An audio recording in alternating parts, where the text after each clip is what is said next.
Alright, we back at it again. Take 3, Q&A. Brother Elia, also known as Kumani. Brother Elia's here with me, Brother Panic. And if you don't know by now, my website is occultlectures.com. That's occultlectures.com. It is spelled the same way as the very same YouTube channel that you are watching right now. So which you should subscribe to.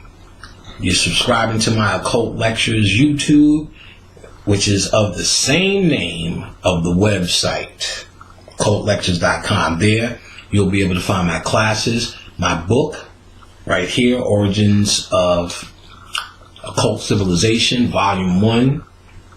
I deal with Hollywood, demystify some of the, or decode some of the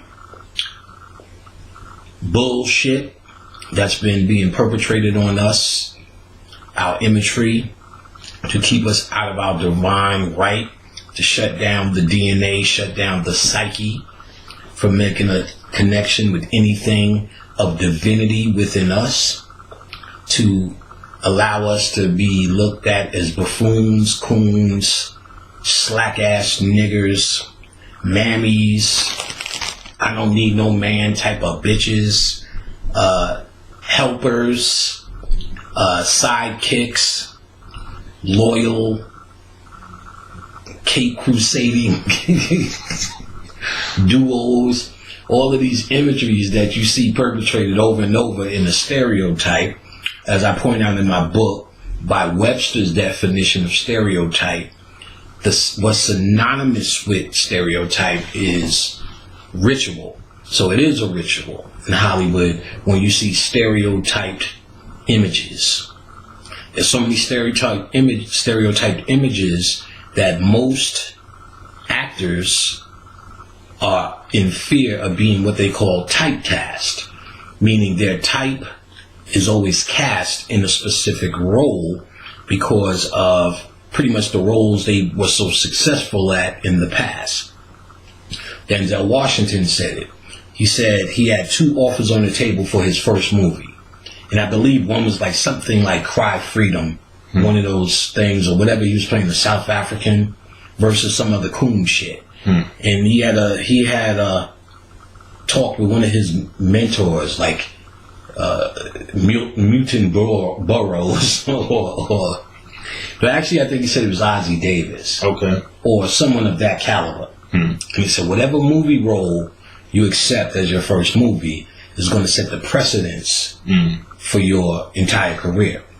And because, and it has, you know what I'm saying? So Cry Freedom was his first choice. He tells the story because they're worried about being typecast or set up in this certain reoccurring role that's not really said, but is actually reoccurring. For instance, the dude who played Eddie Kane Jr., you know what I'm saying? You know, nights like this, I wish raindrops would fall. Right. That nigga's been a beast in everything. You know what I'm saying? Sugar Hill, beast. In The Principal, the original Beast, which was his first movie.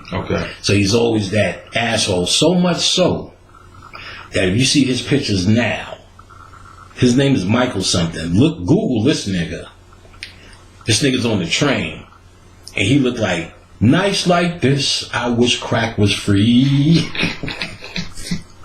You look at he's singing that nights like this, that nigga is thirsty.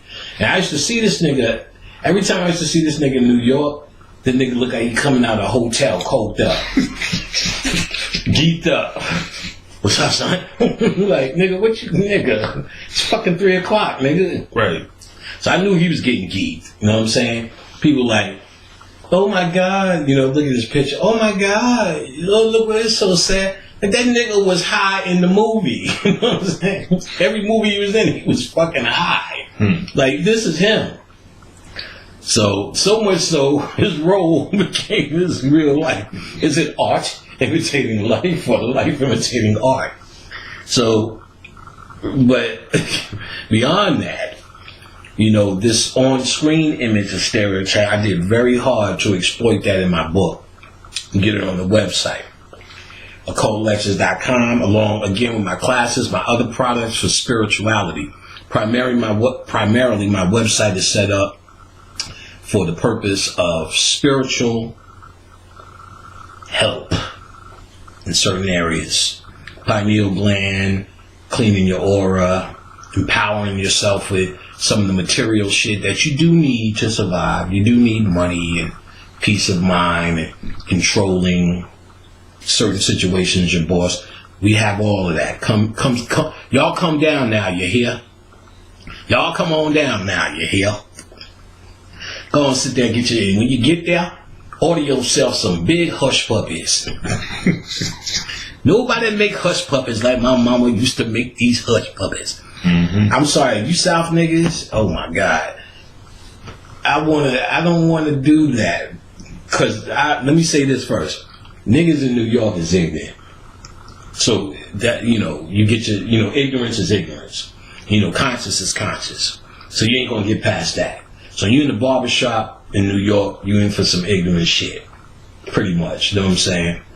But that shit sound like fucking rocket scientists compared to the barbershops out here, nigga. Now, I've been out for 5 years.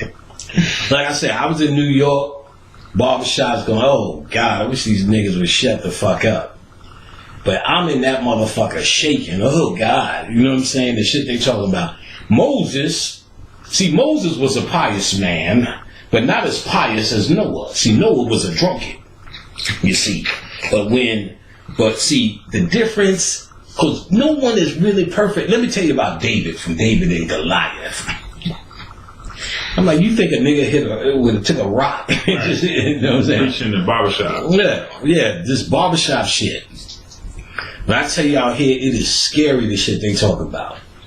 They have the whole entire science of Medea and her whole mythology, you know what I'm saying, encapsulated in one Saturday morning.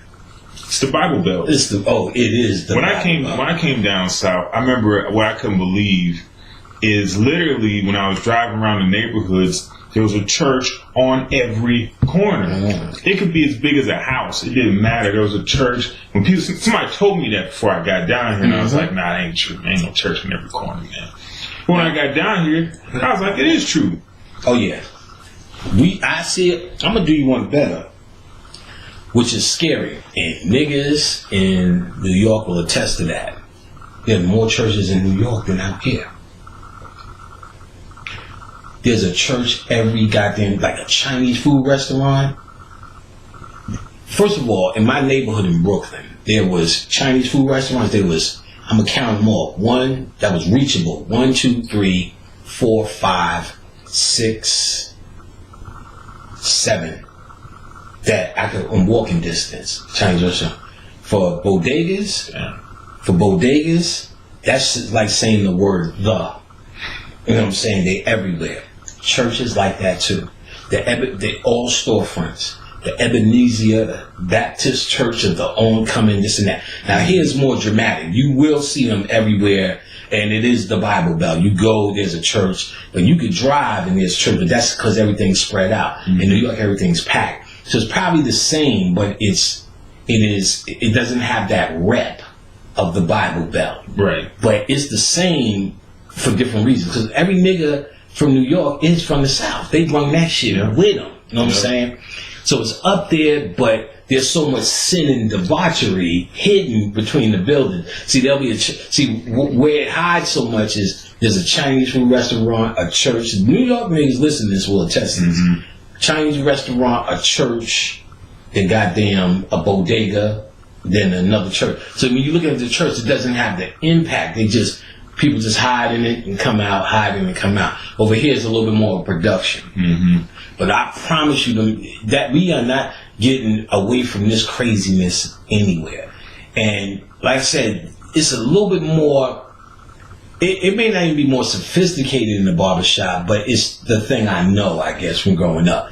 But I'm going to go on the limit. It's a little bit more sophisticated because New Yorkers have a little bit more sharper way of thinking. Down here, Ain't nothing to get excited about. So you excited about whatever they decide to make you excited about. And most of the excitement is fucking Medea. These niggas been talking about the O.J. Simpson trial, because you know they did the new TV show, which is a ritual. You know what I mean? And they actually, if you watch the O.J. Simpson TV show about the trial, where they got Courtney B. Vance, I think is his name, who's married to Angela Bassett, playing Johnny Cochran. Okay. Channeled. This nigga is on Johnny. Johnny's a bad motherfucker. They killed him for that. Hands down. And in this shit, you will see why. So they talking about that shit in the bar. I'm like, this motherfucker, I remember when this shit happened. I don't want to. See, they got the glove. And like, nigga, they really could get you. When they bringing up this old ritual, the idea is to rehash all of these symbols and energies. So they're just a total vessel reliving this scenario, because that was the biggest thing in America at the time, just talking about it. This subject is now on the table again. This motherfucker dead and gone. You know what I'm saying? Yep. Dead and gone. They arrested him on his new charges 10 years to the exact date of his acquittal. Damn. But that ain't ritual. What is? What is to the? They said we're gonna return. See, because what they're looking at is to get off. We slipping because our imagery is everything. We need to show you tamper with a white woman, not the holiest of holy, but the dummiest of dummy for them. We've got to come down with all guns. So this big old safe nigga, the worst nigga is a safe nigga. Nigga that they let in a fold, and then all of a sudden you wake up and he's standing over you with his penis out. Oh God! You know what I'm saying? I let you in my house, nigga. That nigga got to get it. You got to get it for that. Yeah, make an example. You got to be the example. So that nigga walking up and he got that acquittal. Thank you, Johnny. You know that face. Thank you, Johnny. And that face had them niggas heated. I was working at a record label, a white record label at the time. That shit came up. Them nice old, genuine white people who like rock and roll and they respect your rap music. Brought up OJ. They turned into some different shit. Yep. I remember I was in high school when that shit happened, and I remember it was a complete divide in the classroom when that shit was announced. Yeah. You know what I'm saying? Niggas against all niggas was like, hell yeah, hell right. yeah. And all the white people all was like, all the white folks no, right. how did the system fail? And then, you know, nobody give a fuck about no fucking OJ. They did a funny thing in one of the episodes of the OJ thing. It was real psychological. They focusing on the Jew because they covering every aspect. And it's supposed to be the shit you didn't know was going on. So they covered the frustration of the jurors. What are we going to watch on TV? All the white people, Seinfeld. All the black people, Martin. This shit was funny. So they was trying to psychologically show that white people and black people are divided. So having them on the jury doesn't change, which is what they said the case came down to. So like Martin Seinfeld. Then they said more niggas on it. Martin it is. White people frown. Martin Seinfeld. And then they cut quickly to a scene with OJ. And OJ saying, yo, did you see Seinfeld this weekend? This shit was funny as a fuck. I said, they cold with trying to show and make the point that while niggas are saying Martin, OJ ain't got nothing in common with you. Right. And that's easy to figure out. But what the occultists understood and the regular public didn't, because black people weren't cheering for OJ. They were cheering for Johnny Cochran. And niggas said it, we cheering for Johnny. You know what I'm saying? And they killed Johnny. You know what I'm saying? Because they know he was the real star. I might give a fuck about OJ either way. So nigga, we know how to get you. And they proved it. He made it hard for you. You out there beating niggas with golf clubs because you ain't got no rent money. And now you in jail for 20 years for some old dumb shit. They knew they would catch you in dumb shit. Just take you out of that life. Been too used to that fucking life. Orenthal. You know what I'm saying? Crazy. So, you know, it's real interesting, but everything they do is ritual. And what you may be missing is the most effective tool for ritual, which is symbology. And that's going to go down in movies. We think what they do as the Illuminati is something. No, that's all propaganda. That's just a way to get you to be intrigued and interested in shit that may be true or may not be true, but shit you cannot do a damn thing about if it's going down. You can only really get into your shit.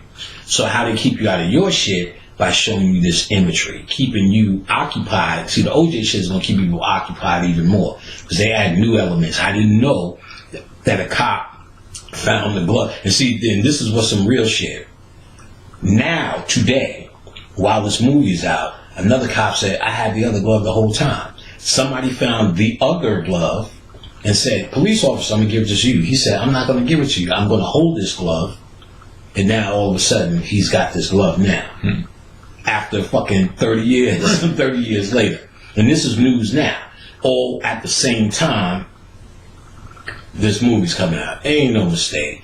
For some reason, they're trying to get us interested in this ritual again. Let me say that again. For some reason, they're trying to get us interested in this ritual again. Now, could I find out? I'm sure I could. Do I give a fuck to find out? No. I already know it's the bullshit. And that's all you really need to know for it not to work. You know what I'm saying? Right, a way to occupy your mind. A way to occupy your mind. And whatever it is, they're occupying your mind with this shit. It must be more effective than something new. Now, either that and through the symbology of the imagery, which I point out deeply in this book, is key to do this type of thing because it keeps your mind off of making a connection with your true power. So even if you say, I want to make this connection, I am not occupied with OJ, CNN, Donald Trump, Trayvon Martin, or whatever thing, you physically do not, or spiritually do not, know how to start bridging the gap, which is a connection with your true self. You don't even see yourself as divine enough to even know how to tap into your divinity. So if they take your divinity away from it, how could you do anything divine? So I go through this whole list of how they're taking your divinity away in this book. Yep. You know what I'm saying? How they're getting rid of your divinity. So you have to see yourself as divine. I was just having a conversation with one of my son's friends, about 22, 23, when you came in, Chris. And I explained to him, he's like, did I see Gods of Egypt? And I'm like, well, yeah, you should be highly upset, especially at your age, just that there are no black people. I said I was more upset that they stuck to none of the mythology because I already knew. You know, we grown already. We know how that go. Mm-hmm. But him, he's just seeing it and he's interested in not realizing. So I explained to him the basics on why they would do that. And I tried to explain to him, I said, if you can't see yourself in that imagery, you cannot connect yourself to the millions of scientists that came before you that put in this work. This stuff is in your DNA. You know it. You are the beneficiary of years and years of trial and error, years and years of success by men who look just like you. And if you can't see yourself in that, you cannot make you that bridge is now broken from that. Same kind of way, and I gave it to him more practical. You know, every little nigga, I said, same way if you didn't know your father. I don't know my father. I had to give him, I said, look, I said, most of us don't know our father, and we have this mentality, you know, I had to do it all by myself. There was nobody there for me, nobody to teach me. While this just becomes your mantra, it also becomes a way of a disconnect that you're programming yourself with. I said, well, how do you process? I told him it's imagination. I went through all of that. I said, the same way you can program yourself, and these movies are nothing more than imagination. If they get you to imagine them as the gods, then it's also worse the other way as a disconnect. The same way you can imagine yourself as a god. I said, you could tell a kid, Mommy, this kid's always picking on me. And you tell the kid, close your eyes, remember that you're Superman. Then the kid will go walk right back in there and whip that person's ass. Or stand up to that bully. I was like, what happened? Well, they believed it. You just convinced them of something that already exists inside of them. Mm-hmm. So all this is about convincing yourself. Right. convincing along yourself. those same lines, actually, one of my best friends, his dad wasn't around a lot. He was in his life, but just not around a lot. Right. And so his mom was aware that, you know, not having his dad there a lot could have an effect on him long term. Correct. And so what she did to basically try and, what's the word? Offset that was she said, here's a doll. I want you to be you're its father. Right. So now instead of those him seeking attributes, that, he was right. The attributes that's a perfect thing. So the attributes that are technically inside of you is fathering. She forces him to bring it out. That is fucking genius. Exactly. Fucking beautiful. Yeah. That is the word for that.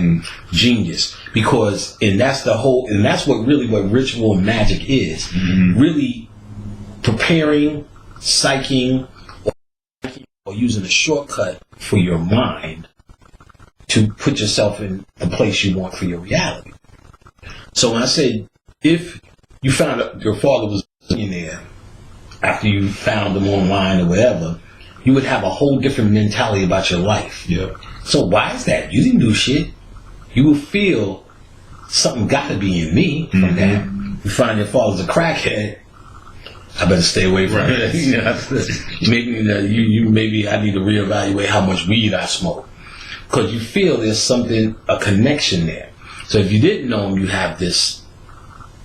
So if you don't know you're Egyptian and just Egyptian, because your worldwide reality, Dr. John Henry Clark and Dr. Ben, among others, showed us all about mothers, all about fathers throughout history, where when you connect yourself, you see how motherfuckers' egos is, who's into that. They gone, you know what I'm saying? Not realizing you need to do something now too. Yeah. That's the point. That you're picking up where they left off. But the key is for reading that is to find out where they left off at.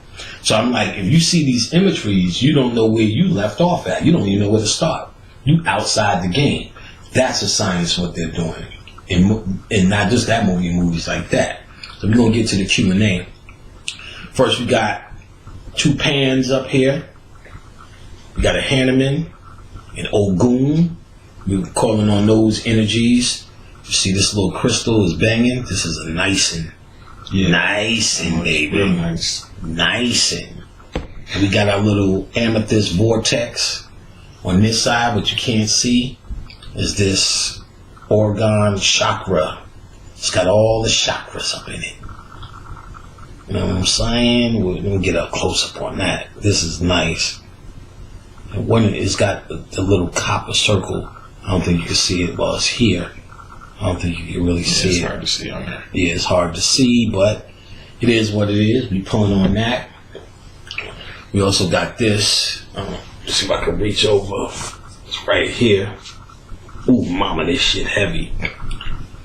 Ooh, baby, we got this is a rose quartz. You see this motherfucker right here. I bought this for the love of my life, Khadijah. She's gonna put that in the room. This is a bad motherfucker right here. Yeah, it is. Yeah, so we got this energy up in here. Nice. So we got it moving and grooving up in here. Alright. So we're gonna get in this Q&A while we got this energy going. This vortex look like a nigga's up in there too. That's a nigga. That's a nigga. Yes, sir. So it was interesting. I was watching some stuff on TV, and it was I can't remember his name. It was a Hindu cat that came over to America, and this was back in like the early 1900s, and he was introducing some new ways of thought to white folks and all that. But what really caught my attention was that when he was in India, they were talking about how when he was born, they had already known or predicted that he was going to be basically a mystic guide for folks. He was going to be a teacher, and actually they're talking about a point where he was going to bring some information to the West, right? And one of the things that I thought about was, I know that at some point in our history we used to do that with children. Like when they were born, we would be able to say, "Oh, this child's path is going to be, to go out there and be a merchant, or or this one's going to be a warrior, this one's going to do this one's going to do that. So, as far as that for us, we've lost that here in America. Like nobody's really doing that right now. But number one, how were we doing that? How are we, predicting the paths of children before they're born, basically letting know their purpose before they were, before they even came out the womb. Right. Well, niggas ain't gonna be doing that now. Niggas is too busy trying to predict if Meek Mill's mixtape gonna be hot. Know what I'm saying? So that ain't gonna go back. Know what I'm saying? They trying to predict when Weezy gonna drop this next one. Right. Well, it all depends on who produces it. Right. That's really what it comes down. That's the science when we produce it. Well, that's basically because we were stargazers. We understood how to read the stars and read energy. We heard of this before. That was the birth of Jesus, the Christ energy, or the concept of it. Because there was no baby born in no fucking manger. And then we seen it in the movie with Arnold Schwarzenegger. The life of me, I can't remember. It was the movie when the girl was being born, and they took the baby, put some snake poison in her bloodstream, and gave it back to the mother. Then she was being raised, and then Satan came up on the planet and was supposed to meet with her. And Arnold Schwarzenegger, of course, saves the day. But they were predicting her birth. They was looking at the stars, predicting her birth. No. Way later, one of his dumb action movies, where maybe I'll find it. Maybe while we get a break, I'll find it or something. Okay. But it was. I got it. It's in here. Last something or something. Gabriel Byrne was the devil, and he was fucking with him, doing some devil shit, some real wild shit in there, and eventually he saves the day. She's supposed to mate with him. He's Satan on her. He was wild when he got here too. Good shit. But what they showed in that movie was them, the Vatican looking at the stars. Okay. Supposedly still with this science, when they could tell not only saviors are born, when devils are being born. So we could tell based upon the energy, because everything is light. So we could tell when light would interplay. We still would do it now. We don't know how to time births against it, but that's what your natal chart is. After the fact, say, well, you're good to do this, you should be doing that, you should be doing that. And then they made it dramatic when a Christ-like Jesus Savior, so it'd be more dramatic, I hate to say it, but like a Tupac may come, you know what I'm saying, to do a certain work. Now, the idea, I just seen his face right there, and he said, why you hate to say it? You just said that you hate to say it. I don't hate to say it. So when the Tupac nigga comes down here, right, niggas looking is real suspect in that fucking picture, yo. It's fitting. He looking right at my eye, nigga, I got you. Look. He said, why you hate to say it? I heard him say that shit clear as day. Like, nigga, alright. So when the Tupac comes down, we know how to will ourselves. The advanced masters knows how to will ourselves into existence for our purpose. So that particular yogi, and there's a lot of books like that, Sri Ramakrishna, and they also tell you when you're about to go out. Sri Ramakrishna told that to Vivekananda, which was one of his students. Okay. Master Vivekananda. He told Vivekananda, you're going to die on this day and that day, and you're just going to ascend. You're not going to be able to tell what happened. Sure enough, in exactly that. Just ascended. And then he started explaining, there's another word they use, but it's synonymous with avatar. The same way, and I can't for the life of me remember this word, that they call these people that they don't never, their soul doesn't ascend into the body. That basically their energy is in there, but their soul is in it. And they Bodhisattva? Huh? Bodhisattva? Well, no, that's the Bodhisattvas. The Bodhisattvas are a different thing. The Bodhisattvas is just pretty much a kind of a monk that ascends so vast that they're about to get absorbed by the universe, but by compassion, they turn around for mankind, to serve mankind. So they become Kuan Yin, based upon compassion. That's like another mythology. No, they wait, what was we talking about just now? You're talking about how he predicted his sin. No, Vivekananda and they predicted his ascension and he left. So now, what they talked about, which is like Avatar. If you remember in the movie Avatar, he had his human body, but he was able to transfer his consciousness into this blue thing. Mm-hmm. Until they did a ritual where they pulled his soul also in the blue thing, as opposed to this thing he was doing. So they're trying to show you to animate the human body, your soul may not be in here. My soul is not in my body. Because I've been through this game a lot. That's why I can come and retain so much consciousness. So when I came, I said I knew to project my consciousness or a aspect of my consciousness to do the work as panic. But when I die, I don't have the chore of trying to relieve my soul from the cycle of time and from the earth. A lot of, I'm not going to say most, a lot of conscious people are not down here. If they're doing the work, they're adept who came down here. And their souls are not down. And they talk about this in a lot of the Hindu traditions. Some of these masters come down here, some of these advanced people come down here, the soul is not in the body. So there's ascension and descension, and they're just getting in and out on when the gateway is open. And they were able to map these gateways based upon the stars. So, and then I really got that affirmation when C. Freeman L. made the transition and I made contact with him. And he started talking about we're avatars. Bobby Hemming used to always talk about wherever he went, whatever lecture, he can go outside, he would challenge people. Let's go outside now. I'll show you a light that always follows me. There it is right there. The whole lecture would walk outside. So when I was telling this transmission I got from C. Freeman L. to Bobby, he said that light that always follows me. He said that's actually me. It's actually me overseeing my avatar as I do Bobby Hemming work. I say it makes sense. You never really descended because we're all stars. Every man is either a star in the making or a fallen star. And that means your soul fell. There's a movie called Star something. I can't remember these movies today for the life of me. Robert De Niro, a couple of white boys. It's about this fallen star. And then the adventures of that. You know what I'm saying? And her consciousness as she came into her human body as a star. Okay. And I can't remember. It was a good movie. But Robert De Niro was gay in the movie. Just threw it all off.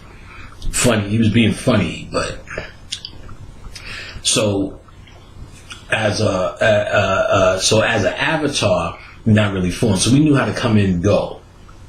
Now on a lesser level,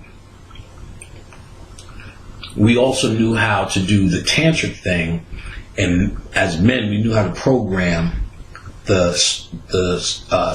sperm, because the sperm is brain fluid. It is the same cerebral fluid that travels up and down the spine to the testicles.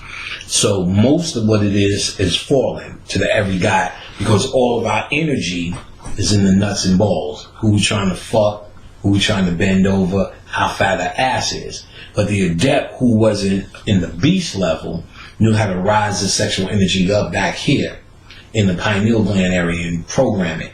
And then release it, not out of act of lust, but an act of love as the vehicle, and with purpose in the tantric.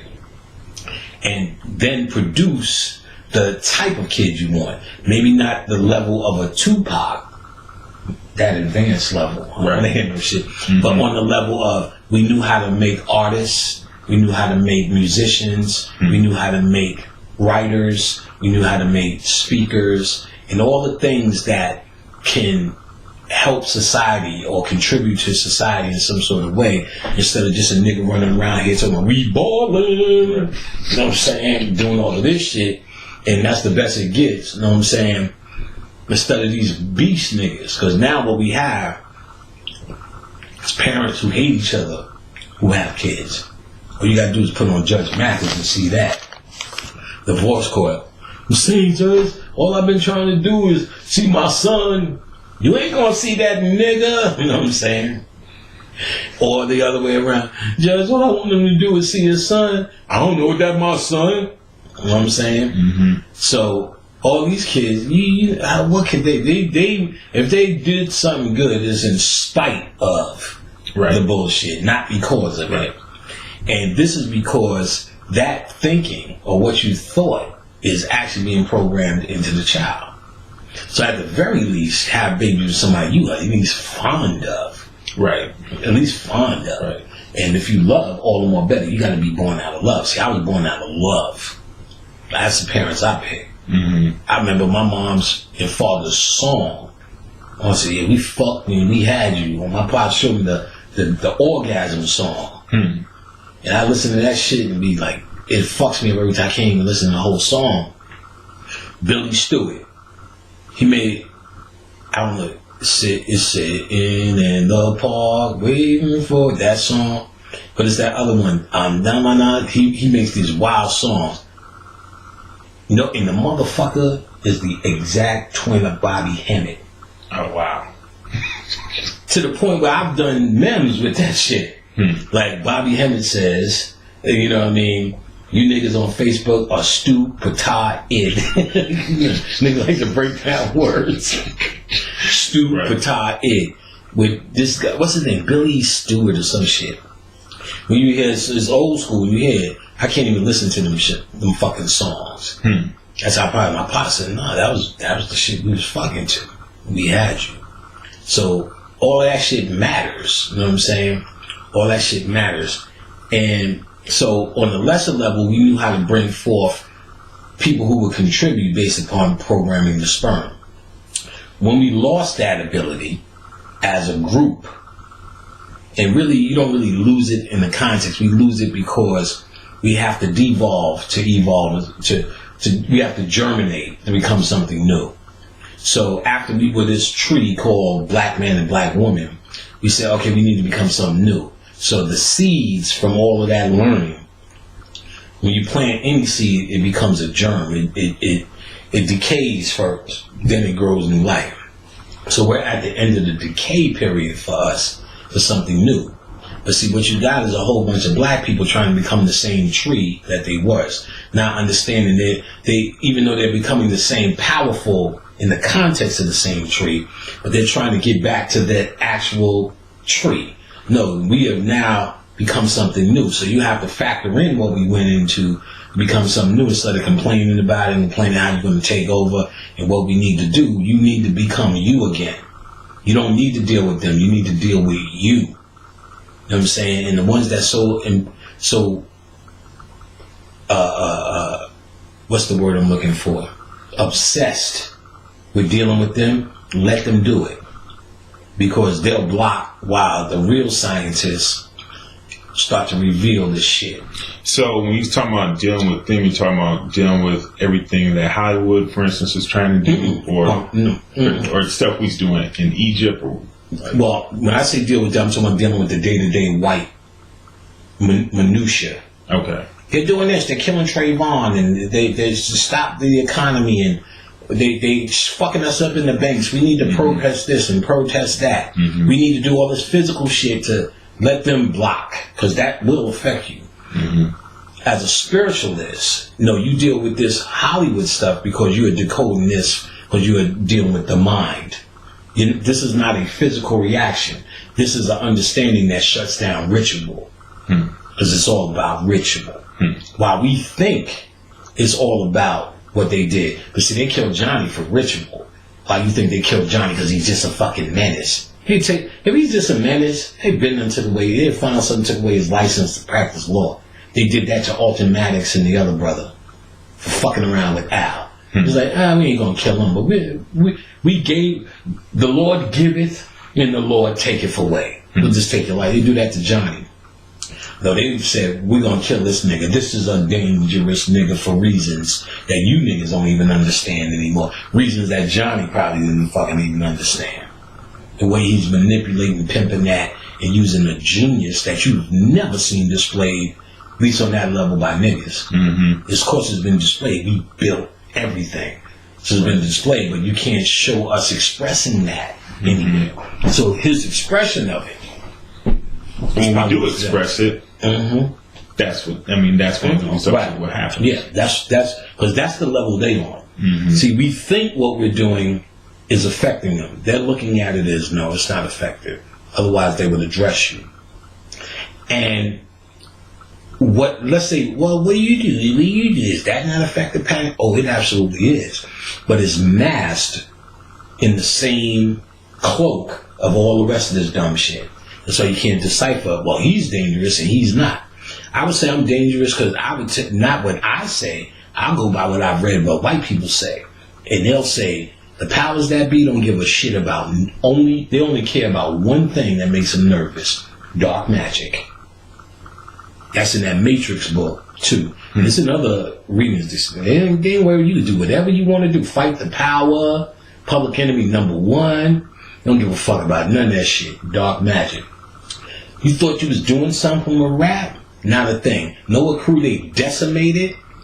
X-Clan. Yep. X-Clan. Because X-Clan had Onks and Tahooties and staffs of Tahooties and pyramids and saying shit, we have come and the gods have come and all of this kind of shit. Public enemy, all respect due, they already had an answer for the Black Panther Party. So to be the rap Black Panthers, they know you dangerous and they'll watch you, but they ain't got an answer for your ass. I want you to tell me that. Well, what you gonna do? Gonna be that? Yeah, they got an answer for that. They got an answer for that. You need to be something that nobody else is. You had a whole conversation with me about this. But they already got an answer for that. I said, well, public enemy. Your family was in it then. Oh, yeah, no doubt. Oh, no doubt. My grandfather was in the OTO. All that Blavatsky shit, that white people. Oh, he's the white devil. All she is a white woman that went for hers and got into a Tibetan monastery and just got out shit. Wasn't she the result of what P.B. Randolph run? No. He was the first one. What's his name? I can't say Randolph, black man. P.B. No, it's before him? No, it's him. I think I'm saying his name wrong. I know it's P.B. I don't know. I forget what the P.B. stand for. Paschal Beverly. Paschal Beverly. Okay, yeah, that's what that was throwing me up. Paschal Beverly Randolph is the father of metaphysics in the West. The end. But he was a black man, so you know they ain't gonna give him that credit. So she kind of slid in next and became this big iconic thing. So of course the regular black man, she's the beast and the devil and she's doing dark magic. No, they're doing, this is your work.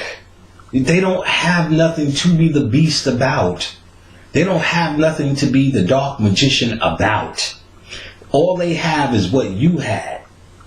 And see, we're so fucking scared of them when they just represent what you had because you don't know who in the fuck what you are. It seems like they're the author of something that is so sinister because you really tell on yourself because you're really scared of them. So it seems like they're doing something scary.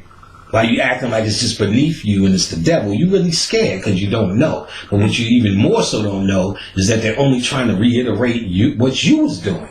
You are the dark man. You are the dark side nigga. You like Egypt Osiris? Osiris is the dark side nigga. He's the lord of the underworld. This is the underworld shit. Dark magic is the underworld shit. This is the Osirian science. This is your shit.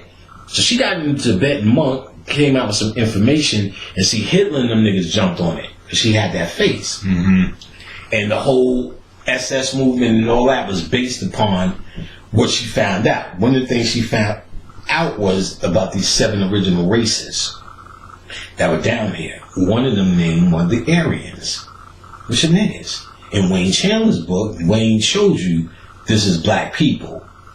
So if you need a history guide, you know what I'm saying, go to Wayne's book, Ancient Future by Dr. Wayne Chandler.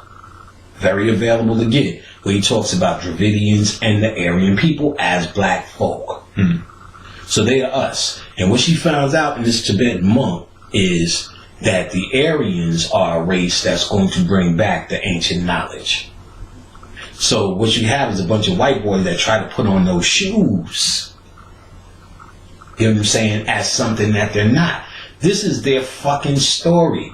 And I can't see any black man watching any of them and giving them any credit as even to degrade them. That's beneath you. You know what I'm saying? Calling them Satan is beneath them. I understand why Elijah Muhammad did it, because they had to establish at that time for black people who the true evil was. Mm-hmm. So you had a physical being instead of some guy underneath the ground to point your direction at. That's profound. That's deep. That's magic of that time. But to have whole fucking arguments, is he the devil? No, he's not the devil. Because even the concept for the devil was on the planet long before the white man was here. Not because I say so, because even that's what you said. So who was the devil before the white man existed here by your own definition of his timeline? Mm-hmm. So now, with that being the case, we should understand there's a concept, but the actual devil, there's no man and no woman, and it's not even evil or good. They're talking about different concepts in polarity. That's the science of it. Know your science. No one knows their fucking science. They know about their science, and they know enough to get a self-esteem rush off of it. Enough to make them feel good about saying, those are all black people. But they don't know, they know the history, but not the mystery of it. When you get in the mystery, just logic, common sense, which is the lowest part of you, should understand it cannot, none of this can be them. It doesn't add up. They weren't here long enough, and every concept that you dealt with has been here longer than them. And this question is, we're dealing with the rituals, and, obviously, a lot of rituals are performed on their side to try and hold us back, or make us our minds submissive and all those type of things. But there's obviously got to be rituals that we can do, right? And let me ask that as a question. So, what are rituals that we used to do, for instance, in mass, right?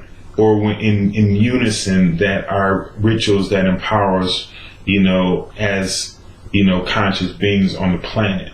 Or, Well, first, we didn't really, mass rituals, let's call them by their name, they're actually called ceremonial rituals. Okay. Right, ceremonial rituals. That's a later date concept. And those were actually perpetrated in a group setting or a cultural setting. So because we're not slapping a tangerine when we go back to Africa, we don't really go all the way back. We go back to the step we were before we got into this situation. But what we don't realize while we're celebrating all these cultures, that was a later day Africa as well. There was no such thing as having to do mass rituals. We may have done something in unison based upon the stars, the same way we knew, you know what I'm saying? And it wasn't because of our mass or coming together that made it powerful. It just would be the thing to goddamn do on this particular time. So it would look like we all doing it, but we all had our own purposes to receive the energy at the time. Mm-hmm. Once we start forgetting how to tap into this germination of this seed period, we have to say, well, we need more power to make a point. So now we have to all y'all dress alike, all y'all dance alike, only the men, only the women. We had to do things to keep the energy to a certain level. Mm. And then it became even less. Now we had to get possessed just to have an experience with the energy. So all of that's later day. So in the beginning, there was no real opposition to do ritual. It was only to do ritual. And ritual at this point is only using aspects of your mind to change or create or receive an energy or to dispel an energy. Because there's only two things you're doing. You're only pulling something towards you or pushing something away. So we were doing it. So now if the time is right, and I don't think it was too keen on full moon, but let's just say it's a full moon, you might see everybody doing something by the water, let's say. So it looks like a mass ritual at that time, but it's just known that if you want to get something done during a full moon, you need to be near water. Mm-hmm. You need to do that. So it looks like it's a mass ritual, but you may be doing that to do something for your house. You may be doing that for your love affair. You may be doing that because you like a whole bunch of Nikes. So it may be different reasons you're down there, but it looks mass ritual. Now, when you later day, you would have to say, well, we need crops. So we need everybody to pitch in because these shits ain't growing. So we need all the men to do this, all the women to do that. All the women show me some leg up above the knee. So you would see people dressing alike, moving alike, dancing alike, drumming alike, all these alike things, which became ceremonial to make a point. So ceremonial rituals are day to day. Now, when you get to white people in their rituals, which is the upper echelons, they understand the concept of rituals. And since they run society, what they know how to do is get white people thinking in a ceremonial, unison way. Black people think in a unified way. OJ gets free, all black people feel this way. All white people feel that way. But that ain't the first. Rodney King, he was trying to get up to white people. To black people, beating the ass beating of a lifetime. So what's the key in this? The key in this, if they get us thinking in a unified way, if they set something off as to start the ritual like 9/11 or the Pentagon, they can count on the mindset of the grouping of the social group. And then that becomes the ceremonial ritual that they're doing. How do you stop their rituals? What you could do, which was pretty much your question, what could you do to stop it? All you have to do is be in your right mind.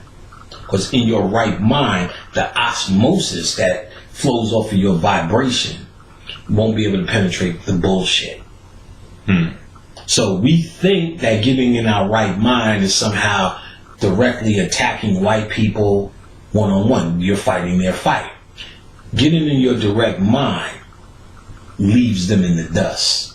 There's nothing in them while you are in not even your right mind, just with the idea of being in your fucking right mind, that leaves them out the game.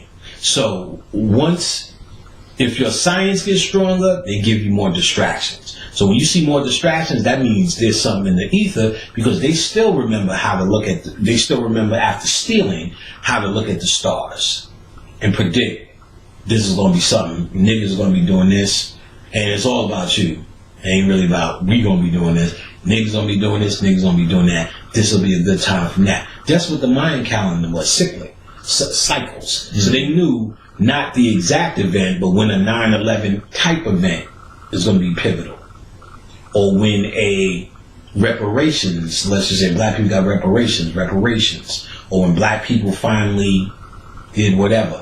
When the cycle or time is conducive to particular things, they knew that would go round and around and around and around and around and around again. So we don't know what's going to happen, but then also white people understand, no, this is the best date to do a 9/11, the best date to do a Trayvon Martin, or to make Trayvon Martin big, or best day to turn on the Collider, the best day to run an election and have a debate, and when is it a good time to put a black man in office, then back to whatever, you know what I'm saying? So they are aligning the same way you were asking, how do we know how to have birth? They're aligning all these events with it because they know these times are conducive, and this is all our timetable down here that they're using. And they're using it for their benefit, because if you're not going to use it, they might as well use it. So with you in your right mind, and that's your divine mind, not your physical way of beating them, because they have nothing else. You ever heard about the concept, if you trap a rat in a corner, that's when they'll fight. But they've been trapped in that corner, you know what I'm saying? They're trapped in that corner when we banned them to the caves. Banning them to the caves was putting them in that corner. And they came out fighting with the best they knew how. And really, if you really want to know, it wasn't like we was like a prime of our lives and they came in and said, how did this happen? We were already on this decline. How do you know? The very fact that we created them was a part of our decline. They couldn't even exist in our higher state. That wouldn't even exist in us to try this fucking experiment called the white man.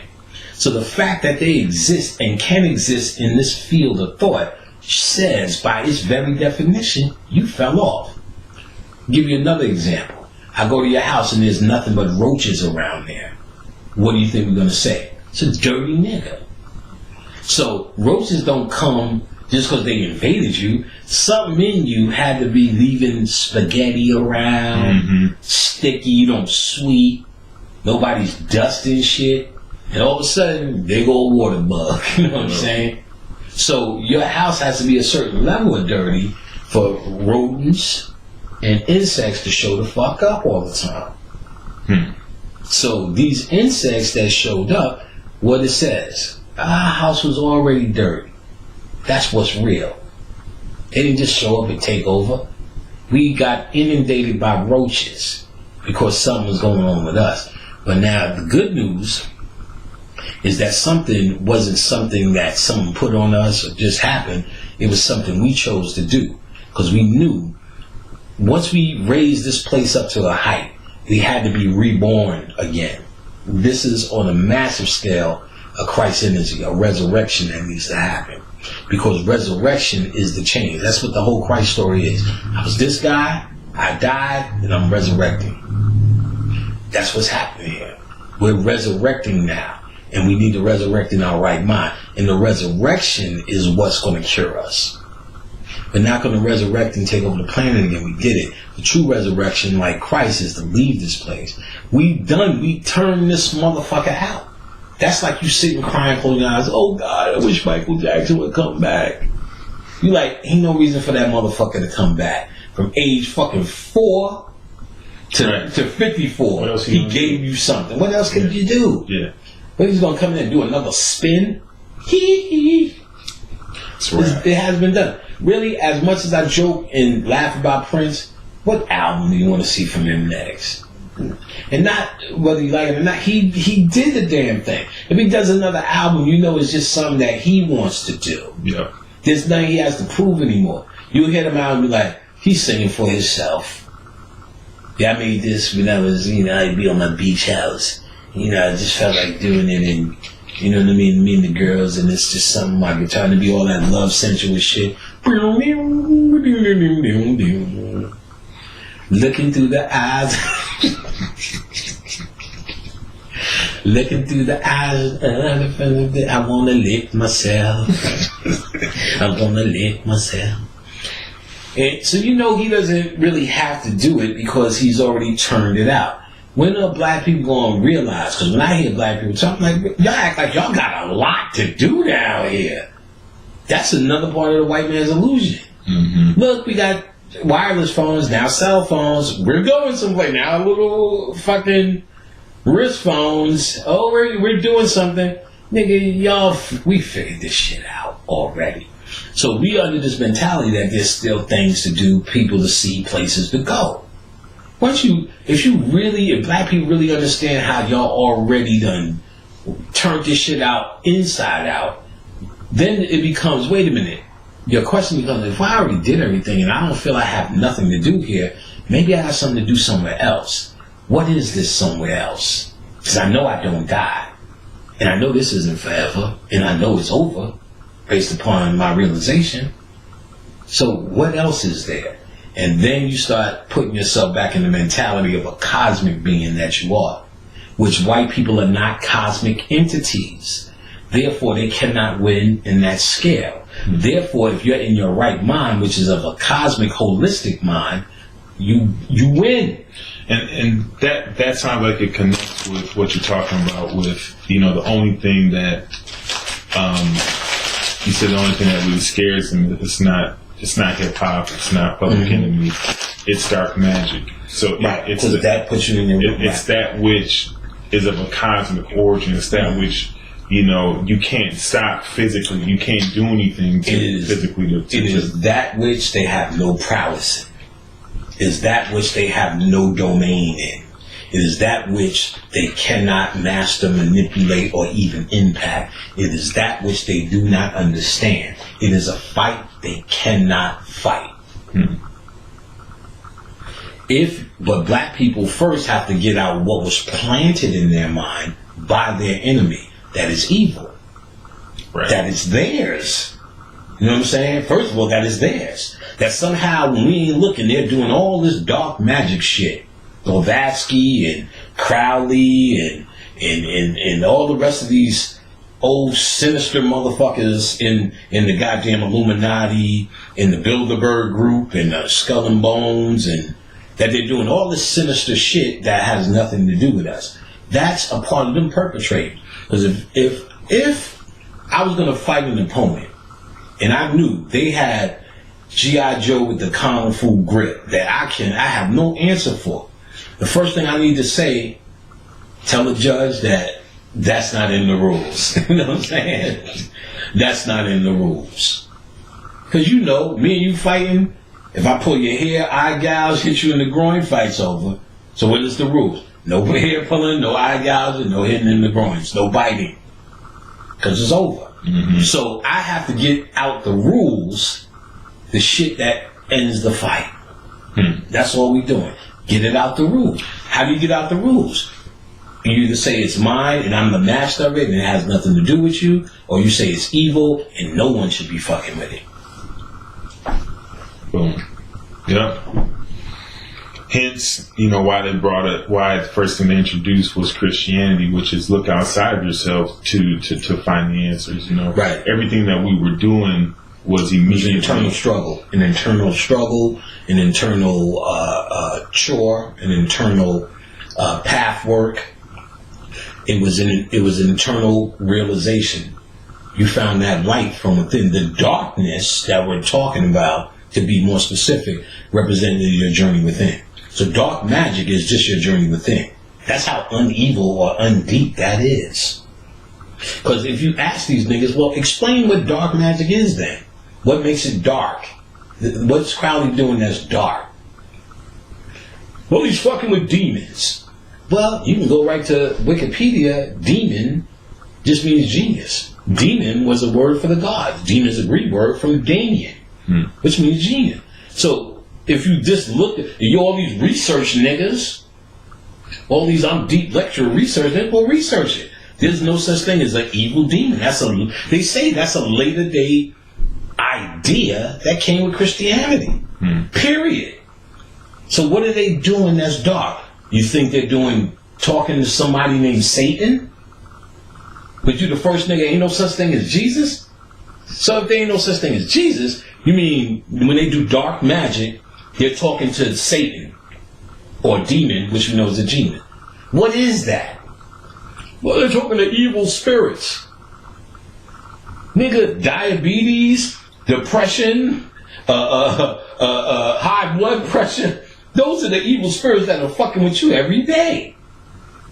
Black on black crime. Y'all niggas fucking with dark magic, you know what I'm saying? Mm-hmm. High cholesterol, southern cuisine, you know what I'm saying? McDonald's. Y'all niggas is on the dark side. You really want to get into it. Because those are not but energies of spirits. So what are these white people doing that's supposed to be so dark? Explain it. You really can't. You still really, once you get down to it, all you really dealing with is people's idea of good and evil based upon Jesus and the devil again.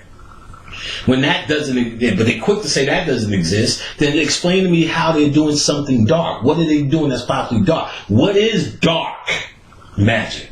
Dark magic means absolutely nothing but your inner world. Because that is symbolic of the dark side, your subconscious mind, the hidden. And out of darkness comes light. From darkness comes light. The whole process is going into your own dark energy, bringing forth light. It is symbolically represented as these spooky Baphomet faces, that scary shit that all these dark side niggas put up, but that's not what that is, and that's not who you're talking to. They're trying to explain a concept of going to that inner place, which is actually held at bay, even in you, with fear. That's actually what fear is for. To keep your spirit at bay for places you're not ready to go within yourself. When you face your fear, or face your demons, you must face the demons. Nothing to fear but fear itself. Once you face that fear within, now you get that light. from what was formerly darkness. You become a light being. And that represents polarity. Jesus and Satan are the same deals, two opposite ends of the pole.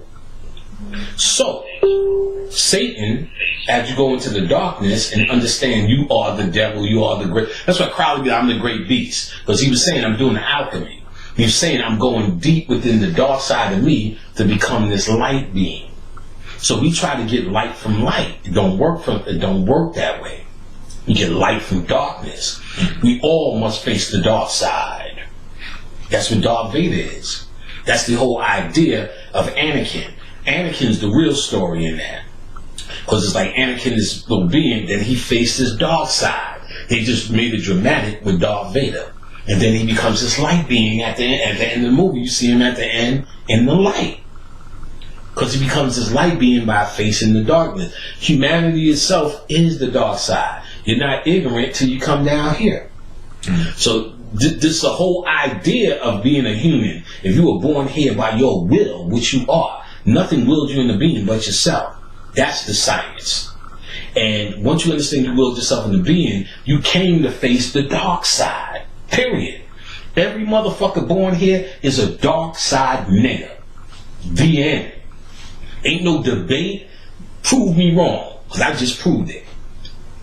I just proved it by our science, not how I feel on it, how I think about it. This is for years of study and understanding of what, I get the practical understanding of this shit.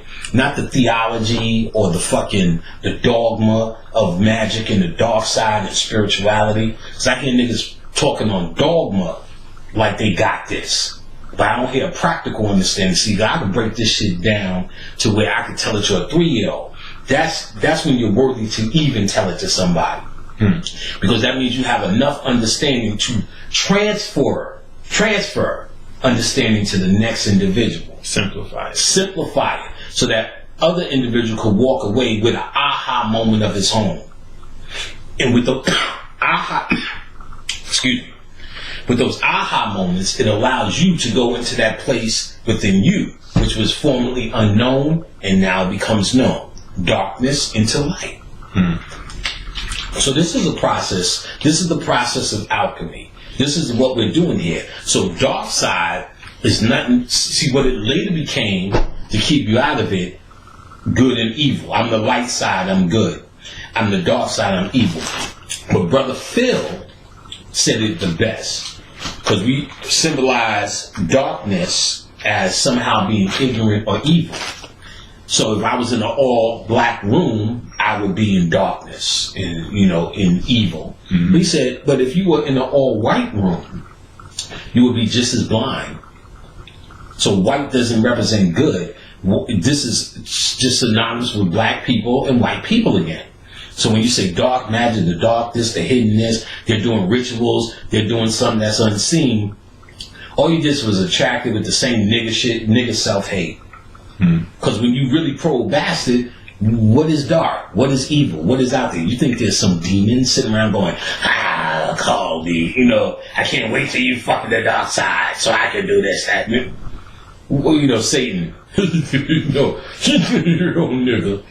It's just stupid. See, you say, nigga, Jesus, I seen Jesus the other day. Look how stupid our people are.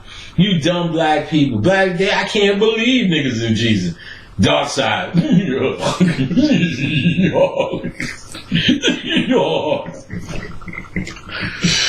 Satan's out there doing all this shit too. It's like, that's just as stupid, or even worse to me than Jesus. Because they gave you a lot to work with Jesus at least. So I can see how niggas go, I gotta get this out my head. Because they gave you a lot of years of the Lord and Savior. Whole lot. Right, they just tell you, fuck that nigga Satan. Niggas is like, yo, smoke the syrup. That's Satan doing that. You know what I'm saying? I'm like, no, nigga, you really gonna say that? No, that's the devil. You ever hear them Christians? Ain't no nigga under there sinister. And though we, as conscious people, may have matured past saying that's the devil doing that, we still act and react like that. You know what I'm saying? And then there's the other ones who are so against Jesus that they become 100% the dark side nigga. And they're just as religious, dogmatic, and pushed around as they were when they were Christians. Because it's not about that neither. It's not about saying you on it. That's not a religion or a way to be. I'm a dark side nigga. I'm a light side. That doesn't even make sense in this. All you just said to me was you're a religious nigga. Because it's really just the concept in alchemy. What is symbolically dark coming into that portion of light. Which is, I got it now. I see that now. I understand that now. I feel different now based upon what I didn't know before. So darkness and the light is them. White people are not in this game. They are trying so desperately to break through to it. And they have no victories. Crowley and them didn't have victories. They had information. The most Crowley got out of his whole entire consciousness was the Book of the Law, which occult white boys today use as a Bible, because they have very little victories. All victories belong to us, the kings, the queens. I tell you that with all my heart. There's nothing I've seen in the spirit world and nothing I've seen in their motherfucking whole scholarly effort. And I got a whole heap of these books, and I read cover to cover. Nothing I've seen that qualifies as a true revelation or breakthrough from them. They're doing everything. So along with that, because we kind of started going down that path and was talking about how we were able to kind of originally give children their path from birth, give them purpose from birth. A lot of that would seem like it's talking about psychic ability. So we obviously we still have people, for instance, like, Wright Khadijah, who was able to do readings and give people insight on themselves from, a whole nother level, a whole nother aspect. But these are abilities that, most of the time people don't even know how to develop these, or where do you start? How do you even begin to develop these type of insights where you can see into that other realm that seems so hidden, from our day-to-day lives? Well, first we have to understand a psychic ability was our natural ability. And as I told you, we actually devolved. And that had nothing to do with white people, slavery, none of that. We were in a devolution path. And, since we got here, that's called the fall. You say this is the fall of man, but we're deeper into the fall. So, Brother Phil talks about it, and I know people debate about it all the time as if it's right or wrong as a human. But I don't think he was trying to say if it was right or wrong as much as he was just giving the science on circumcision, even male and feminine. Now we understand the concept of the Jews and why they say they're trying to keep their covenant with God. And what he was saying is, in the fall, more and more in the fall, the skin over the penis started falling more over the head. So to keep your covenant with God as a divine, they would cut that skin off. Same thing with the clit. They said, now I know people debate about it. I don't care about the debate. I'm in here for the science. Let you niggas argue about that shit. What shit you can't do shit about anyway. Right. Now, but the science makes sense. I'm saying, in the concept, when you understand the concept of the fall, it wasn't just a fall, then you came in the body. Because first we were etheric beings, and then light beings, and more. There's a movie out called Midnight Special. Did you see this yet? Nah. Midnight something. I think it's Midnight Special. Now, it's not enough metaphysics in it for me. But to the average Joe who don't know metaphysics, be real metaphysical. And it was just this light being kid that they kept doing a mystery about. He basically started saying, this is your world, and I live in the world right next to you. So he was talking about dimensions. Okay. He never says it, so if you don't know me any better, you'll be like, what's this about? And then he went to a certain spot at a certain time. His world materialized. We've seen it for a while. He went into his world. And they show these etheric light beings. And if you don't know it, you'll be like, oh my God, that was a great movie.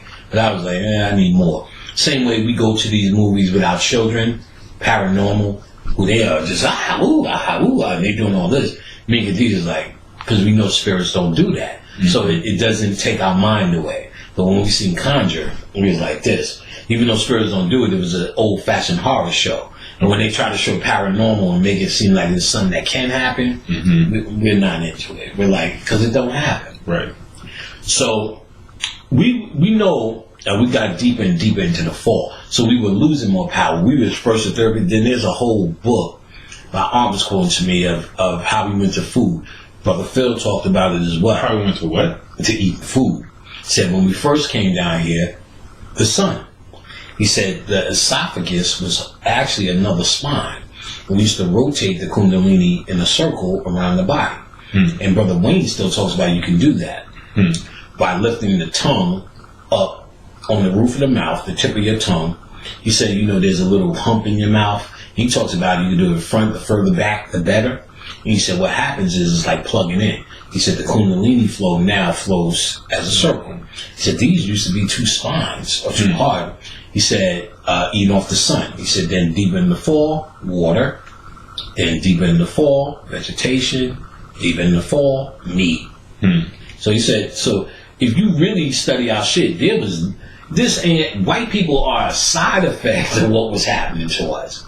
Let me say that again. White people were a side effect of what happened to us. We wasn't just chilling. White people showed up and the party was over. The party was already dying out. You know what I'm saying?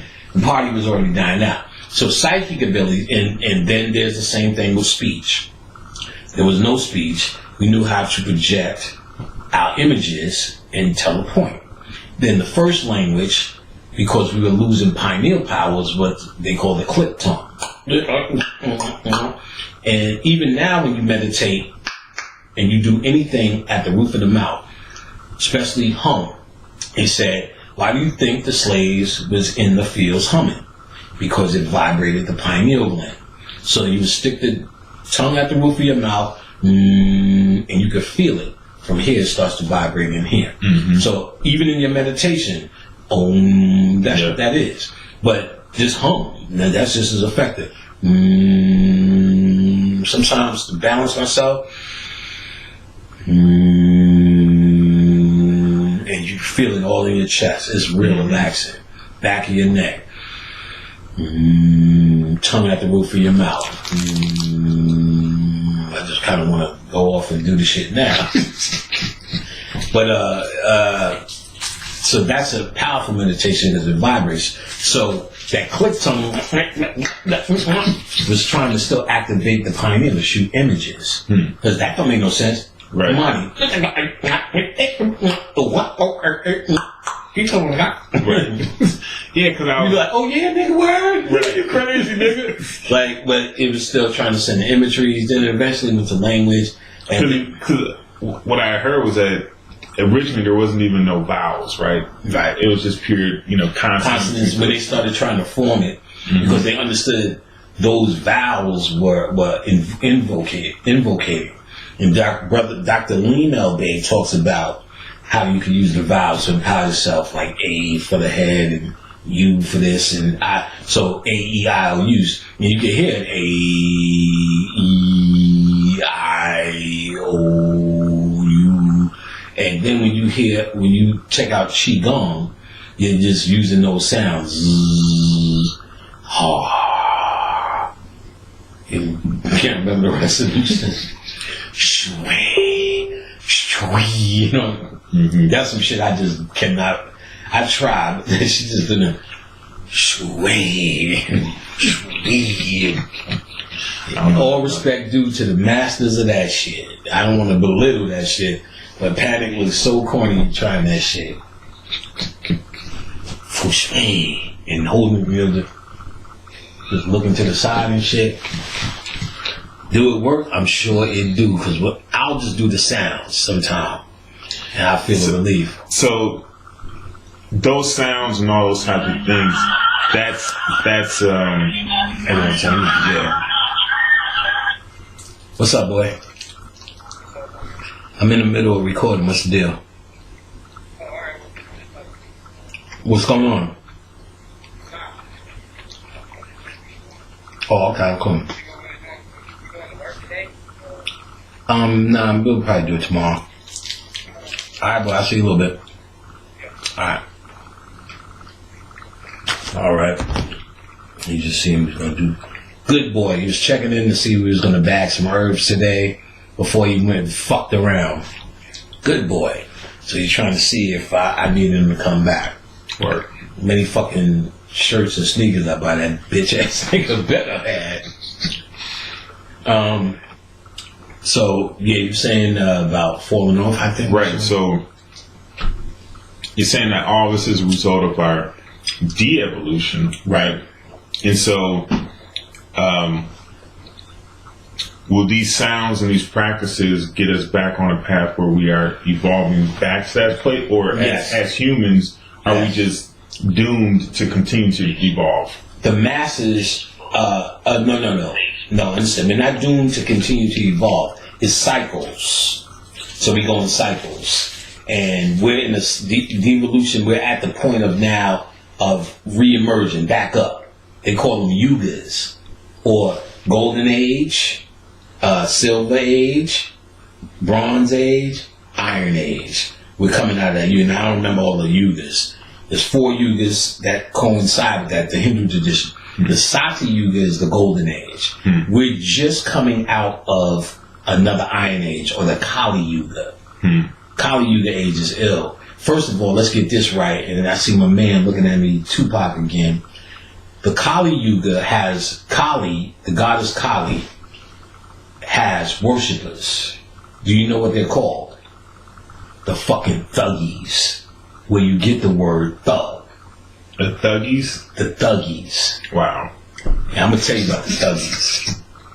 That's where you get thug life. So when you see the spirituality, Tupac was manifesting in the Kali Yuga the type of divinity that you would have to become. So it is so perfect, because when I look at him, I'm like, he's just an average, regular, old, run-of-the-mill nigga, but then there's always this other side, and then there's always shit you find out later this thing was doing that's like, blew your fucking mind. I think we talked about it last time, where where he walked up and seen a cop beating a black kid and shot the cop and got off because the cop was in the wrong. Niggas don't do that. Niggas talk a good one, but they see in the middle. Like I said, we see him do the right thing. Get off of him. You're killing radio. Stop it. You kill radio. I'm like, all you motherfuckers out there, kill them motherfuckers. Right. And figure it out later. It's hard to do. It's the psychological one. Psychological impact. That's what they do in Hollywood to exert their dominance. So this thug life is which he's very famous for, is one of the thuggies. If you know, these niggas was a gang. So them motherfuckers go around India, and the worship of Kali is stealing. You know what I'm saying? That's how you worship Kali, because this is her age. So remember the movies like Gunga Din and goddamn, it just reminded me. I watched The Sopranos, and the mother, the old white lady, she was real funny on that shit. She said one day, she was like, "What's all the water? They use water. It's like I'm living next to fucking Gunga Din." I said, just to make that white lady say that shit. It's like I'm living next to fucking Gunga Din. I said, Gunga Din. Just the name Gunga Din. So, but if you watch those, Gunga Din, Sinbad, and they used to have this one actor, Abu. He was in everything. And like I read his story on Wikipedia. It's a weird. I think he was the president or some shit like that. But Sabu, that's who he was. And he was in Jungle Book, the original Jungle Book. You know, this is old school shit, like black and white.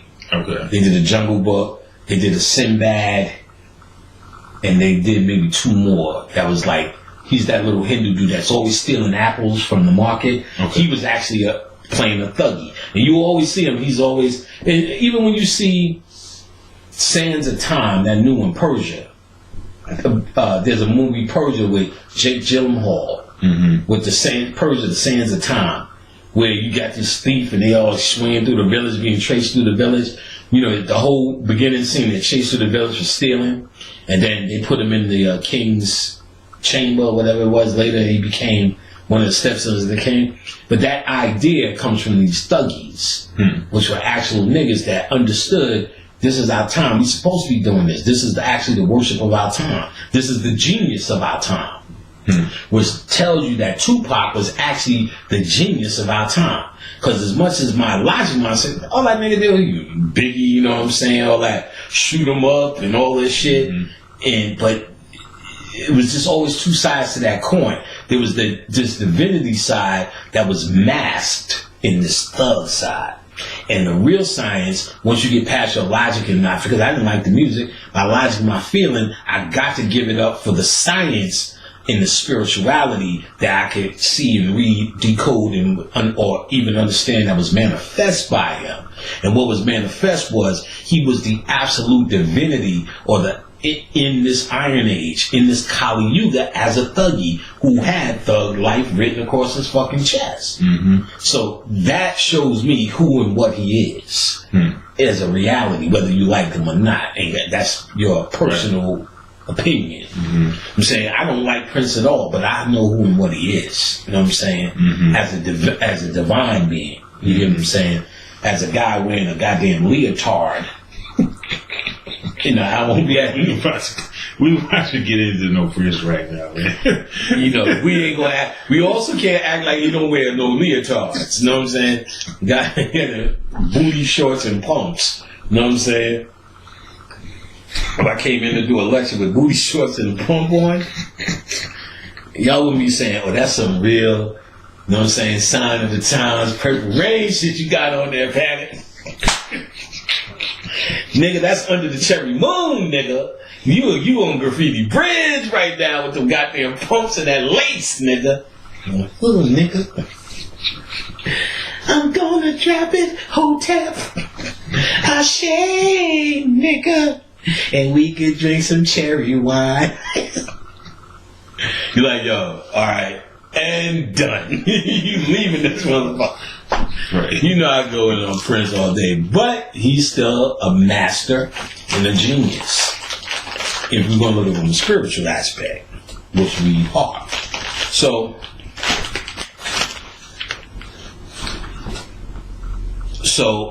yeah, these thuggies in this college, so they already knew we were in cycles of rising and falling on a smaller level.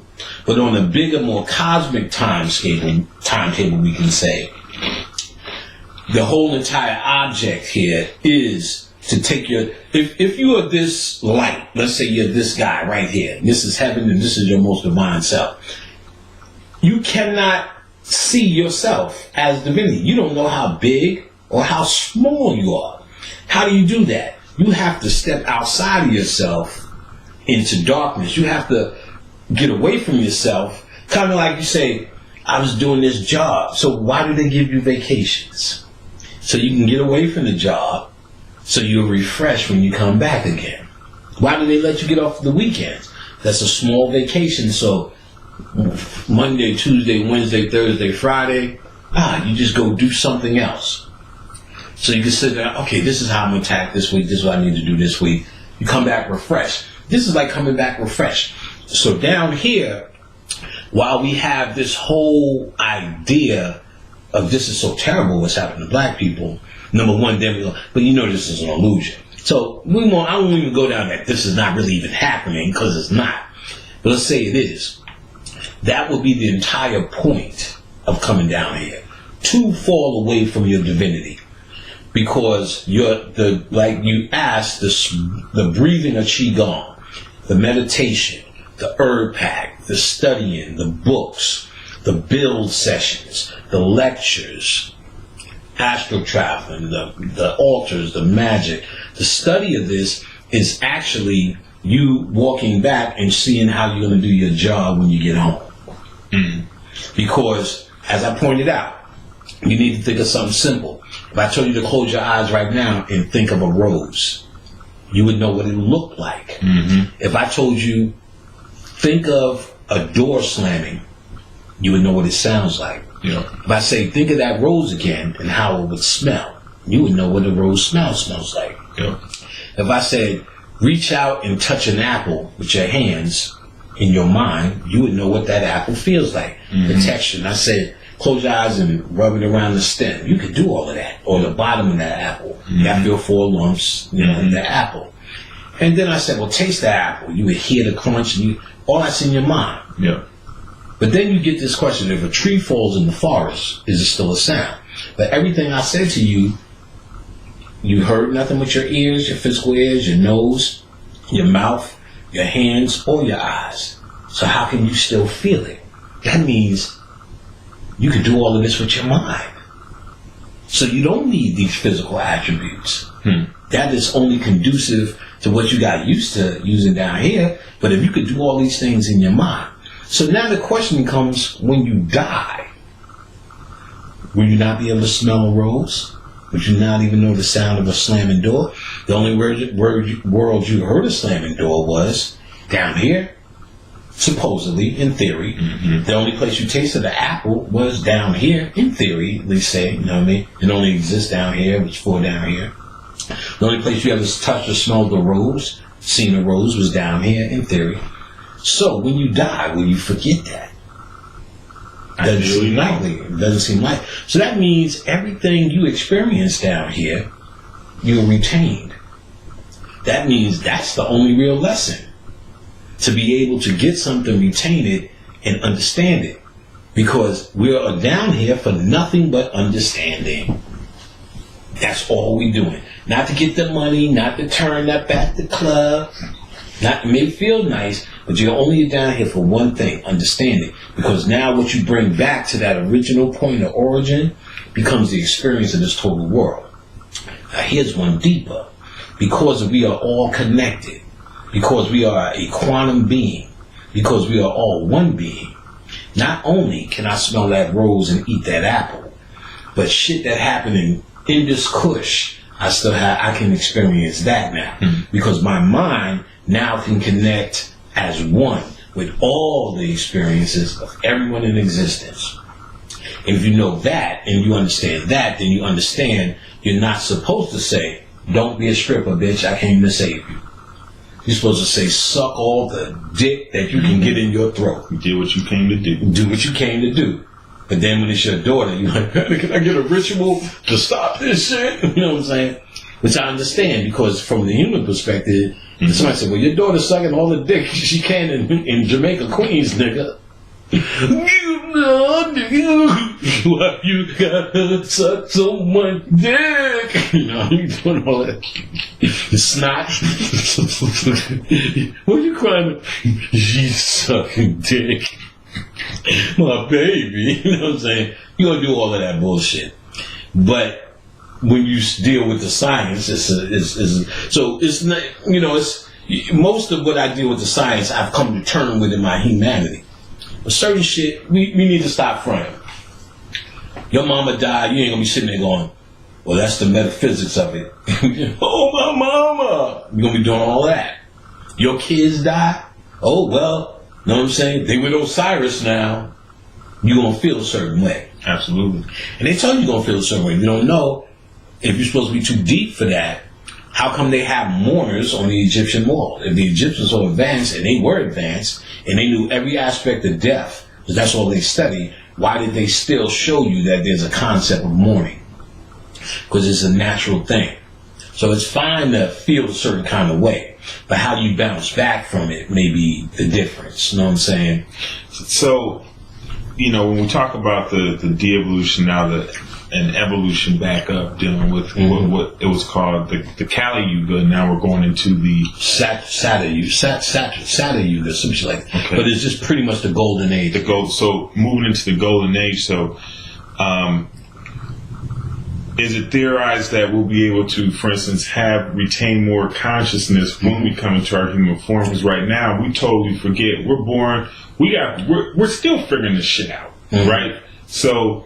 Then will we be able to retain more of our soul memory, let's say, you know, in this golden. Well, look at it this way. There's nothing that you truly forgot. So when I said you came out to get away from it, you actually put yourself under the illusion of getting away from it by putting yourself in the brain. You put a handicap on yourself, but it's not real. It's an illusion. Otherwise, we wouldn't be sitting here today.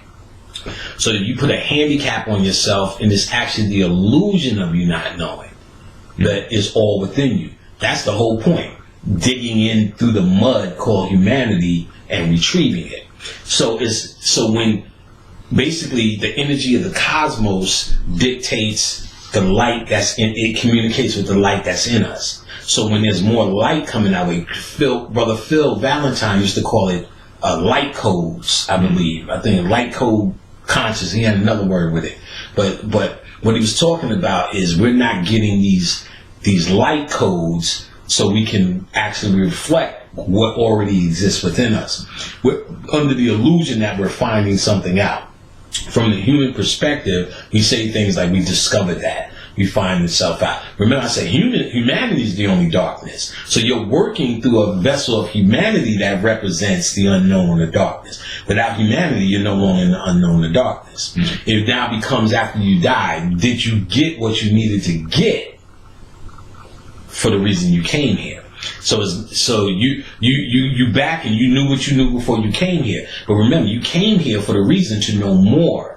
And you only know more when you go into the darkness, humanity, and discover it.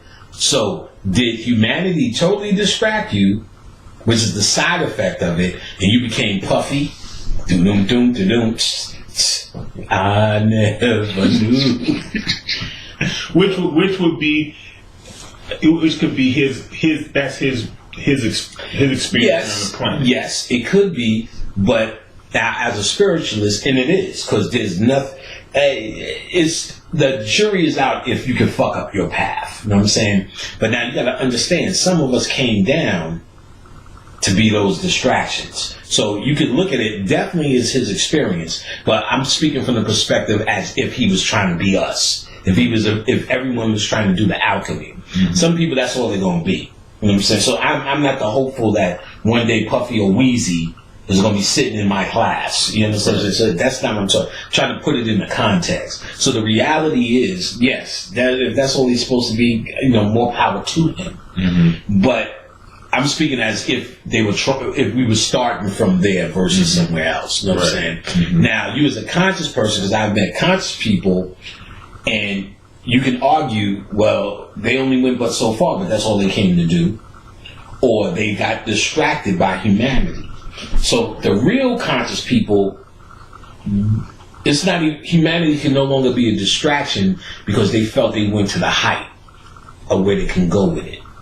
That no matter what avenue they turned, there's no knowledge or there's no purchase in that life. You know what I'm saying? So, and I'm definitely, because there's nothing this planet can offer me that I find enlightenment more than this. There's nothing in my human existence that I could get. I do the dumb nigga shit. I buy sneakers and all that, but that's so low. Most niggas live for that shit. You know what I'm saying? That's a difference. Mm-hmm. So, and they supposed to live for that shit because even in their stupidity, even the Puff Daddy stupidity, when it's all said and done, we still, or not even when it's all said and done, when you go back, you're able to tap into that. The same way we're human and able to tap into spirits, as a spirit, you're able to tap into humanity. How do you know? I just finished telling you, Johnny Cochran tapped into Courtney B. Vance in that movie. We seen Ray Charles, whose energy is so powerful, in the middle of that shit made the transition, tapped into Ray Charles. We seen Ali, who's still alive, take over his energy field because you exist here and there. You exist as a spirit, Ka, and in the body. His spirit, which he hasn't used for years, now exists in the spiritual world, the true Ali. Right. You just got this nigga now. Mm-hmm. So he's left, and we know it looks like him and it's his body, and he's still pulling on it, but he's gone. My mom used to say this shit. She said, that motherfucker ain't Smokey Robinson. That fat bitch ain't Aretha Franklin. Because they are here, but their energy, even though their bodies are still here, you actually transcend. Transcend. You knew, all jokes aside, if you knew Rick James, you know Rick James already was dead when he was doing that I'm Rick James bitch. See, that funny part was actually Dave Chappelle doing the old real Rick James. Right. When he was telling you, then they walk up in the club and start licking bitches' faces. Right. And that shit was real. I remember my uncle telling me he went to Rick James. My uncle's like fucking Joe the plumber nigga, you know what I'm saying? Eat all your broccoli, nigga. That motherfucker. He when you tell me it was just Rick James concert. Mary Jane. He said, Rick just said, feed me. He said, niggas just threw mad weed on the stage. I can't remember, he was telling me when I was little. Wait, just picking up weed off. This real shit. That's why I was trying to tell you, if you know Rick James' story, and I'm not trying to bring it to Prince. Prince hacked off of that shit. Prince was he's a hell of a guitarist, and Prince hacked off of everybody. I promise you that. Rick, so much so. I look back at it though. Actually, after we had that conversation, I went back and checked out. Oh, did you? Shit. Yeah, what? Right. Rick actually he said it. You know, Mary Jane girls, and he had Vanity 6. He said, he followed my whole shit. Rick just went in on it. Rick did a whole album cover dressed like Prince. Just to make the point, like, you took mine, I'm taking yours. Funny shit. But you did check back. I did check back. And when I saw that Rick was out doing a lot of that shit. Sexual guitar. Yeah. Dick in a guitar. You know what I'm saying? Humping while he's playing. And just the freakazoid. Rick would be on there, you know, with that weird shit. What do you call this shit? He was on Soul Train calling that. Funk freak, sexual freak funk. Well, he had a whole name for it. But he was that dude. Now Prince eventually, and then during Purple Rain, Mike got big. Then Prince softened it up and got his little, and come here, motherfucker. Like, that's my favorite line. When he was talking to Link from Mod Squad, when he beat his mom, he said, come here, motherfucker, motherfucker. I hate Prince so much that I love him again. I ain't gonna lie. But, so, when you watch Rick James doing this comedy, cocaine is a hell of a drug.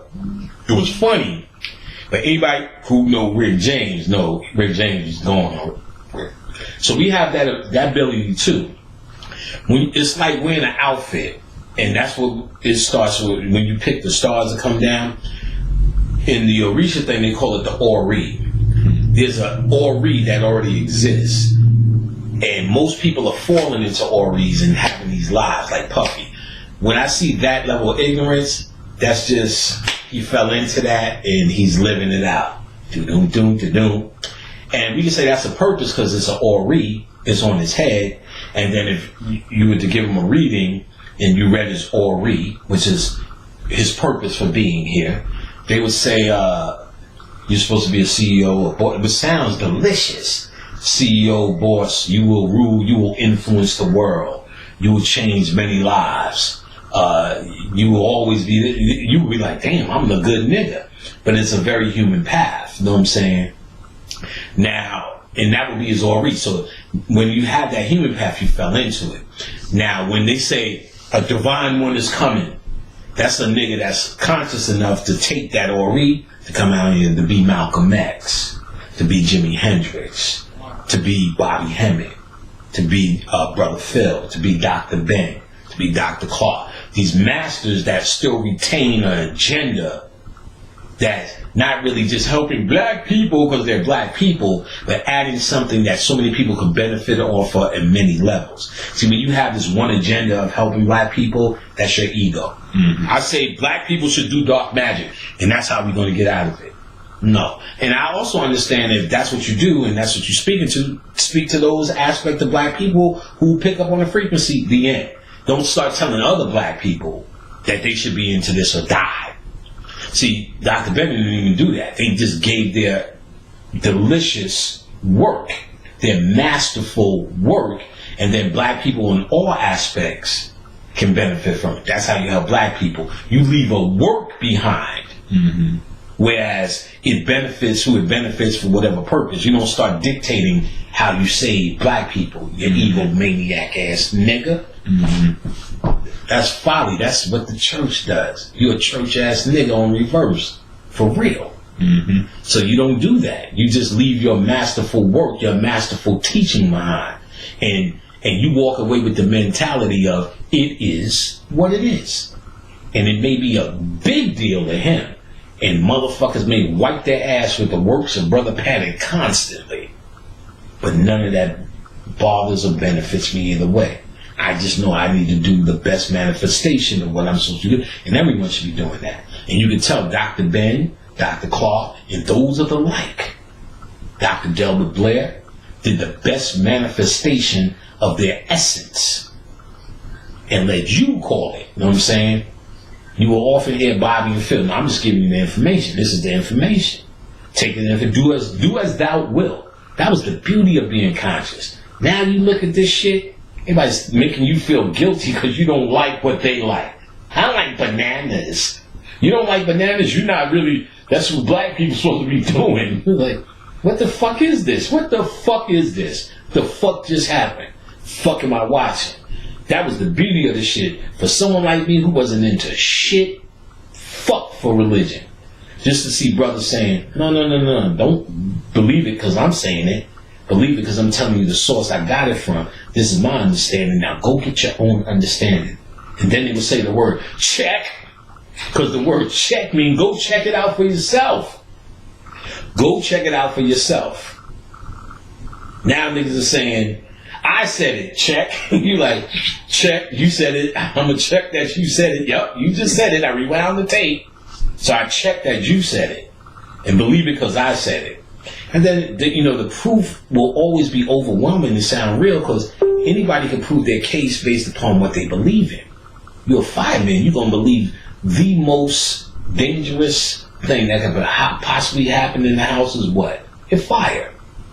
You a policeman, you're going to believe the most dangerous that can happen in the house is the robbery. Why? Because I go to robberies all day. And the fireman's going to say, why? Because I see fires all day. So you're manifesting what you see. And you don't have the either intellect or the humility to manifest something that everyone could see for themselves. You know what I'm saying? What I try to do is manifest where you can have a vision for yourself. That's the honor. That's the respect that I believe black people have the power to figure out themselves. If you're fucking interested in what I'm saying, you need to have I don't talk to kindergartners. So you need to be at an intellectual level where you can make your own decisions. And what honorable thing can you ever present to a black person but the ability to figure the shit out themselves? Instead of telling them how we should act, what we should do, and who you really are. Let me explain to you niggas who you really are. You are what you say you are. Puffy, you know what I'm saying? Nicki Minaj, whatever you say you are, you're going to be that. So how dare you be arrogant enough to tell what we should be doing and how we should be acting, what we shouldn't be fucking with. Fuck with everything. We here to fuck with everything. Ain't nothing. See, first you got to get at something's outside of you. Even these white people ain't outside of you. You created them niggas in a cave. You co-sign with that. So they came out of you and out of your DNA. They're the lowest aspect of you. The end. So you're looking at the worst you could get because we are actually becoming them. And that's when you hit rock bottom. You know what I'm saying? Actually, when they showed up, you hit rock bottom. Now we live in this rise back to the top. But we're trying to do it on their terms. And that's our problem. We need not to do it on their terms. We need to do this shit on our terms. We need to do it on our terms. And our terms is our ancient science. All that we have discussed within. So, with this rant, you know what I'm saying? You need to understand how important it is for us to find our own thing. So the devolution or the fall of us, it was a process down, but a necessary process for a true rise. You can only rise if you fall. That's what they were talking about in that Batman movie, Batman Begins. Why do we fall? Just to rise. That's what they're talking about when they're saying that shit. They're saying it when they think it's codes, but they can't get it past me because I know the science. I know where they getting it from. See, they do this shit all the time. If you don't know the science, they get you. They play and hope on your ignorance. That's why the Paranormal series has been so successful. These niggas do not know spirits. So they don't even have to do nothing. Or you'll be watching the camera like this and they'll be eating something. You see something go like this. And people start yelling, ah! You're like, what? There's never nothing that's going to go like this in your house by itself. So when you know that and understand spirit, me and Khadijah is looking at this like, what? But the fuck is like, oh, you seen that? You seen that? If you ever watch those movies with these kids, because our kids' sons want to go all the time. They used to. Now they don't even interested. They say, ooh, what's that? And why is it working? Why is it shocking, scary, and you must see the next one? Based upon your ignorance. Because if they knew what spirit was, they'd be sitting there going, what are they doing? We like me and Khadijah. What the fuck was that? The blanket. She be sleeping and the blanket just moved. But she get up. Like, nigga, what was that?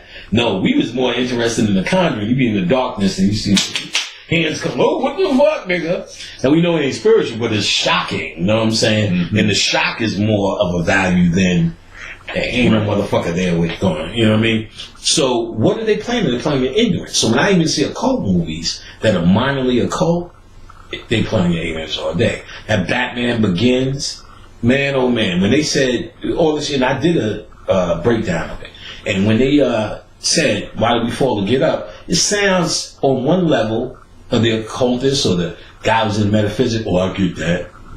But if you understand it on, there's a grand scale. Why do we fall to get up? So we can get up. You're not applying that to why you was a slave, though. How deep are you now? Let's get deep now. Why do we fall? You used to have the click tongue. You used to speak with your mind. So why did we fall? Why do we keep falling? Why did we eventually go in? Why did white man show up? Why did we eventually go and say, why did we lose on the planet? Why you getting beat up by Trayvon Martin? Why you getting Tuskegee experiments and all this happened? Well, they told you in Batman, we fall only to get up again. Our thing is the rock. So we are not applying it to that. We applying it to, that's the Satan and the angelic forces in the Jesus and the Horus and the Set. You dropped it. Oh, that nigga there, that nigga Steve, that's the fall. That's what they said in Batman. You ill, son. It's like, no, nigga. Then why you a slave? Fucking white man, son. Nigga running wild on the planet. They not understanding it more holistically. So with this golden age and with the rise that you're talking about, is this applying to humanity or the rise the rise back to this where we originally humanity? Because the same way those lights codes that we've started to talk about, when people are born individually at certain times, I'm starting to talk about the Ori. There's certain times the planet is in a position that's more conducive with what we call human success, human enlightenment age, brotherly love, less war, things that most people are striving for. Mm-hmm. A lot of why this happens is because your humanity is actually controlled. It's a controlled thing. First and foremost by the Zodiac. You hear me not buying into the Zodiac. Not because it's wrong or it's not working or everyone who deals with the Zodiac is out of control, but the secret hidden science of the Christ energy is actually outside of the circle of time, which is Zodiac, outside the influence. So your humanity, I'm a Taurus. My humanity will always be run by Taurus. So all the good attributes, that's you, Panic. All the bad attributes, that's me, Panic. But the occult science, my spirituality, is run on what they call the frequency of 13, the Christ energy. And that Christ energy is actually a middle point. That's the sun disk with the middle point. The circle is 1 to 12, like time, in the middle point. When you become the middle point, the 13 Zodiac, that Christ energy, you are no longer under the umbrella or the influence of the zodiacal slave masters, which if you don't know how to run your life, they will. When you know how to run your life on spiritual prowess outside the circle of times with Christ energy, you now begin to run your life. It still governs your humanity. So there's going to be some Taurus shit happening. You know what I'm saying? You step on my shoe or put mayonnaise on my sandwich. Right. But in my spirituality, I don't subscribe, well, this time is right for this and that time is right for that. Mm-hmm. See, I would subscribe to that if I was bringing a human down here for a human job. But my spirituality is to transcend that. So this is the concept of Jesus and the 12 disciples. What's the root word of disciple? Discipline. discipline. The idea, what they was trying to tell you metaphysically in that story, is Jesus or the Christ energy disciplines or the animal energies that are manifest in the zodiac. Now, just so you know, Libra is not an animal, and this one's not an animal. C. Freemanel already explained that all zodiac were animals. He said, in fact, Libra, which are 2 scales, used to be 2 scales on a donkey. So, because this all represented your animal nature versus your human nature. In fact, that's what this Pan is. Pan is half animal, half human. You know what I'm saying? Because what they try to say that's the duality of man. Spirituality versus your animal self. So the higher they'll tell you, what are the good attributes of Taurus? Well, they always a planner, they get money together, they steadfast, they tell you all this. The higher aspect. What's the low aspect? Stubborn, bullheaded, can't tell them nothing, won't listen, all the rest of that kind of shit. You know what I mean? So that's the lower nature. And you're supposed to first master your higher aspect of the zodiac versus the lower nature. And then after you master all of them, you become the Christ. So now the theory becomes you got to go to 12 lifetimes or perhaps do-overs, because you're in this circle of time. You're going around and around again. And see, when you deal with Gnosticism, they tell you about these 12 archons. Then they don't speak too highly of the zodiac. That's where you're going to get the zodiac ain't your friend, and they help build this matrix. Gnosticism is going to separate the men from the boys. I think I have one. No, that's what's going to separate the men from the boys, and it'll make you understand about how the ancients felt about this matrix and living here and humanity itself. And they have plenty of colorful shit to say. I've got lectures on it.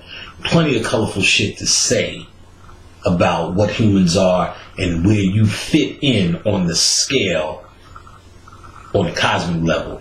And it is the worst. Human thought is the only true evil, the worst thing in existence. And I've seen that firsthand doing my spiritual work when they showed me, the Orishas actually showed me what their idea of what being a human is.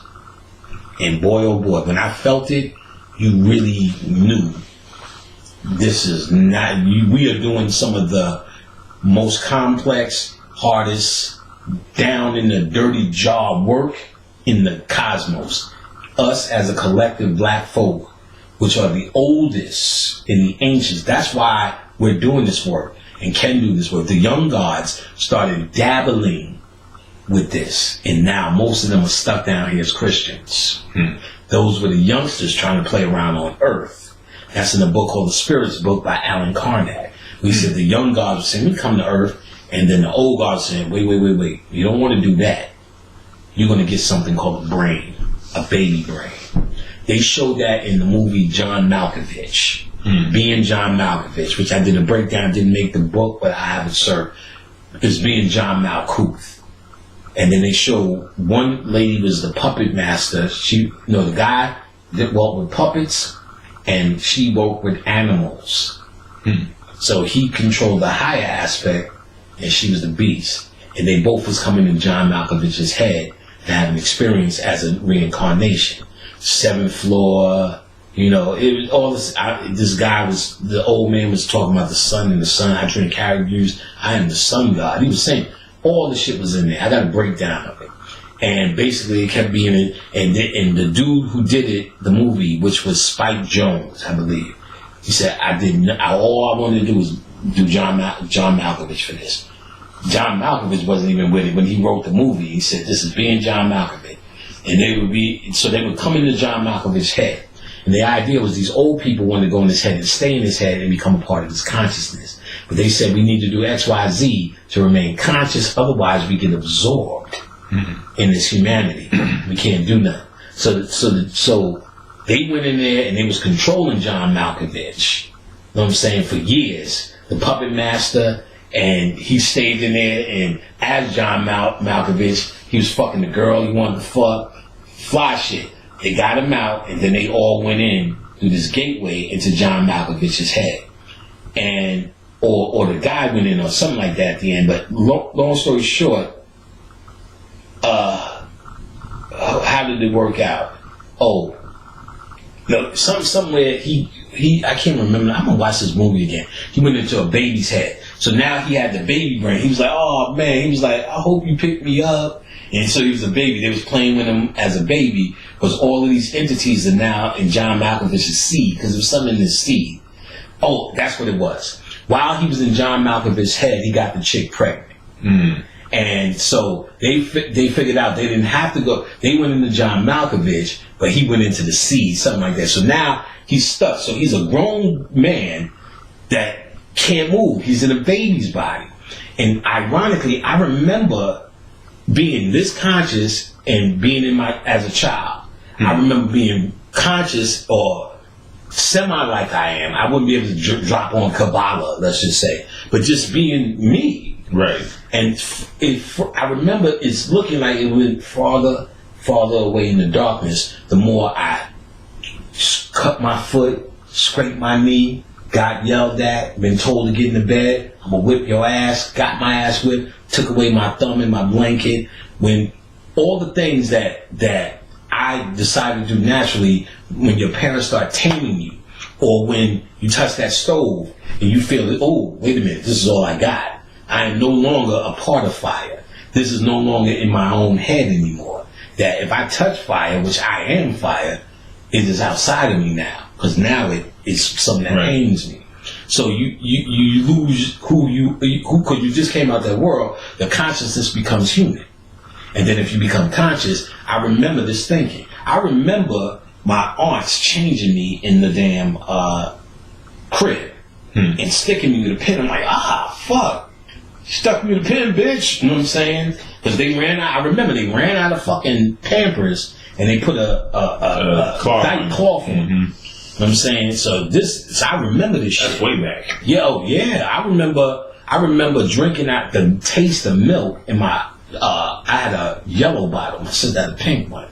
I just remember the sensation of popping that little fucking shit in and just getting it in. That nasty, warm bottle milk. You know, the bottle always smelled sour. Nasty little kid-ass bottle. Especially back then, because they wasn't boiling them. This was that little plastic shit. This is that plastic cancer-causing shit. Little shit that you could just, cheap ass. I remember they gave it to me in the house. I just would not go nowhere out of this bottle and this fucking blanket. You know what I'm saying? Straight line it, scared. You know what I'm saying? Straight line it. And then I just remember all that shit. Then I remember getting farther and farther away. And I remember the feeling of not being able to use my body or move like I was able to move. Just stuck in a person who couldn't walk or couldn't carry shit and couldn't reach. So they show that in that movie. He's like, pick me up, please. He's conscious in his baby body. That's a real concept. They talk about that in the spirit book, that's what happens.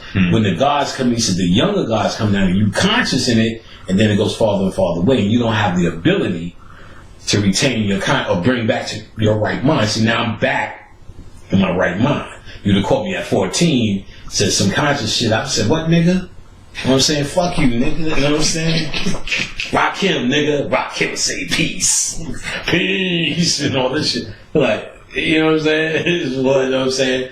I'm a magnificent. Oh, goddamn. These are the rhymes that a man manifest. I manifest. I've been doing all that wild shit. Who's going to take the weight? You know what I'm saying? Or do the Flavor Flav dance or the Bismarck. You be like, Panic is ill. I'm like, yeah, nigga. Bismarck is a going off. You know that shit? Picking boogers. I'm picking boogers. I've been doing all that shit. You be like, this nigga is full of nothing. But then you get back in your right mind. That's your conscious mind. And I remember having this mind. Not the specifics of what I could break down, but just this person existed. Who I am existed. And I remember that person going away and becoming whatever this human thing has made me. And then that person reemerging based upon the world. So your true self emerges when you're conscious, when you're truly conscious. And you're not working through your ego trying to save black people and tell them what to do. So that's an excellent movie, being John Malkovich. it'll show you like what happens with this baby brain. So when you get this baby brain, like in this book, he talks about these young guys like, fuck that, we gods, we do whatever we want. The old guy said, don't come down to this motherfucker. Don't go down to earth. You're gonna get some shit called the baby brain. You know what I'm saying? You might wake up at a truck stop sucking dicks. You know what I'm saying? Cut it out. So, and then these gods come down. So the idea is the old gods are able to retain or get back into their right mind based upon their path that's guided by them. See, because I could look back and there's so many, oh, now I understand why that happened, to keep me here, to keep me there. I tried everything that every other human would try, you know what I'm saying? But it either wouldn't work out, or it was just not a good idea, or, you know, there was always something that kept me to the point of where I was going to get where I am now. Meaning that some of us have the know-how to work through this matrix to be able to stay on their path, to do their work. And conscious folks are definitely, even the most minute of conscious folks, are definitely old spirit. They've been through this rodeo before. Mm-hmm. I'm just a Christian, I can't take it. All you talking is youngsters, true youngsters. So we get frustrated with them, this stupid ass nigga. That's saving the babies, leaving them the fuck alone. All you niggas want to save babies. The true babies are them Christians and them niggas that no matter what you do, like, you know, I worked with that one Christian lady. I was like, Jesus ain't real. La la la. She just really went there on me. You know what I'm saying? And you know, my barber that I'm talking about. You know what I'm saying? Thou shalt not. And Jesus is my. Like, it's going to be in that moment, motherfucker. Wait a minute. You know what I'm saying? But at the same time, when you sit back and understand and reflect, what are you talking to as a child? That's the baby.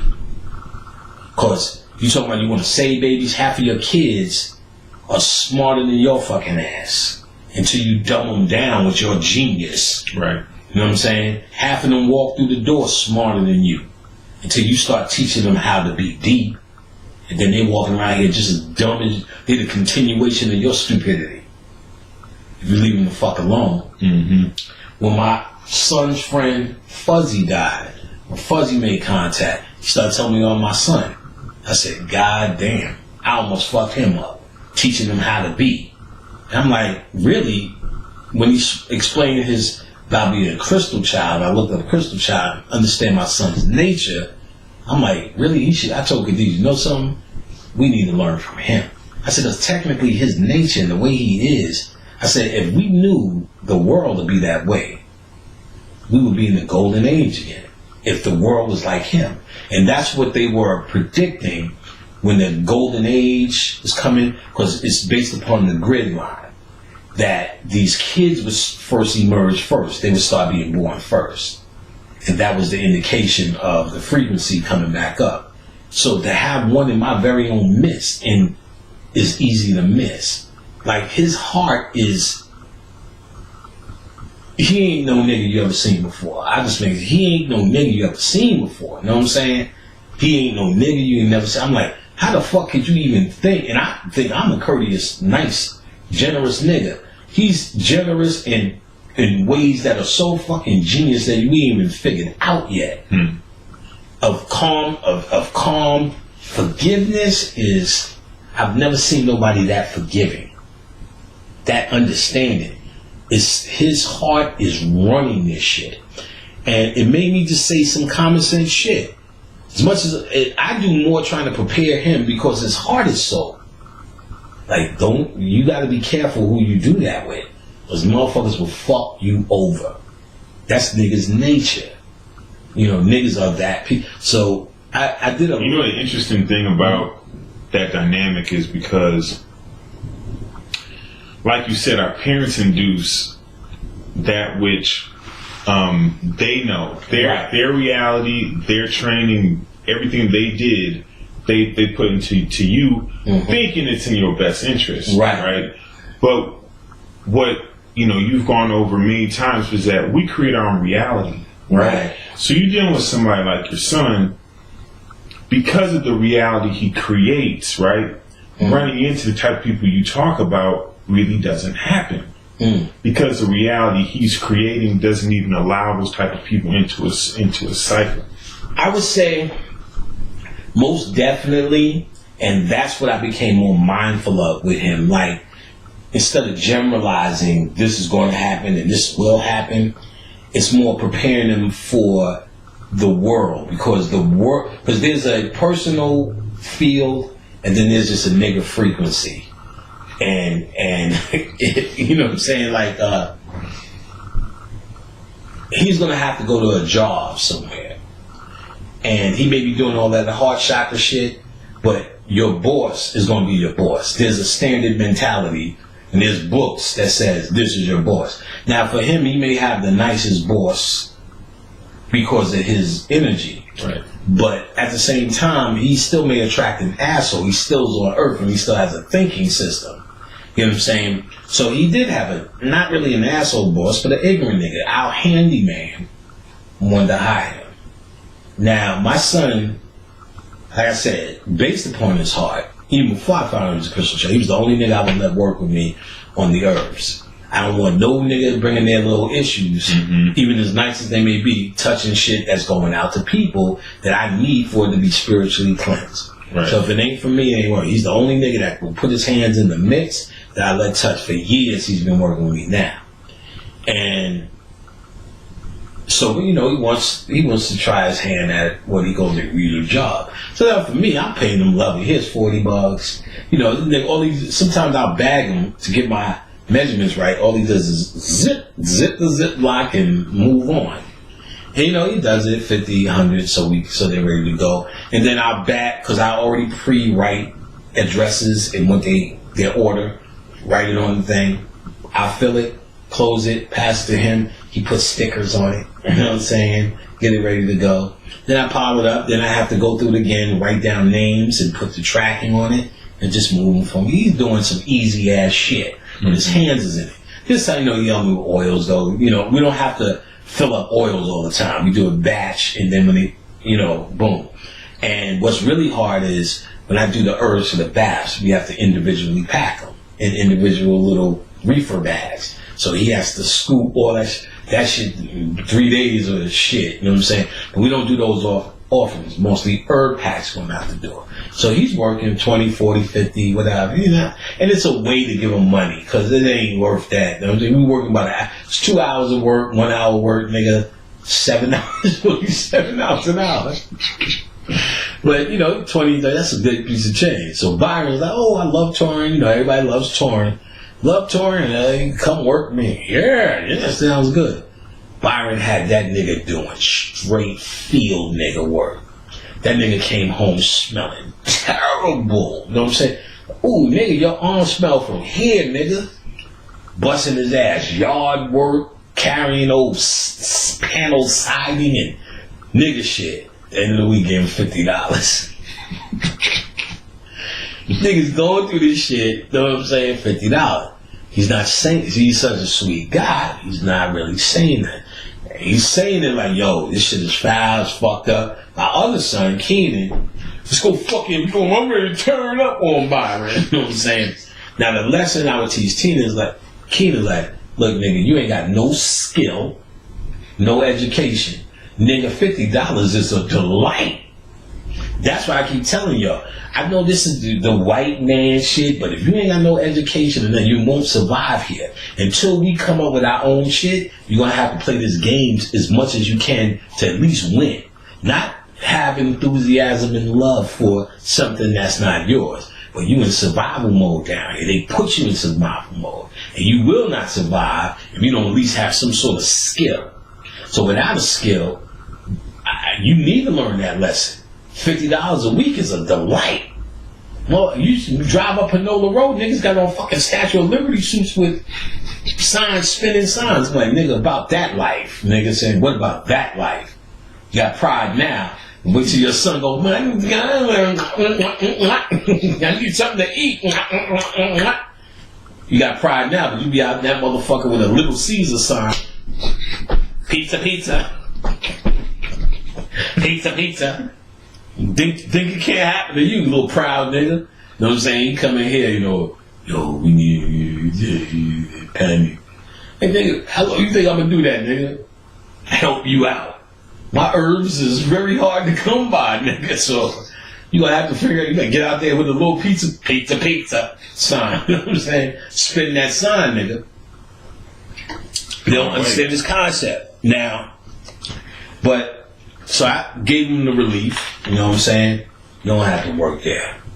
I was on, you saw, they was happy as hell. So he's going to run into life. You know what I'm saying? His perspective on it is always going to be that of easy like Sunday morning. He's already got the friends that's already digging him down. He don't know how to get rid of the assholes. Or, you know, I try to explain to him the concept of, listen, this is what you need to do. You need to understand your friends don't just get a all-touring pass. Your friends need to say, this is that nigga for that, this is that nigga for that. See, his brother, Keenan, understands the concept. No, that nigga, I hang with that nigga, he don't know where the fuck I live, because he's that nigga. Everybody just, panic, this is Billy and Ted and John, they're all coming in to see all the shit you got. Like, motherfucker, this motherfucker, you met Baynard and Raynard and Maynard and Saynard and Taynard. Like, no, I didn't get them fuckers out of my fucking house, the nasty bastards. And he can't determine, he's learning how to keep them at bay because his heart chakra's so off. So now it became us trying to protect him from basics, not our definition of the world. Because really nothing scares me in the world. My answer is magic. So I'm no longer in a place where this shit can happen, son. I don't deal with randoms and it could happen and what if. I don't deal with that shit no more. I make my reality. So we passed that.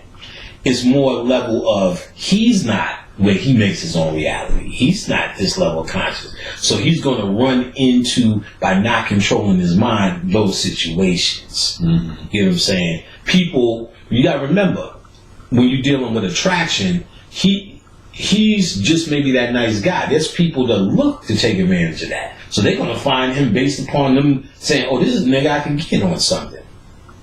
So they're going to find each other. He may not be putting the vibe out to magnetize an asshole, but an asshole is putting to magnetize a good guy. Mm-hmm. So they're going to find you. You're here. You're in the mix. It's going to happen. There's no way he's just putting out all good vibes and all good people come. He'll find a lot of good people, you know what I'm saying? But he still has to know how to direct his energy to where if he's putting out good vibes, that who he's attracting in their true agenda for actually showing up in his life. And can he utilize them or use them and they utilize him to each other's mutual benefit? Because if he's just putting out good vibes and don't know how to protect himself or to direct, even more than you say protect, direct himself, there's a nigga that's saying, I'm trying to eat bunny rabbits, and this nigga's a delicious bunny rabbit. So that's kind of like saying this chicken got ate by the wolf, but it was a good chicken. How did the wolf get in? No, the wolf is looking for chickens, and the chicken sometimes only has to be what he is, a chicken. So my son only has to be what he is, and you know niggas take advantage of nice people. You nice, nigga, you gonna give me $1? Let's see if I could get 2. Bums do it. Can I get some change? You pull out $1. Oh, shit, maybe you got 2, nigga. Because if you go on $1, maybe $2 ain't nothing. Why don't you give me that whole thing right there? Because, and it's not about, and he's so nice, okay, here you go. Go get you coffee. Niggas about to get high on you. And maybe they are getting coffee. You're not giving it to them for that. You're giving it for the sake of giving. So he's the giver for the sake of giving. And he doesn't realize when he's like, and it's so foreign to him. I'm like, man, that motherfucker's trying to get over on you. You know what I'm saying? And he's just, okay, all right, I see it. It's like almost like slow to him. And I'm telling him what's really going down. We know we ain't gonna devoid of what niggas do. I was a nice guy when I was little, but niggas was all around me. You a nigga, this is nigger law. You know what I'm saying? You in nigger world. So you know niggas is gonna do what they do. And his friends, same shit. He got a little jealous ass friend named Steve. I'm saying, you need to end this. His mom said, you need to end this. I told Steve, get the fuck out of my house. You ain't come here, you faggot. I said, nigga, I ain't my son. What I say? Get the fuck out. A couple of months later, Patty, Steve would like to talk to you. No, another time, he just waiting for my son in the front. Walked up, got out the car. Was I with you? No, I wasn't with you. I was with Courtney, the yoga instructor. Got out the car. Get the fuck off my house. Get that dog up. The fuck off my yard. Get the fuck out of here. You know, they're not used to the father figure talking like that. I'm like, no, I'll show you what it is. Because you grimy. And my son's always telling me a grimy story about this nigga. My wife, Khadijah's like, this nigga's grimy. My son cannot say, I don't need you in my life. When I was with Steve last night, nigga, don't tell me about this grimy ass nigga and you still hanging. Because in him, it takes him a long fucking way. When he was with that girl, I used to talk about that in my class. This bitch was terrible. But this nigga was dedicated. I've never seen a nigga his age so dedicated to a regular ass bottom bitch. You know what I'm saying? And, you know, in us not understanding the crystal child aspect, man, what's wrong with you? Look at our mom. I can tell you worlds of old fucking no stories. But I'm gonna tell you, we just gave up. Fuck it. Khadijah's like, fuck it. You know what I'm saying? It got so bad, Khadijah, we be at the mall, Khadijah, she Torn should be fucking these bitches out here. So you know it's ill when your moms be like, this nigga she like, God damn, this nigga should be getting this pussy. Look at all this pussy out here. When your mom say that, fucking with this old beat up bitch. And so we gave up. So now, she was terrible. Bitch look like, who I used to call this bitch? Bitch look like Cicely Tyson. You know what I'm saying? In her greatest slave role, Miss Jane Pittman. You know what I'm saying? She looked like a young Jane Pittman. You know what I'm saying? Terrible. You know what I'm saying? Everything was wrong about her. One day, cause she had them black features that was there. She would have grew into a look, but it wasn't this day. And this nigga's with her. First it was a fuck thing, but he's dedicated. So I'm like, why do you love her? He's 18. But he give me this underdog story. I'm like, you don't love her, you feel pity for her. You feel compassion for her, which is his heart. I said, she plays on your compassion. You're not in love with her. If you ask me why I'm in love with your mother, I'm like, nigga, just her hands alone, I can keep you here for an hour of how them shits amaze me. You know what I'm saying? That's what love is. I could tell you aspects that are so intricate about this woman that mean that to me. And we won't even get into nothing in her mind yet. I can just tell you about her physical attributes and fuck you up when she did this, which I can tell you the exact moment I knew I would be with her forever. I can do all this shit. You tell me why you love her. Because nobody's never on her side. I'm like, that shit don't even make no fucking sense. But that's the compassion he has. That's some compassion. Nigga, it was, and I'm giving the light version. I forgot half the shit. I'm giving you the light version. Now, I knew when it was gonna go sideways. She got a job. See, they was both together. They was all eating my turkey burgers. A date was coming to my house and watching a movie. So now, and they thought, you know, once you get a job, you in. When they're 18. So she graduated. She gets a job. Burger King. Incidentally, I like the Burger King fish sandwich. So I used to go get my fish sandwich. She's being, hi, Mr. Patty. I'm like, bitch, don't want you to make my sandwich, bitch.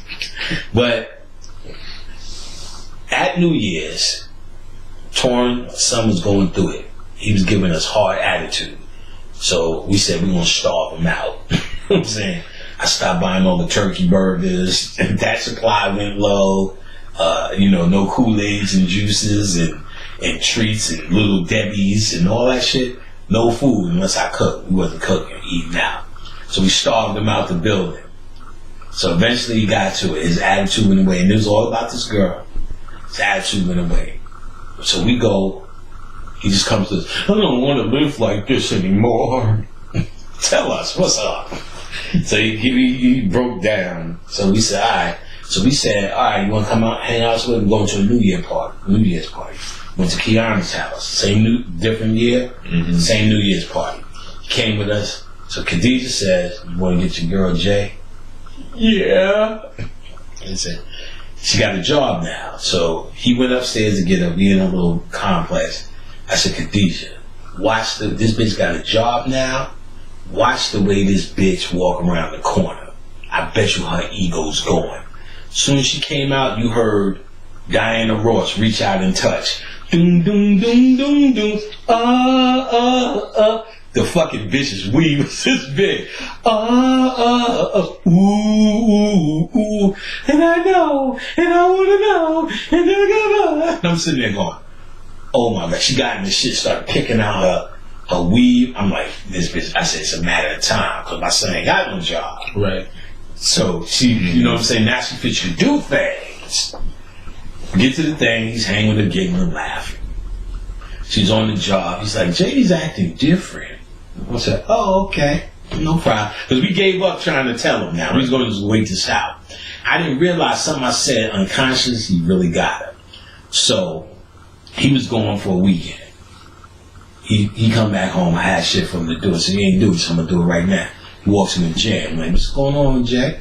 How the job? Yeah, she said, yeah, you know, her mother's still doing this and doing that. Her mom's was real wretched. Her mom's had cat suit pictures on Facebook. So that's why I was against it. Right. I said, apples don't fall off the tree. Cat suit. So I'm like, yo, listen, what's going on with your mom? Well, my sister came home from the army, kicked me out the room. I sleep on the couch. I pay the bills now. I got my job. Telling me all this real live penny from good time shit. I said, well, listen, instead of trying to think your mom's going to have to get right, you need to find something of your own. You need to do whatever you need to do to survive. Actually, I had an earlier conversation telling her that. Find a roommate trying to do this. So when she came over that time with him and I told him to do the chores, I think she thought that he was going to be her roommate. So I'm like, wait a minute. Are you waiting for him? She kind of said yes. I said, oh, let me explain something to you. I wanted to say bitch. So let me explain something to you. I said, look at him right now. And it was so funny. I said, he lives in our basement. He basically has his own apartment for free. I said, listen to him now. And he's walking around whistling like he's home. You know what I'm saying? Singing some Meat Mill shit. I whistle while I work. You know what I'm saying? I'm saying what I needed him to do was take some turkey meat, make patties, and freeze them so he'll have his burger. I said, he's making his whole food supply for the month right now for free. I said, Jay, you think he's leaving here? I said, he has no pressure. I said, you under pressure. You under duress leave you out. I said, does this look like a guy that's leaving this shit? And I could see on her face a reality here, but I'm just saying it naturally. Mm-hmm. Next week, you know what I'm saying?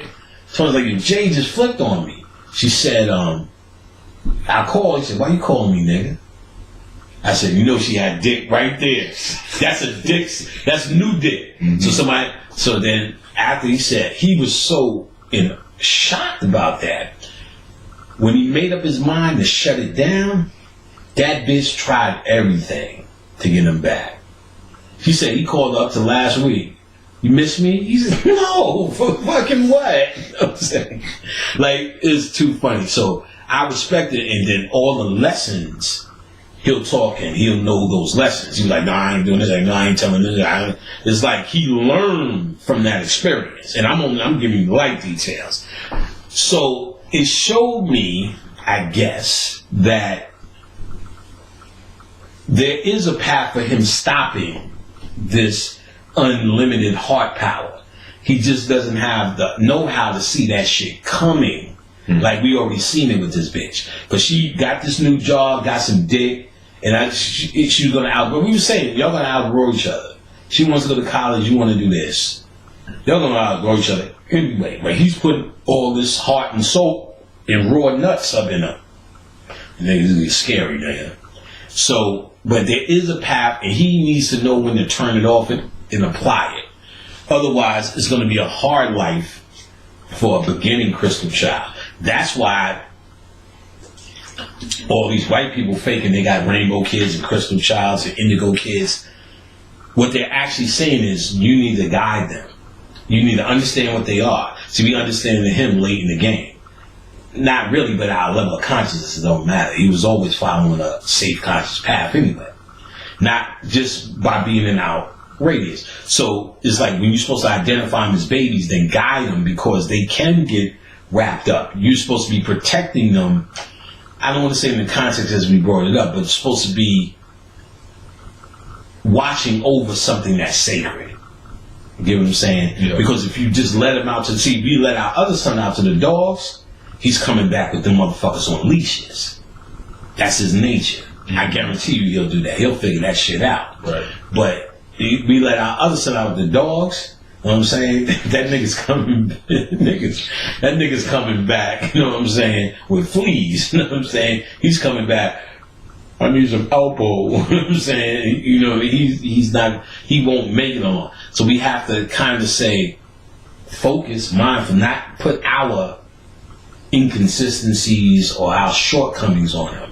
But we have to put our, and this goes into how you're raising your kids, period. They all have their path. There's so many paths. How I raise my kids like this. Stop trying to put your fucking theories on them. Just do you. Be the best you. And if your kid likes you, and if your kid sees you as any role model, that's the best you can do. Let them be who they are, but with a foundation. See, you talk to my son, you wouldn't even talk to this nigga as a conscious, he's a sweet guy, and he'll talk to you because he'll respect you and all that shit. But when I hear his friends, like they'll ask me questions, they're really aggressive. He said they all ask him, and he'll be the first one. I don't know, ask Panic. I'll bring you to my house, you can ask my dad. You know what I'm saying? He'll say that, but I'll see him say, like, the dude was asking me about the movie Gods of Egypt. And he was like, yeah, I was like, yeah, your third venture was the Eye of Haru. He said, what's the Eye of Haru? I said, it's the movie you see. My son showed him this statue. He said, this is the Eye of Haru, right here. Like, he knows, but they're not, they do all the Meek Mills and all I want to be the rappers, but I could see in little things he says. We hear me talk to his friends. He won't sit down and listen to me talk. He'll fucking go to sleep. You know what I'm saying? But like when you said something, you see, I was like, yo, the way you put that shit, like, it's so crazy. Both of them niggas, I'll be dropping signs on them niggas, and I know it's signs. I'm like, I should have recorded this shit. Right. And they'll be like, it's because it's coming from dad. yeah, exactly. So when you said that shit, that nigga that, yo, the way you put that shit was ill. I'm like, I feel like punching you in your fucking yellow face, you little fucker. But I know what it is. Like, my son went to see one of his cousins. Her father was giving him all this regular ass information. And this nigga was enlightened, torn. He was enlightened. Came home with books and all sorts of shit. Nigga don't read shit. I'm still buying them the Cat in the Hat to get them interested in reading. You know what I'm saying? This nigga reading, 48 Laws of Power with Slow. Live as a man thinking. I think that's the name of the book. So how the fuck are these niggas influenced? But they got it hit. But see, then I understand it. It's like when I give them their foundation, they hear the wisdom from other people, they recognize it. And it needs to be said from a different source. So Keenan loves talking to other grown-ups. He pretends he does. He thinks he hates talking to me, but he loves when I talk to him. You know what I'm saying? He ain't gonna talk to me back, but he loves when I'm just come downstairs and just Torn, he's the nigga. Panic. Yo, I was doing this the other day. He always wants to. He'll absorb anything from any other. Keenan don't want to be told what to do. You know what I'm saying? He has a big problem with that. But if you but my man Will used to come over and say shit. It'd be looking like the nigga want to cry and everything. I'm sitting there going, I said that to you, though. I say it to you every fucking week. So it's a funny, tricky thing. But at the core, you don't own them. And that's the thing conscious people have to get over. You don't own your kid, his conscious or nothing. You're in care or guardianship of him. So you're supposed to guide him to what he's going to be. Most people can't identify what they're going to be. So once we were able to truly do to his friend Fuzzy, who made the transition, he came and identified. It was right under our noses, and we conscious fucking people. I told that shit to Khadijah. She said, "Oh my fucking God." He came from my loins, basically, and I was missing this little point. We would have the description of him, but not just, here's the name. And then know what the funny shit is? Because he's fucking 20. He's a crystal man right now. I said, look up Crystal Child. He looked that shit up. He's like, oh my, he was blown away. He's like, this is everything about me. Crazy. He was like, because they give you a checklist. And like 80% of that checklist was on it. And then even Kenan, the 80% of the indigo child, because there's different indigo, crystal, then rainbow is supposed to be the most advanced. I don't know. But the indigo child, because I first started looking at it, when he was telling me, so he's talking about the indigo child. So I looked at it, I said, that's not him. I said, God damn, that's like my oldest son. And most of them couldn't get along. They couldn't get along because their energy, like his compassion is really deep, but he masks it because he's been hanging out in a fake toughness. You know what I'm saying? So much so that he will do something, he will fight, he will do everything that's required, but I can make him cry. You know what I'm saying? Easy. Because he does have a lot of compassion that he learned to mask. Torin didn't have to do all of that. So when he told me that, I looked at Crystal Child and I said, well, let me look up more. When I see Crystal, I said 80% of what's there, and then he found more. So I guess to tell you all of this to say, because I get so many conscious people talking about what to do with their child, you have to let them be who they are. And you're really here to guide that. You know what I'm saying? So maybe the word of saying protect may be a little bit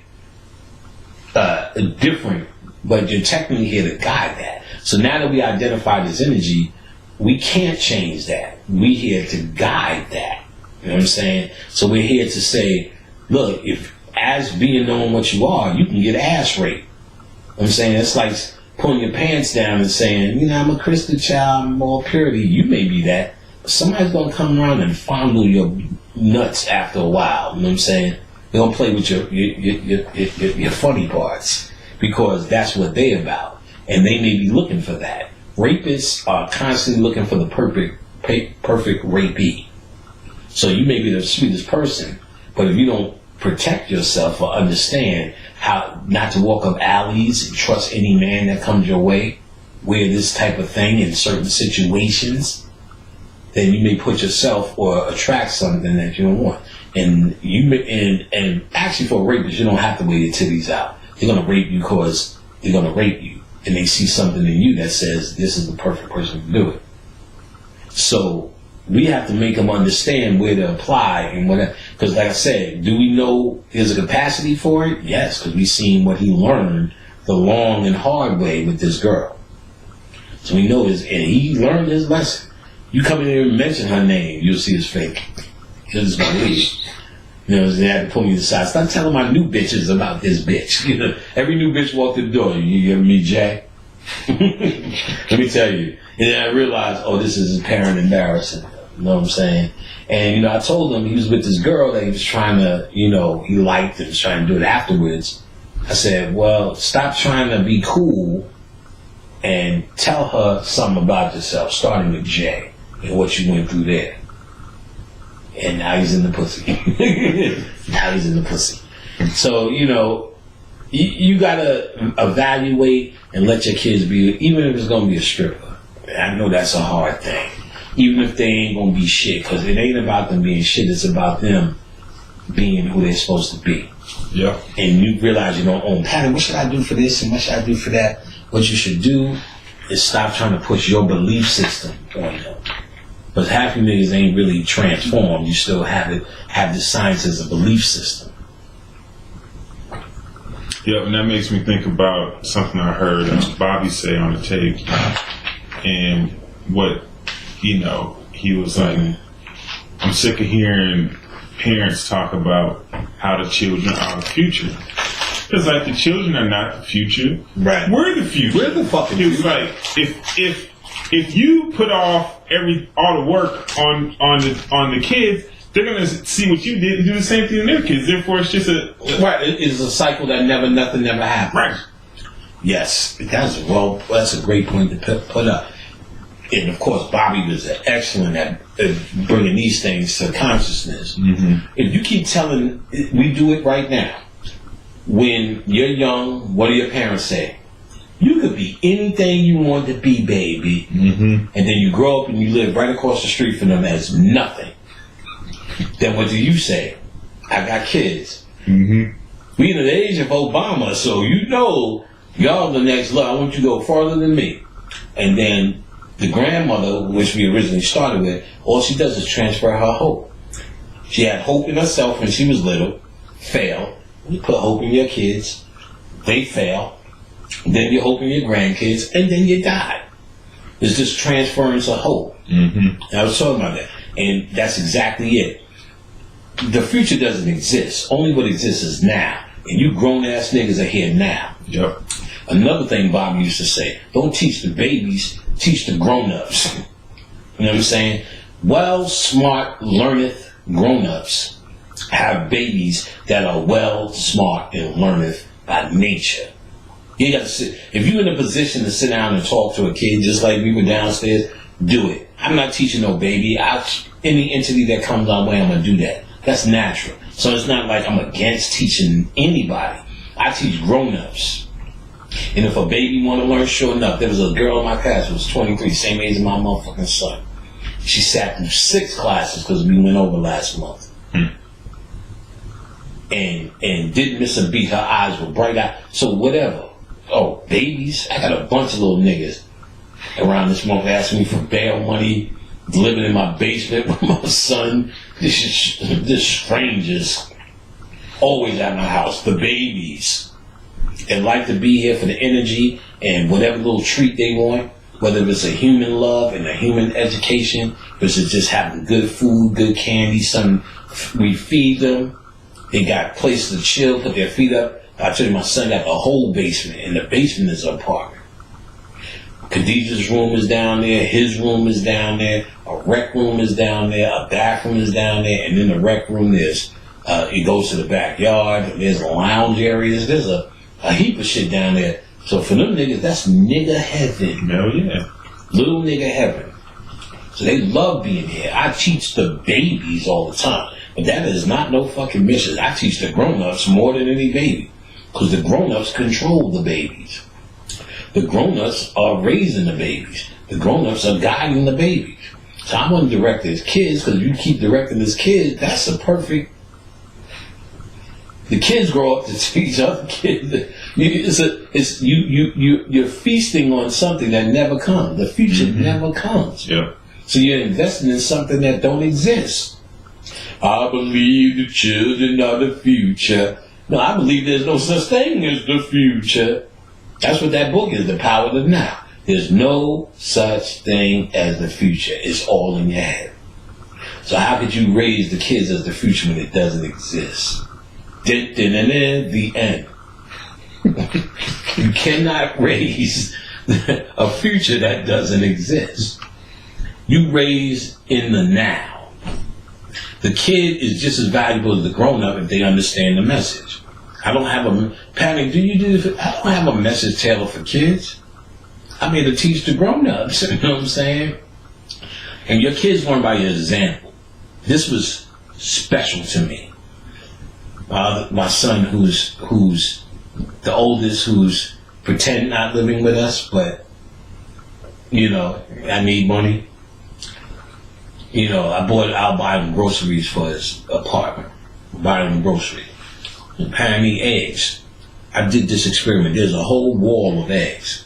But the eggs I've been buying for years are brown organic eggs. So, and those are the most expensive. So, I said, I just want to see what eggs he picks. Nigga went and got the brown organic eggs for his house. Which means out of all the eggs you would have picked, that's what he knows. That's when you're working. That's teaching the babies. Because that means my example is what he's really learning from. You could run your mouth all day. Kids don't listen to you running your mouth. Listen to what you do for them. What you do for them. I've ran my mouth 1,000 times to my son with all the sciences. But nobody seems to like when I go and buy him some sneakers or when I ask him to help me. Because I always help, my little son always helps me, I tell you how he is. But there's certain things my oldest son could do. It was, yo, you need me to help you, need me to do something. And I'll be like, no, I'm good, Torrin's going to do it. And I can see in his face he wants to sit there and help. So those examples of me just seeing me work and working with me is more effective than me trying to tell him a theory on what it's supposed to be. So him buying the same eggs is saying, that's what I know based upon what you showed me. And that's the magic. So you niggas need to teach yourselves so in what you become, truly become, your kids become. Stop trying to make them this fantasistic, deep child that is in the form of Jesus. Right. I can't begin to tell you how many motherfuckers start telling me about their children and how advanced they are. It's like, good, make them do a blog talk. Fuck, I can't. But does that have to do with me and what I'm doing? Mm-hmm. What you're trying to get me is to acknowledge it and go, oh, your kid is smart, so you can feel good about yourself. I don't care how good your kid is, how smart he is. Get him on YouTube and teach the people. Whatever it is you feel he's here to do, guide him to do it. Mm-hmm. I don't care. We all came to do something. So your kid is no more special than my kid. My kid is going to be special to me. Your kid should be special to you. Stop trying to make your kids special for everybody. You know what I'm saying? And, you know, you're going to be real disappointed when you grow up and the nigga work for the post office. You know what I'm saying? Going to be real un-Hotepi. You know what I'm saying? That wasn't as Hotepi as I thought it would be. That wasn't the plan. Right, that wasn't the plan. The nigga was supposed to be the next guy. But you know why he's at the post office? Why? They working at the post office. Right, you following your footsteps. You work because you worked at FedEx. You work at the post office. Right. Classic. Right, and that's usually what it is. And you know, it's really key.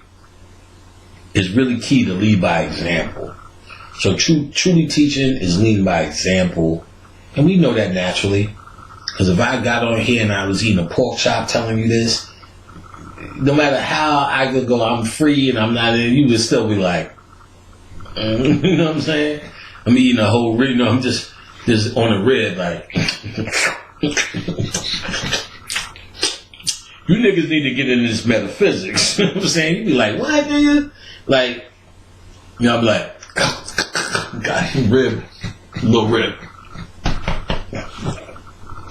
Give me a grape soda. And you'd be like, okay, but something about that, you know what I'm saying? Why? Because it's an example of something or behavior that says, not even to be deep and not eat pork and trigger nose. It's like, seriously, it's not in your frequency. Now, I'll be real. I stopped eating pork in 87. Damn. I've been eating pork since 1987. I've been eating beef since 1991, maybe 2. Still on that chicken though. That's like eating a pig. But not because I'm trying to be deep or be better. It's just my frequency. I didn't do that for constant. I just thought the meat was. I just thought it was disgusting. Just thought the pig. After a while, I was like, this is disgusting. And just stop. And you know, now it becomes something that's deep. But like I said, that chicken and all the rest of that shit, they're killing you with that shit too. So I don't buy into I'm somehow better or doing something better. It's just disgusting. I don't want to eat it. But at the same time, if you see me chowing down on a Big Mac while I'm doing a lecture, you kind of be like, man, something ain't right. There's going to be people who just going to say, just because I'm eating it ain't right. But even those who are liberal still will be like, I don't want to see that. And there's the deep dark side niggas, them niggas, and you know, I'm so deep and I'm magical, they still eat all that shit. They still eat all that shit and be like, yeah, and be promoting it because they're doing it as like they're a rebel against being a vegan or a rebel for that conformity. So when I see them, their consciousness is not really conducive on true transformation. That dark side and magic is actually being the rebel. Because they know that is probably the one, even in the black community, that's still looked at as something outside of us or something that's cutting edge. So it's about not fitting in more than it's really about being whatever. There's some who are, but there's some, just whatever the norm says, I'm just going to say different. Satan, he's my friend. And I'm like, this is not transformative science. You don't understand these concepts behind it. Just understand if you say it, black people will go, what do you mean, Satan? You must don't listen to prophetic. You must not ever heard Bobby Hemmett. Google Bobby Hemmett and you'll see that I am the same in theory on Facebook. That's funny because I guess that made me, when you said that, the pork and, beef and a lot of that, I definitely went through my phases as well. Mm-hmm. But one thing made me think about going back to the ages and the evolution back up is obviously the American nigga is like a mix of, we're more, our DNA is more mixed up than, Africans typically have been over the history of time. And that's really key. That's actually the alchemy. Because remember, it's all about DNA and record keeping. So if I told you that we were supposed to come down here and experience everything, like the DNA of the African is actually less advanced than ours. Because now we are now included with our experiences and the bloodline being mixed with more information than they have. You know what I'm saying? And so you gotta understand, in the mythology, they talk about how Shiva eats the poisons and he didn't die because he could now take the poisons and make them like the same concept as immunity. When they give you a vaccine shot, the concept is that they'll give you the actual disease. So you can develop immunity. So you can develop an immunity to it. So what you have is the best in the black group, the gods that were the ones that were actually enslaved in America, because we were the best at being able to be immune for what was to come. We had the fortitude and the power to eat all of this Chinese chicken shit, pork fried rice, pulled pork, ribs, grits, cornbread, chitlins, pig ears and dumplings and all that dumb shit, Big Macs. We had to eat all of that shit so we can transmute that poison into a form of alchemy. And there's a mythology in how Shiva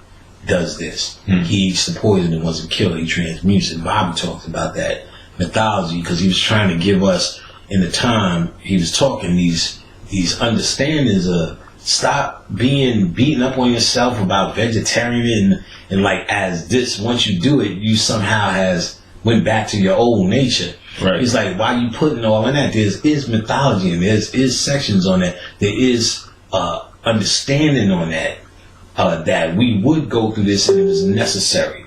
So our DNA being mixed and so-called fucked up, no, that was a part of it. We needed to inject this, because to inject it in our DNA is to truly own it now. If we had this pure African thing, that's why you know an African when you see him. I am not here for work. I need to do that work. Hello, you are brother Panic. How are you? Very few conscious. You know what I'm saying? But they are. But you always feel, if you had any experience with African brothers, sisters, you'll get either a fucked up thing because they hate you, especially the Nigerians, which you niggas is all Orishas. And then you get the ones that worship you as, I want to know, well, what's up with that? See, I used to work at that little drugstore, the Africans work, because I work 12 midnight, only Africans working. Abu, TJ, Mohammed. And, Mohammed, how do you do this dance? Remember when niggas was doing this, that dance? Mm-hmm. How do you do this? Like, he wanted to know everything we do. I'm like, no, you gotta flow. And the nigga was black as midnight. I remember we had a little loft. So where's Muhammad? I'm looking up in the loft, it was all black. Well, you see the nigga eyes just go, what's up? He just always wanted to hang. And his whole dream was being a cab driver. When I get my cab, man, it's gonna be money. I'm gonna go boom, boom. I go here. Like, he was like his cab. Then TJ, this nigga fucked around, wanted to talk to my cousin. And they just juiced. My cousin, this is before Lil' Kim got famous. She does Lil' Kim's hair now. Her son hangs with Lil' Kim now. These are just milking and juicing bitches. All 4 hoes. All my cousins. Nigga had to pay. This nigga was just paying. Jamaican Queens bitches. She's like, yo, the African shit. She said, oh, African niggas love to buy gifts. Send them over. I went to my cousin's house. He shit in my cousin's house. And she wouldn't call him TJ. She was calling him by his real name, Taju. Hey, Taju. He was paying. Let me tell you how nice it was. The baddest bitch that worked with us. We went on a company picnic.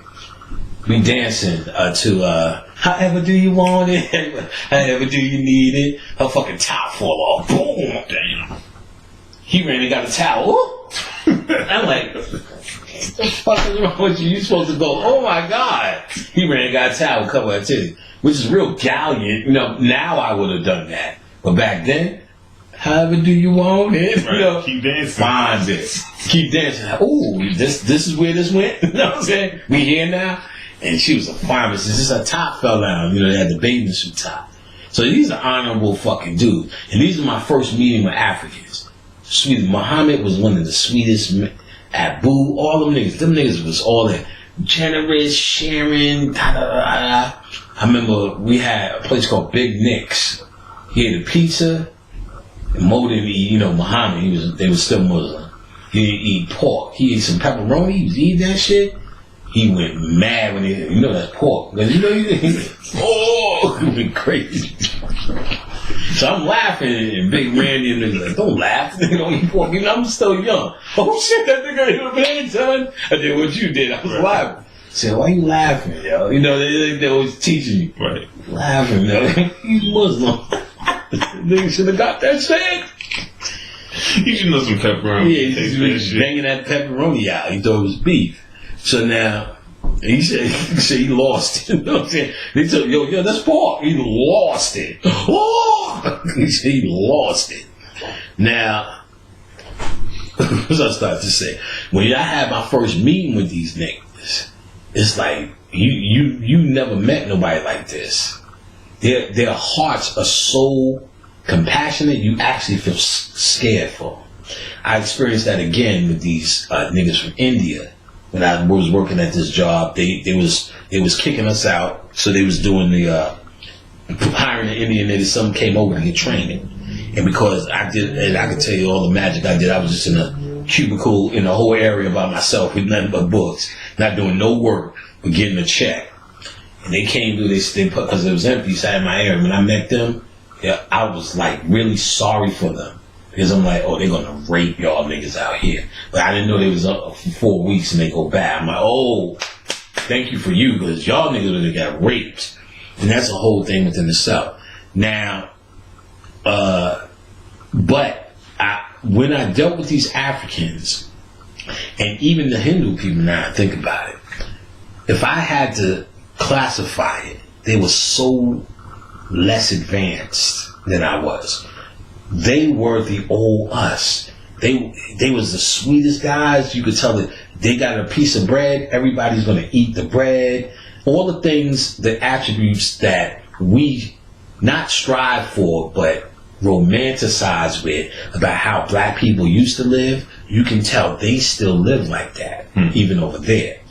But at the same time, is so much less advanced than us for a spiritual reason, not advanced in a human reason, but in a spiritual reason. I always felt they was always behind. They looked up to me, literally, as like, what are y'all going to do next? What is the thing to do? Teach us how to be you, really. What's this rap? This is how the rap music is. We talking about, this is 91, 90. Mm-hmm. So it's like, it was just everything about you. Now when we fast forward to 2003, and I met other Africans then, I studying for my networking shit. I was with the Orisha girl, and my stepsister, actually from that altar there, those are my all of them died. They had one sister who ironically moved to Atlanta, and she's out here.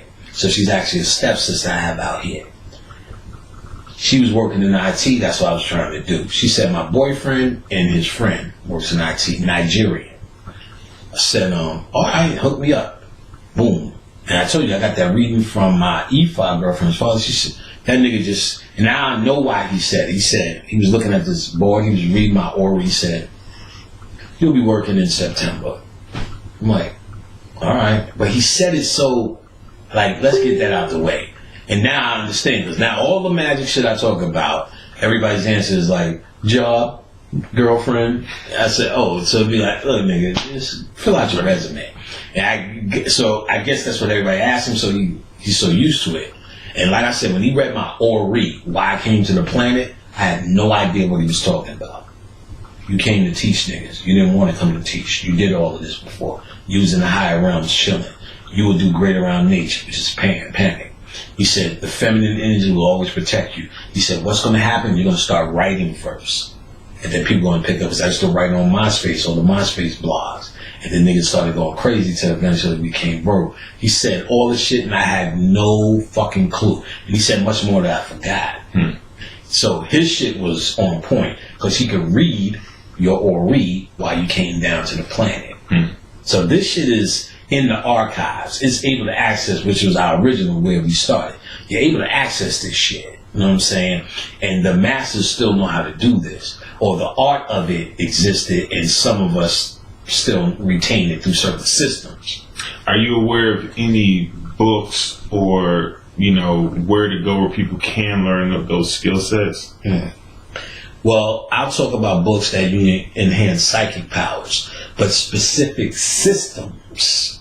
See, because reading the Ori, that particular system with that board he had, is from the Ifa system. He went to Nigeria to learn the correct way to do it. Okay. And he always had psychic abilities. So the ground floor, you start with psychic abilities. So there's a book, Psychic Powers for Beginners, or something like that, by, I think it's Dennings and Phillips. I might be wrong there. I think Dennings and Phillips did. No, I think it may be them. Psychic Power for Beginners. But okay. But the Grand Ioso is the book Cyclomancy. And that's an out of print book. But I sell that out of print book in PDF form. You can get it. Yeah, Cyclomancy. Cyclomancy is the shit. Yeah. But let me see if I can find Cyclomancy, the actual book, which may just be right here. I don't think I have to go far to find that. Maybe I do. I might have took that shit down somewhere. Oh! Here we go! Let me see if I find my other joint.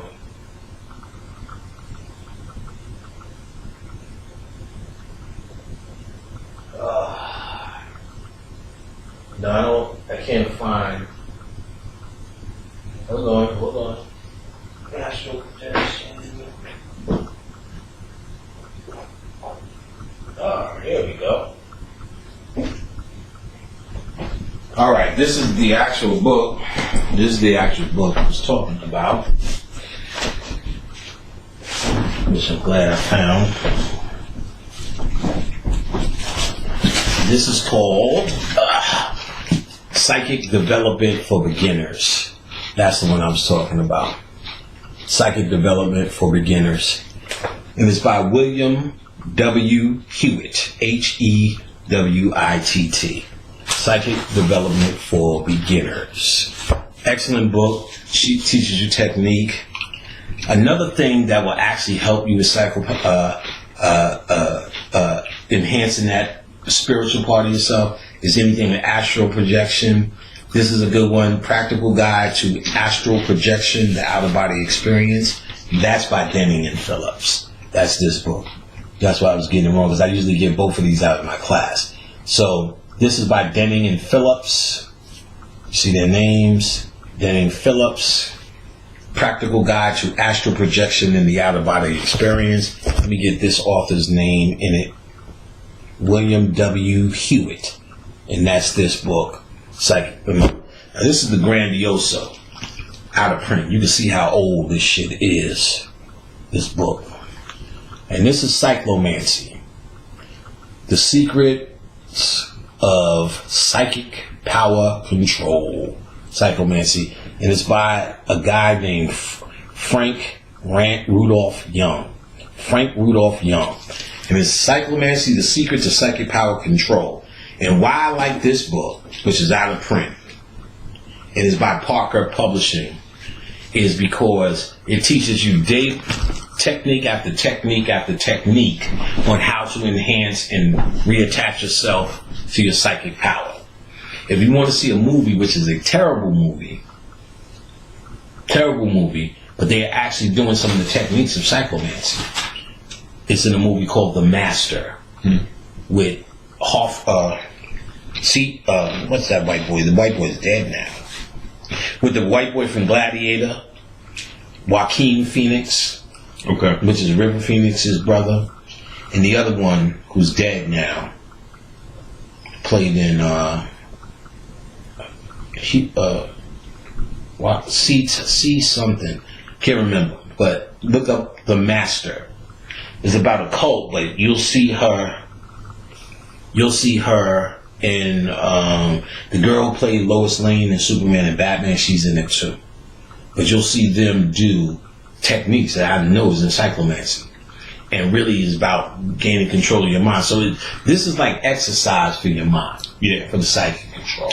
Psychomancy, after I read through about 90% of it, just reading it helped my mind get so creative on exercises for me to do myself. You know what I'm saying? Like I started doing Exercises. You'll make up your own exercises. Right. I was like, oh man. Because you'll see the concept of the exercises. Like after I read Psychomancy was the first time I started doing sigil art. And I was like, why don't I just make some art that's sigils where I could just have around my house and kind of... Once you'll get the climate of what you're doing as an exercise for psychic power. Once you get the climate, it's never ending. See, one of the things they don't talk about, I figured out, was you can get a deck of cards, put a certain amount of cards in, mix them up, and keep trying to guess what 2 cards you have there. Nice.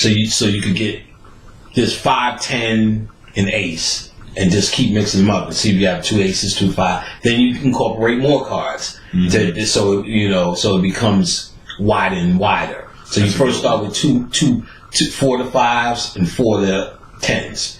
Mix them up. See if you got 5, say 5 5 or 10 10 or 5 10 10 5, and then 5 10 ace 10 5. You know what I mean? Or you still stuck with the 2 cards, but more and more. And it's not about being right as much as it's about you attempting the practice. The practice is actually the exercise. So stuff like that is going to start to develop psychic powers, and you'll start to have faith in what you feel.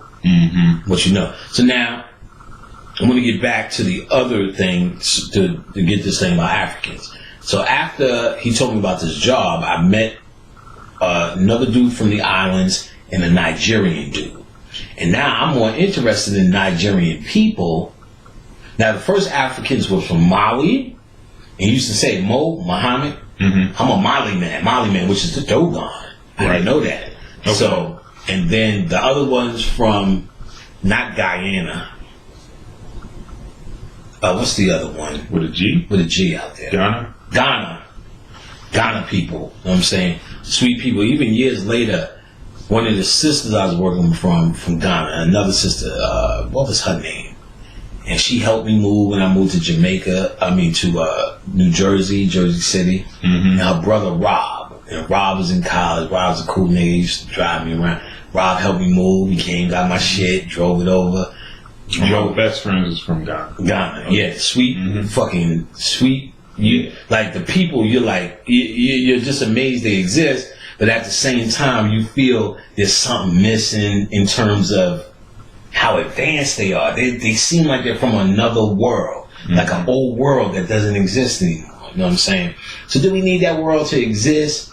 If you're a humanist, yes. You know what I'm saying? If you're a spiritualist, you need to understand you mastered how to love each other, how to love your brother, how to love your sister, how to treat each one like it's you. You could see that because the remnants of that, when you see that old world, is there. So you know you did that already. So you have to really ask the question, are we trying to do that again? Right. Or are we trying to say, been there, done that, got the t-shirt, what's next? See, as a spiritualist, that's what you should be saying. And that's what you're getting at there is something that I learned from your tapes years ago. We were talking about there's no need in going back and trying to repeat or be what we already mastered. Right. Instead, we should embrace where we are now, who you are now, and more so focus on, elevating yourself and embracing yourself from where you're at right now. Let's have this discussion. Right. Because obviously, being in America, even if you look at all the bullshit, everything that happens in America from, niggas getting beat, poverty, so-called poverty. I mean, somebody's poor here is really poor because you can get on welfare, all sorts of things. Right. It ain't poor compared when you go to third world country. It's poor when you walk around the mall and you can't hold a bunch of bags. Right. But at the same day, yeah, Bobby used to talk about that too. Mm-hmm. So, motherfucker, you go around some country, you know what I'm saying? Y'all motherfuckers got projects is a luxury, you know what I'm saying? Compared to certain realities. Yeah. And so when you look at all that, then you look at the fact that America is really an excellent place to be able to have a ton of different types of experiences, engage with all these different types of people, being able to access all this different type of information, being able to encounter, you know, the breadth of experiences that we have here, from music to, you know, movies to, you know, all these different things. It puts you in a petri dish, for lack of better words, where, you know, the amount of stuff that we can take in, the amount of evolution that we can go through, I think is sped up by being in this environment. Oh, definitely sped up. And first of all, you can look at mythology as well. See, they call Osiris the Great Westerner. And in most of the mythologies, death happens in the West because that's where the sun sets, in the West. So us in the Western Hemisphere, we are absolutely going through the embrace and the alchemy of death. So we're supposed to be here dead. It is. That is the actual process for the new rising of the sun again. So we're looked at as a whole as above, so below, the rising and setting of the sun. So the sun was setting as we came to the West.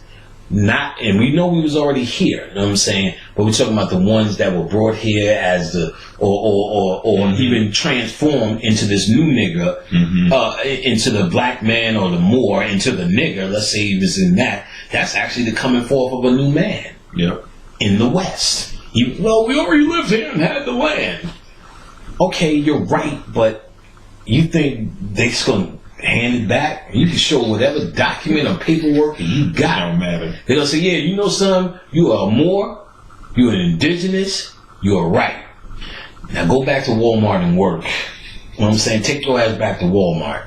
And that's really the reality of it. You know what I'm saying? If you're not in your right, fuck your law. If you're not in your right mind, then they're not going to respect. Just ask the Native Americans how many treaties were broke. Right. And you say they ain't even the real niggas. And if that was you, the real niggas, they already broke treaties with you. You're talking about, you're trying to ask a monkey to respect your living room set. You know what I'm saying? Trying to ask a natural chimpanzee to respect your living room set.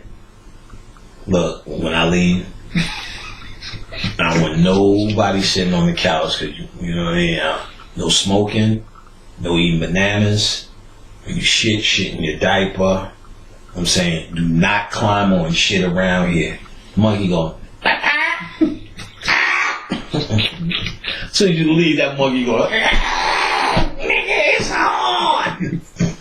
You trying to get a monkey to be sophisticated enough to respect the law.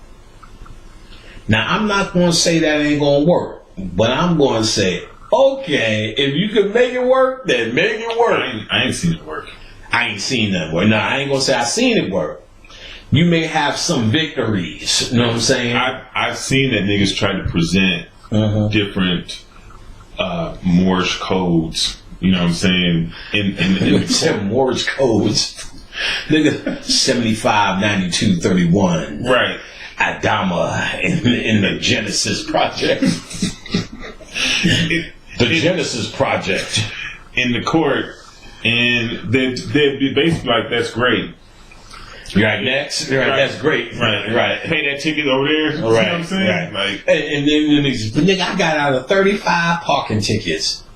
What am I supposed to say? Adoba, or Ashe, or Opa. The Greeks say, Opa. You know what I'm saying?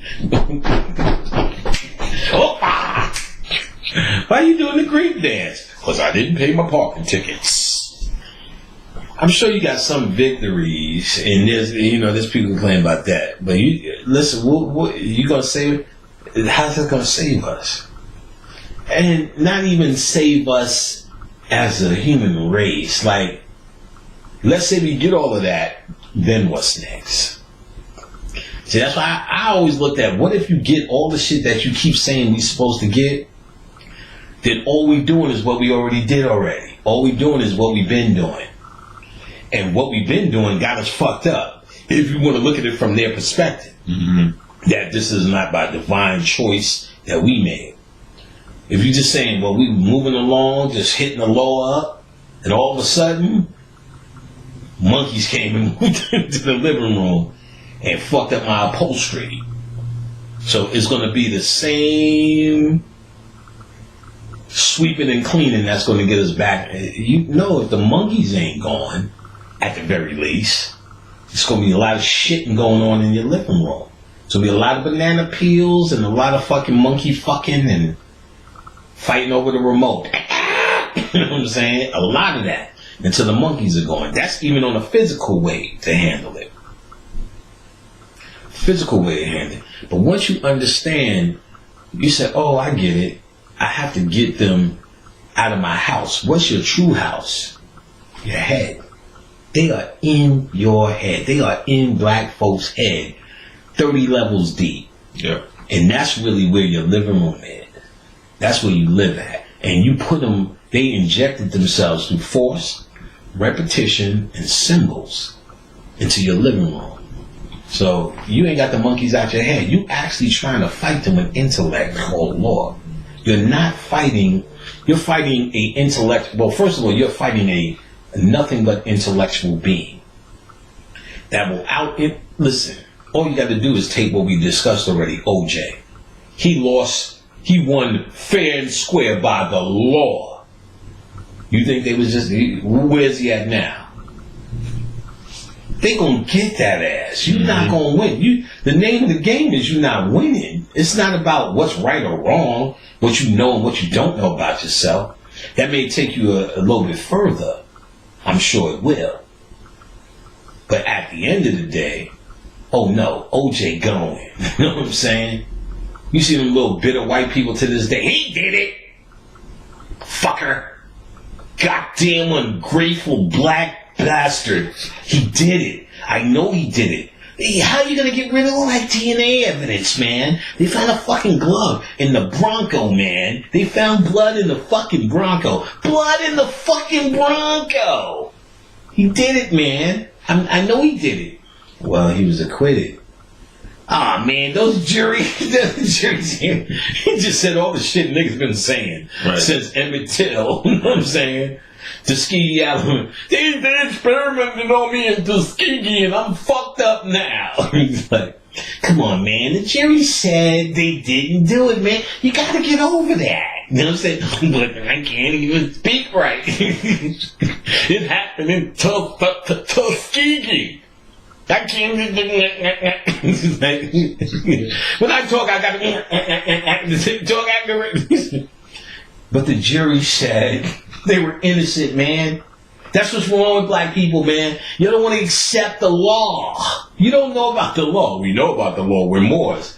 That ain't the law. You know what I'm saying? That ain't the law. The law is only that which can be enforced. Yeah, it fucking. That's what Amos Wilson said. He said, the law and all law are nothing but rules. And those rules mean nothing if you can't enforce them. If you were in the position to enforce your law, you'd be in a position to say, fuck law. I'm going to enforce my ass whipping on these motherfuckers. You would just kick their ass, choke them all out, and send them back to the caves and said, now we can deal with some law. You are no longer a black man. You know what I'm saying? You trying to prove, what are you trying to prove to them? They know who and what the fuck you are. What point do you say, they're saying, I don't give a fuck. You know what I'm saying? That's like you in jail and you saying, wait a minute, these are my sneakers. I have the receipt. The law says whoever has the receipt, the purchase of sales on the sneaker is my sneakers. And the nigga in jail said, really? Well, I'm glad you told me the law. Now I'm going to go someplace else and just think about it. Say, what motherfucker? Give me the sneakers. Here's the law. It's the law. He's going to stab you and rape you and be wearing your sneakers while he's raping you. Yeah, that's the law, nigga. It's the law.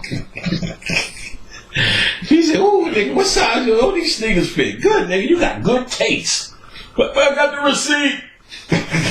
It's unlawful what you're doing. You know what I'm saying? Rape is rape, dog. You know what I'm saying? Rape is rape. And you may be right. Like, you can drop all that shit. I'll be like, that shit is right. You are right. Those are your sneakers. As you see a nigga skip off through the main yard with your shit on. You were right. You were right while he's robbing you. Nigga, man, I think we need to figure out the law of saying we don't need to pay the gas bill. These traffic tickets. Show me the law that said. See, and then when we get into this argument of if it's right or wrong. See, I'm not on that level. I bet. See, first of all, in occult science, they tell you the science between the black and the white. Not as a nationality or identity, but as a concept and the difference. The black ISIS must become the white ISIS. Because this comes from a simple concept. Out of darkness comes light. So they tell a lot of the dark man, the white man. It's not that white thing that's walking around here who's actually pink. That has nothing to do with the white man. And really, the black or the darkness has nothing to do with the black man because there's some dumbass black men around here. There's some dumbass caught niggas doing this for real. So it ain't just because you black, somehow you deep and you into someone, you white. So that is real true. When they talk about nationality, ain't nobody denying that. But that is only some shit that's self-conscious. Because what they propose is you can take that in certain places and it may work. I get it. It may work or something. I'm just trying to say how far can you make it when you're dealing with, it's not even about you. It's about who you're trying to deal with this with. Them motherfuckers, you know what I'm saying? You come as the ultimate in blowing of the wind, but their ignorance is to the level of a tornado. And I don't care how much you can blow out your mouth, you're not moving the tornado. And not because of their power, because of their absolute ignorance in who and what they are and their agenda. They have an agenda. They guide with law, so as long as you ain't pressing it or challenging it, you good money. Nigga, they changed the fucking laws. Who changes laws? We didn't get to that. If they could change a law, and they're in that position, you're the one that's trying to dictate and follow law. But you're not the one that's saying, well, we know how to make laws change. They're saying we the ones that do that. So you come off with some, listen, Bobby, I asked Bobby once and for all, what's up with all of this UCC paper shit? When it is, I hear all this controversy. Tell me everything. First thing he said, there was a sister who first started doing it way back. He said, at this point, they didn't have precedence for anything to prosecute or deal with it. He said, they let everybody sign up. They let it get big, created a precedence, and all them niggas got pinched, kicked out, and it went away. So then there was another brother who came up, and he was doing whatever forum he was on. I think it was the what do they call them? TV shows, the independent little TV shows. Public access. Public access. Let me tell you, with all this zeal, all this excitement. Black people, save yourselves. You're nothing but a slave calling yourself black. And all the rest of this jazz. And here's how you do it. And this is what we're doing. And we're doing. I haven't did this in my house for a long time. He said, what was interesting, they let a lot of niggas build up. He said, Bobby said, and I remember him saying these words, every day they used to show niggas used to get kicked the fuck out their house. He said, but this nigga, they had this nigga getting kicked out on the fucking news one night. He's on the curb while they taking this shit out of his house. He said, now black people came and scooped them up and took them, black people do look out for each other. I will say that about us. said they scooped him up, but that was the end of that. He said then the thing pretty much went away. He said then you heard white people start talking about John Maxwell, UCC him. And what they started talking about, how this works for sovereignty, which they didn't make this connection yet. All they were talking about is paperwork and getting money for your birth certificate and shit like that. So they connected it to a science now, moral science. Now, what Bobby pointed out and showed, which niggas ain't getting, was this. As a sovereignty here in this nation, you can't be an enemy of this nation. You can't be an enemy here. You know what I'm saying? And be sovereign. So all they have to do to change that law is make you an enemy. And they did when they put that little, what do they call that shit? After 9/11, Patriot Act. So all they had to do is say the word, and you was a terrorist. And what they did, they had an old list. They been had the Moors on that list with Jeff Fort and them niggas. They had a TV show where they showed American Gangster, and they showed different, Frank Lucas and all the rest of the bunches, and Nicky Bonds and the Fat Cat and Corley and them niggas from Queens, Alpo and them niggas from Uptown, and on that list they did a whole thing about the Moors and Jeff Fort.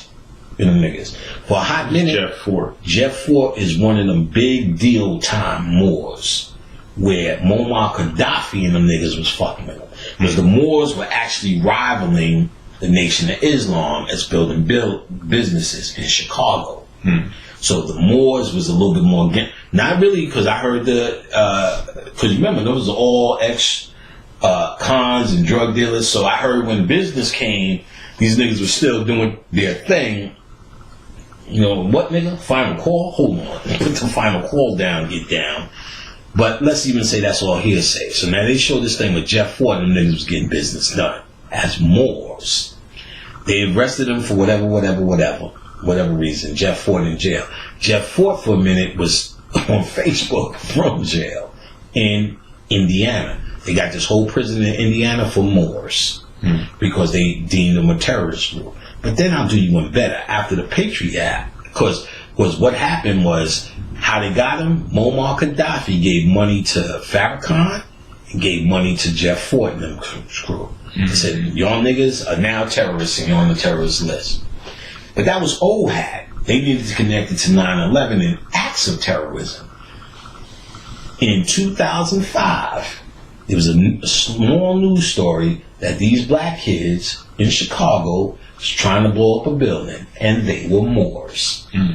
And once they did that, you heard the story come and go. You don't even know what happened to them if it was true. They put them under the Patriot Act as terrorists. So now if you say you're a Moor, guess what? You are considered terrorists. Wow. And I don't even say the dude's name. There was a dude who was a Moor doing all that. We ain't black, we white. But he was a cool dude, older dude. He used to bring Bobby in for lectures. All those black mental illness lectures, that was him bringing Bobby in. Cool dude. I knew him, met him, real smooth dude. Money. And what he used to do was the UCC papers for white folks. So he wasn't even fucking with niggas. And because of the Maxwell Jordan, white folks understood this sovereignty thing. They wouldn't say they Moors, but sovereign. Instead of signing them names as, to these documents that destroy man and all that bullshit, they understood this and they were becoming sovereign. So TJ was doing this, getting it, And Bobby said, I would talk to this nigga. All he would be about is, we need to do this and as a people, and it's about this money and getting up and coming off and all the rest of this shit. Bobby would, sit there all the time and tell him, say magic this and magic that, spirituality that. But, Bobby was from a different era. Anybody who would put him in front of the camera, he knew the agenda wasn't about him trying to convince that individual. It was about he was going to talk to masses. So he wasn't trying to convince him as an individual. as much as he was saying, okay, that's what it is, that's what it is. So I sit here and be like, he's even in his questioning would take Bobby down a couple of levels. You can tell he had no idea, but he had the money to pay for Bobby, so he would do it, and it would make his shit legitimate amongst us. But he would get the sovereignty money from white folks, drop a nice whip. Bitch was banging coming through the lectures. So he fucks with a white boy. White boy said, I want my money back. He said, you ain't getting no money back, nigga. Say, UCC! You know what I'm saying? He gave him the UCC for life. UCC! You know what I'm saying? White boy said, I'm taking your ass to court. Took his ass to court. The judge looked in the other shit, charged him with 20-something counts of fraud. Damn.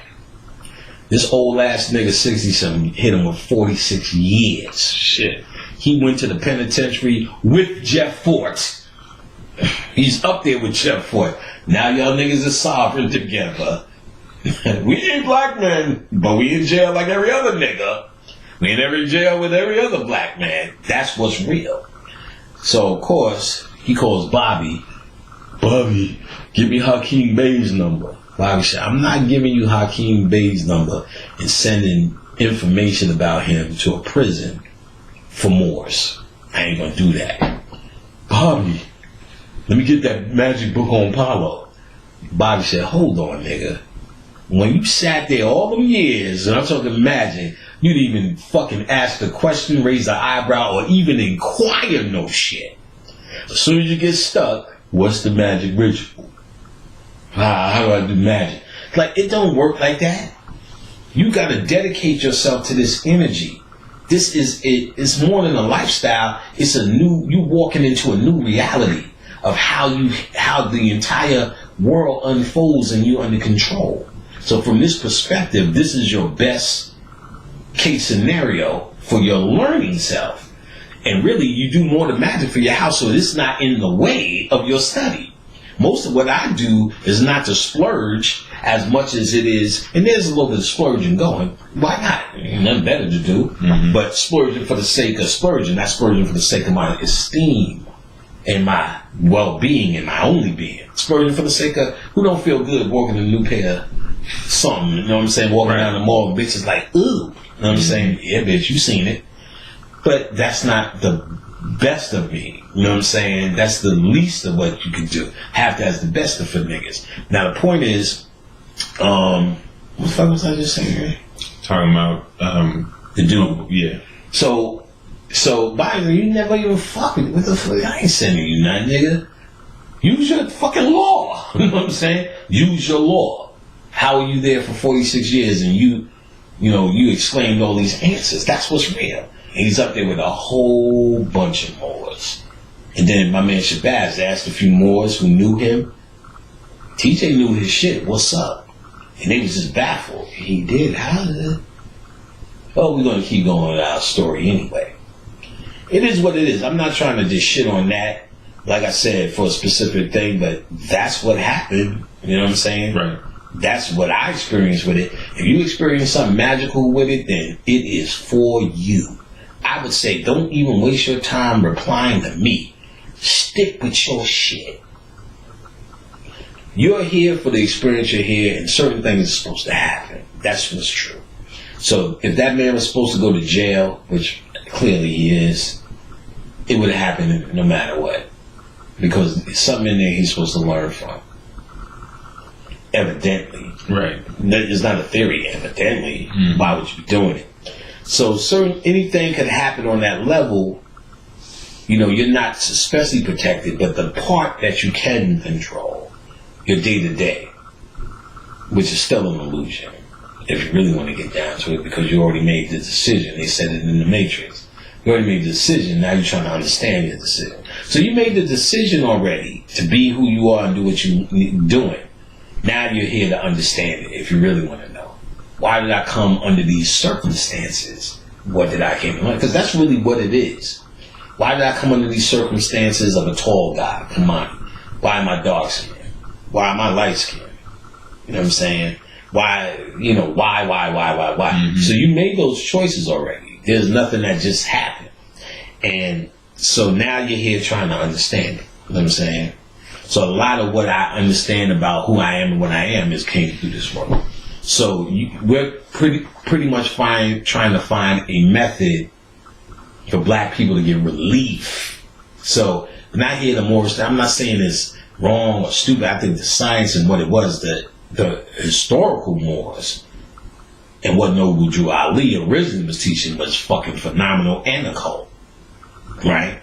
Moorish magic is this shit that I'm talking about now. You seem to think I'm doing black magic and then there was Moorish magic. This is Moorish magic. This is what the Moors were doing. So not the y'all crapped up in the how Moors handle physical business as who and what you are. But Moorish science was the same science we all was dealing with, which is this shit right here. Mm-hmm. Period. So you really want to impress me as a Moor, we need to be talking on this level. Not just to get you out when the times get hard and the goddamn paperwork and the codes ain't kicking in. Send me the book. Or how to do. Same thing happened with the Nubians. Bobby has a famous lecture with the Nubians. But I think it's on the tape. The original reason they brought him there was to get the Palo book and the Palo magic to free Dr. York. Then it turned into a little bit of bickering and argument, and Bobby wasn't even going hard on them. Because, they feel they know everything they need to know about Egypt, because they were taught in the scrolls.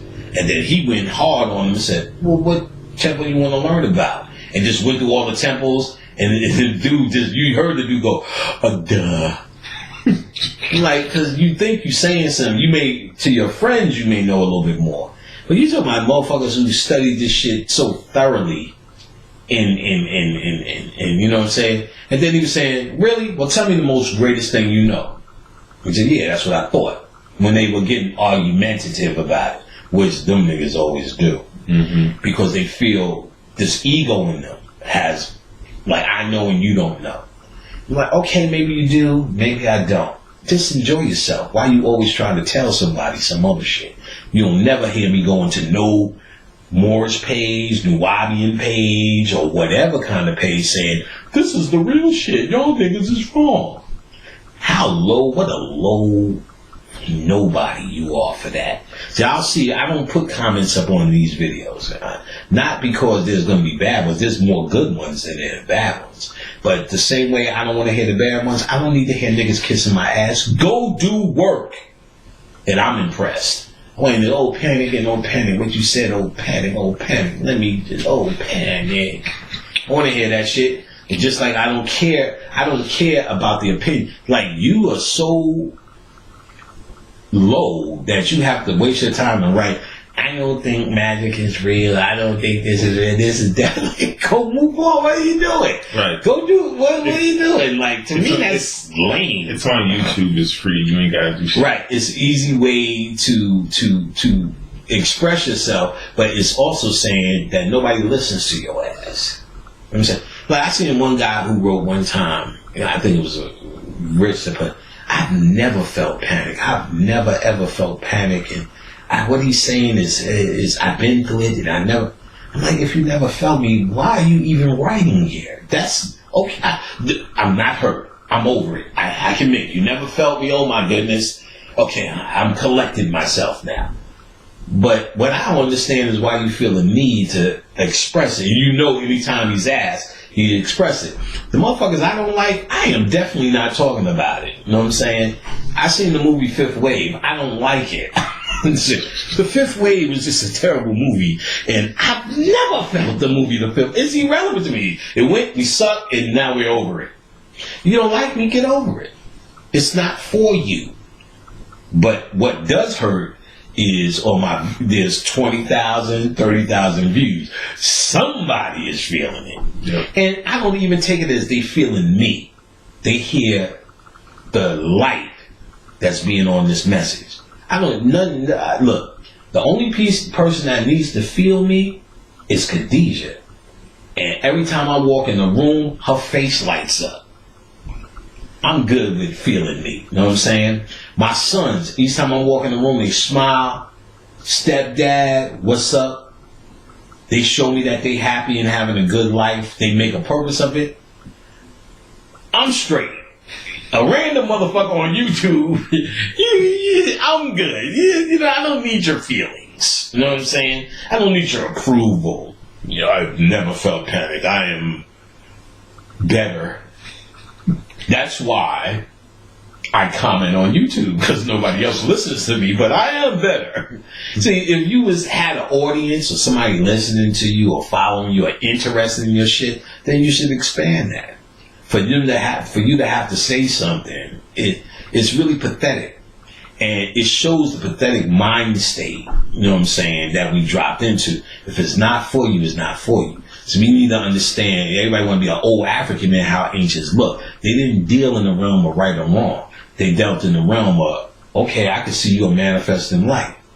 So whatever the fuck you doing, good job, buddy. Is it wrong or right? That's not even a concept they were looking at. You get what I'm saying? Is it working or not working is what we looked at. Yep. So if the Nubian thing or the Moorish thing or the RBG thing or the vegetarian thing or the yoga thing or whatever the 10 other things I'm forgetting, the dark magic thing, if that shit is working for you, then I believe in it. I believe in it. It ain't about that shit's beneath me, ain't right. My shit is right. That's not even a thing. That's not even a thing none of us should be into. If Islam is your thing, then you are here for Allah, then be here for Allah. Stop trying to, if you were convinced that shit is real, you would never have to convince nobody else. Yeah. The fact that you keep trying to tell this is the way in the light, you don't believe that bullshit. Who you are should speak for everything that needs to be spoken for. Exactly. Who you are and what you know. You should be the manifestation of it. If you have to be the voice of it, it ain't real for you. I know how to put on my shirt and tie my shoes. Do I look like I have to be the voice of how to put on your shirt? Come on, you putting on your shirt wrong. Your shoes. You didn't tie them right. It would seem stupid. So why would I still have to say you have the wrong religion? You didn't put on your Allah right. You didn't put on your Jesus right. You didn't put on your Nuwapu right. Nuwapu. You didn't put on your Moor right. That's another way of saying that's an insecurity in me. When I'm secure with how I put on my shirt, all I have to do is do this. And look the fuck away. Because you're going to look at me and go, that nigga put on his shirt right. You know what I'm saying? What are you doing? You understand what I'm saying? Mm-hmm. How did you get your shit like that? All I have to do is tie my shoe in front of you. Be the example of it. I don't have to say, let me say, first you take a loop, and then remember them songs, and then you spin it around the room, and then make the other one, then pull it apart. Now you got to tie. Do. You're like, oh yeah, you tell like the kids that don't know how to tie their shoes. That's looking to do that. So if I was telling you the correct way to put on your clothes, what insecurity would I have? I'm trying to push my ideas on you. You're not even interested. Right. You go, my shit is fine, or even if I don't have it, I already seen how you put on your clothes and it didn't impress me. I'm trying to move on. Mm-hmm. So you're going to argue me down and convince me this shit is the real. Let me prove this. Let me hold this up. Let me show you this. Let me put it on the board how real my shit is. What waste of nigga time for niggas who claim to be helping niggas. Y'all niggas, this is the worst of it. Right. It's like, the dude trying to tell you how to get money. Right. Broke ass nigga trying to get money. Right. Somewhere talking about this how you get money, this how you do this. He going to get on a transit to get back to a studio apartment. Right. And come right back to your house. Like, right. He wrote the book, How to Get Rich or Die Trying. Right. You know what I'm saying? And you bankrupt. So you look at it, you can look at that as saying, well, he's a poor example of it. But even better yet, let's even say he is rich. Let's even say he got it. He got two approaches. He could say, I am rich and I got it. So I'm going to write a book and give a method in it. Get rich or die trying, or Rich Dad, Poor Dad. But actually those books are to sell the books to get rich, really. But let's say he puts a short psychomancy type thing down. Then he's not really arguing with you. He's saying, you see what I've done? If you like it, here's a little trick. That's different from saying, being that same rich guy and saying, everybody else is stupid. And because I am rich, let me show you stupid niggas how it's done. So, or even though the guy said, wait a minute, I'm not even here to be rich. Or, no, I feel comfortable where I'm at. Or, no, I'm not rich yet, but I feel I'm on the right path. You know what I'm saying? I like the new audience. I'm studying and I learned so much. I had $5, now I got $10. That's good enough for me. But if he has to sit around, yell, argue, make points, that's not even the behavior of a man who's truly rich. That's a man who's more driven with trying to get you to believe as he believe. Even no matter what success he had or hadn't had, he needs you to feel complete about himself to get you to believe as he believes. See, if I sit around and go, and I justify for myself something about this house, it's leaning to the left, but I'm like, we need to buy this house. So my wife is like, it's leaning to the left. My kid's like, but I can't even sleep because the shit is leaning to the left. But then when I have to start arguing and putting up bullet points about the science of the left and the science of the left-hand path and the science of the patriarch and the left hand, the left angle of the 90 degrees, what I'm trying to do is convince them that this bullshit I believe in is real.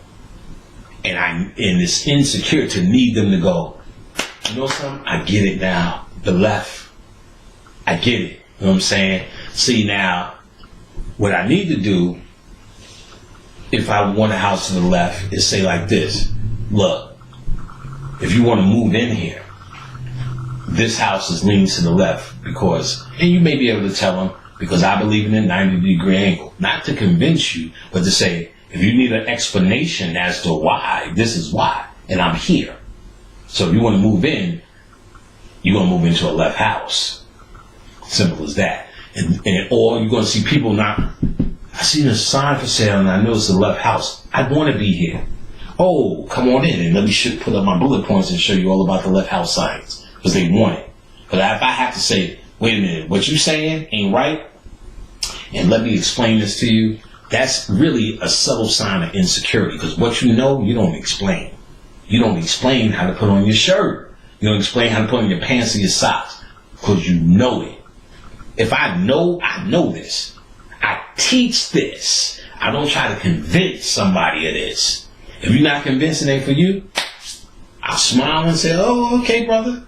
You seen Meek Mills? That's gonna be fire. Beyonce is gonna be fire. What's pan? Oh, I'll explain to you what pan is. The energy of it, the nature.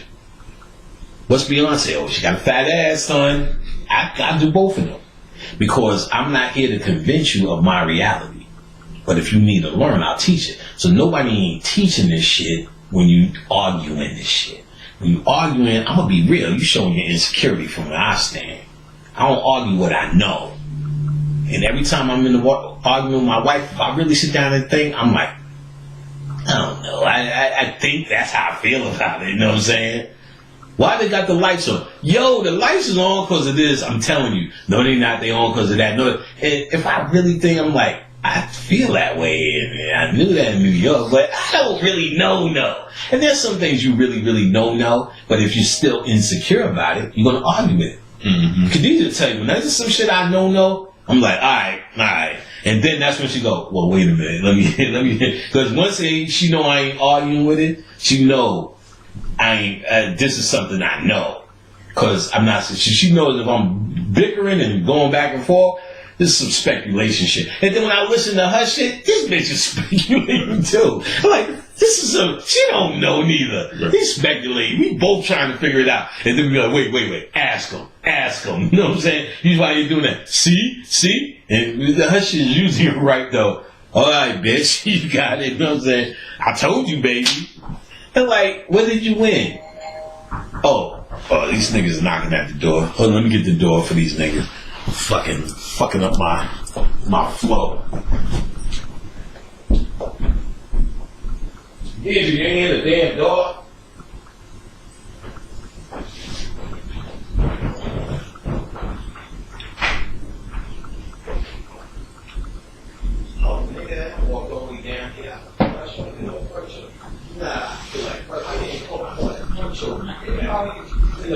you saying,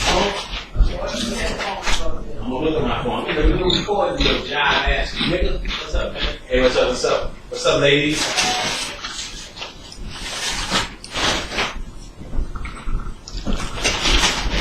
Little jive ass niggas had me running all around. He finally opened the goddamn door afterwards.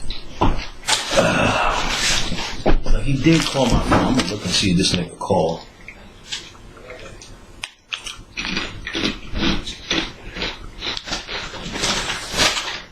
Let's see. Did he? I ain't seen no call from this nigga. Did Brother Rich call me? And that's from before, boy. Nigga did call. He called me from before, faggot. Alright. So, usually she's right. You know what I'm saying? That's any woman. You know what I'm saying? But if I really, really think without the ego, I'm like, a lot of shit you figured, and it's in your mind as how you see whatever event, the fire hydrant or the telephone pole or left on red, how you see it. And so you find yourself defending what's in your mind, how you figured it out. And then I'm like, a lot of shit I'm speculating. But the shit that I know, a lot of shit that I don't know that I bring up when say at the same way. When she knows it, she'll say it once, she'll say it twice, and she's like, all right, you live with that bullshit. Then I'm like, oh, this bitch no. You know what I'm saying? She had a first-hand experience. So the thing is, I've always felt, and I think I just proved it in a context, that people, when you know something, even if you know it and you're 100% right, but your need to argue it. First of all, we need to know this. Hands down, no question. This is a known, absolute fact. Your need to argue comes from your ego, period. It does not come from any place spiritual. Spiritual is the place of knowing. You do not argue what you know. You express, you become what you know. And then you let the proof speak for itself. That's like saying arguing if the pyramids are there. They're sitting right there. There's no argument. You get what I'm saying? Even now, perfect example. Today, I look out the window, both my sons, their friend who's living in our basement, and another nigga's outside smoking weed. I just walked by and seen them. But they're across the street, sitting on their friend's car, not even in our yard. So I need to put a stop. Call my son, y'all coming out in our front yard, smoke weed. You sitting in front of their house just smoking drug. I said, I need to put an end to this. So we get a letter that our mailbox, the rust on it, which is barely there, needs to be painted, and the garbage cans that we've been sitting outside on the side of the house need to be inside the garage or in the back. Otherwise, we get fine, court, and you will be kicked out your house for this tenants, this little association shit. So I said, maybe they just don't know. So I brought my first younger son, the crystal child, showed him the rust outside, did it all dramatic, came back and read the letter. About the one about the garbage and the other one about the thing from the tennis store. And I explained what they do. I said, what can happen? He said, well, I know they fine you. I said, good. I said, if they don't find you, they take you to court. And then eventually you can get you kicked out for that shit. I explained to them what they see as property values. Property values, any of this, if one person fucks up this whole property value, so that's why they have them. He got it. I said, now explain to me what you think they see when you out there smoking weed. If they catch you. If they tripping over rust. I said, so I want you to know it's not me. They tripping over rust. They catch you smoking drugs in front of the house or in front of somebody else's house. Or somebody else reports that to the association while you standing in front of their house where their kids play, take drugs. What do you think? Got it. Now my other fucking son did the same thing, told him the same thing the same way. I said, what do you think you said? I don't know. I said, motherfucker, you know. Ain't nothing to guess. Ain't nothing to argue. His ego wants to try to defend this. I said, ain't nothing to guess. I said, they kick you out over this and that. Ain't you sitting, I said, you are outside smoking drugs. What the fuck? I don't know. You fucking know. You know what I'm saying? You fucking know. And I said, you know you don't even live in this motherfucker for play. I said, y'all can smoke weed on the back porch. Now I'm going to open, because I usually have that deadbolt. Y'all can open, don't want to smoke, y'all go in there. So his natural ego, his natural self-defense was to already get in the argument, which is something I laid out so thoroughly and factually. You get what I'm saying? His natural ego was like, I don't know, but anything. I was like, anything. That motherfucker, we getting kicked out. Cut it out. Stop that, bro. I said, nigga, this ain't a debate. That's a rhetorical question.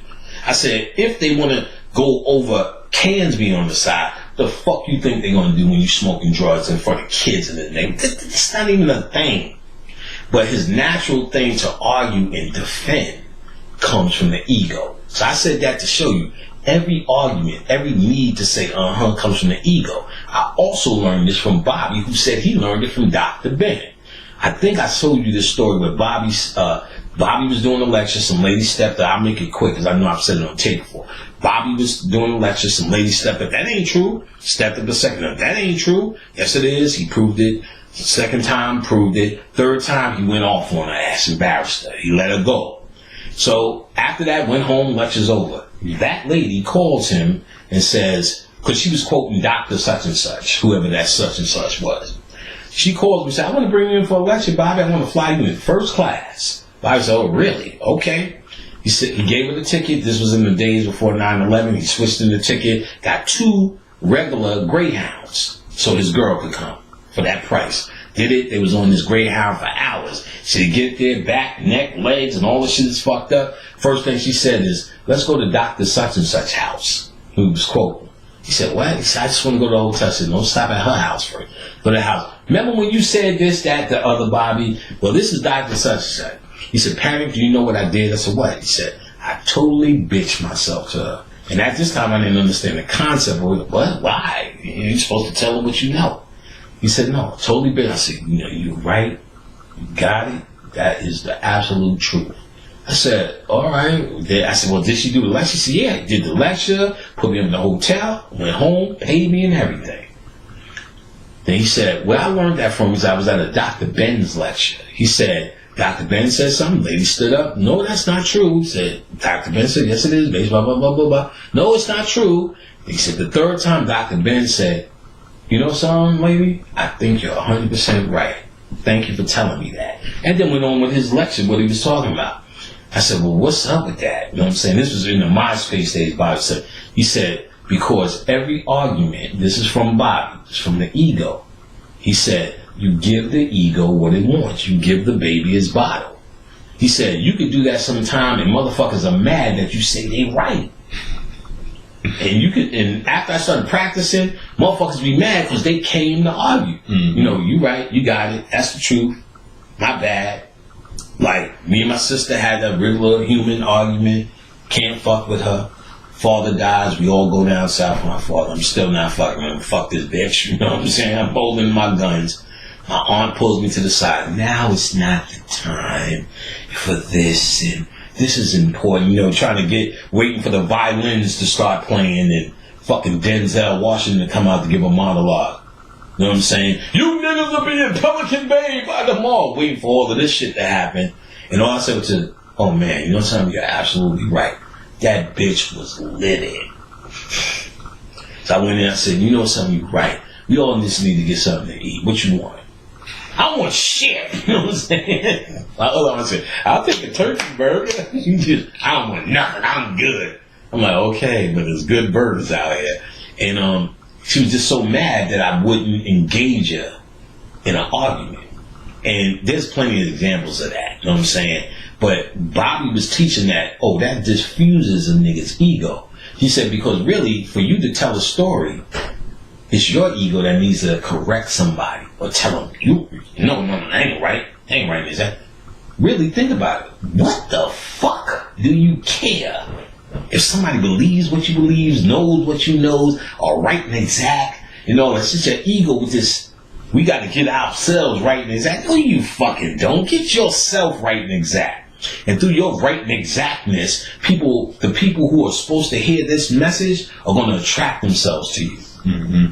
Same way, no matter what Creflo Dollar does, Motherfuckers still craft low, craft low, craft low. And they will never, TDJs, they will never change because the frequency of what he is what they are. So the frequency of what I am, you just be your frequency, and then people are going to get it who are supposed to get your message. That's what all this conscious shit was about. All the time. Without fail. God is good all the time. You know what I'm saying? That was all about your frequency that you were putting out. So the idea of convincing others is really just an act of the ego and an act of insecurity. I don't never feel I don't even have the feeling that I need to convince anybody of this. You teach a method. If you don't believe it, what you think I'm going to do? Cry and be like hurt that black people ain't overcome? That somehow black people are, nigga, please. You know what I'm saying? Nigga, kill yourself. You know what I'm saying? It's the first thing from my mind. So early on, like I said, Bobby was the one who to explain the concept of arguing and the ego, because what was happening in MySpace, everybody's getting that information. Especially back then, not only wasn't I really making my voice heard, so they didn't know what I was about in thorough. Because in the beginning, when I started making my voice heard, you heard all the commentary because they felt they was on such a level. And I won't even go as far as to say I advanced to a certain higher level, which I know I did, but that's for me to decipher, not for people to say. But I would say it's not about my advance. It's just now that I have so much fucking information out, it's like they still don't believe it, but they don't want to even argue with it no more. It's too much to argue with now. I've talked to so many. Now I say, oh, they don't do that straight out at me like Facebook. Nigga, that Bachman ain't real. Nigga, this the white man's this. You know, all these dumb, I'm a Nubian, but I'm a Moor, but, you know, all of these little arguments that everybody's trying to fight for their little rights to get you to believe what they believe in because they don't believe in it. And see, it never used to engage me because I understood the science of why you would need to argue. You know, my answer to them was, maybe you're right. Now what? You stop needing to teach the people, stop needing to teach the people. That becomes the other excuse that where they take it away from their ego is that you're misinforming people or teaching the people. So what they're really saying is black people are so stupid that anybody who steps up, in the consciousness at least, is could misinform them. And they just go, I guess that's right. But at the same time, in consciousness, the first words were check, research. Here's the book I got it from. Here you go, which is another way of saying, see what you see for yourself. That was the whole nature of it. But somehow you figured out in your argument, you misinforming the people. Like these niggas just sitting there going, oh God, okay, black magic, I'm good. Okay, I'm a Moor, I'm a Nubian. Like this credit that you take away from this divine mind that you keep saying we have is amazing to me. You on one hand say you're divine, you're a god. You know, we're the ancient people. You know, on the other hand, you're being misinformed and misled, you dumb cow. You know what I'm saying? It's really amazing how these particular dialogues manifest on the same reality. And it really can, it's not really that amazing, but let's pretend it's amazing. And because what they're fighting with are two parts of your nature, the duality that exists within you, the higher self, lower self, your humanity versus your spirituality. So they're speaking to two different parts at the same time. Nobody's really drawing the line in the sand. See, Bobby was the first to draw the true line in the sand between human behavior and advanced spiritual behavior. And he was the first to make you understand is the Kamites that you so closely following weren't dealing with human endeavors. They dealt with them because you're in a human experience, but their goal was spiritual endeavors, and they seen it as two different avenues.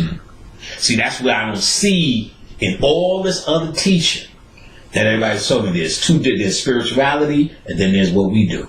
See, if you still had a spiritual base, which is your science and your power, not just the concept of spirituality, we're spiritual because we love each other and we say Hotep and we night. We're talking about spiritual warfare, spiritual transformation, spiritual alchemy, the work, the great work. You get what I'm saying? We talk about you doing that. Then when you become a Moor, Nubian, a health guy, then you actually take that shit to a higher level. See, most people are doing it for human relief. And they don't understand I understand your true spiritual aspect in your right mind gave me the most human relief I've ever had.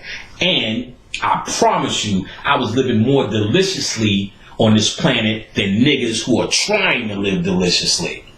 All my life. I made my first record at age 14. Please believe that. I'm from Queensbridge. Marley Marl lived up the block. My grandmother gave Marley Marl his first job, and he gave me mine.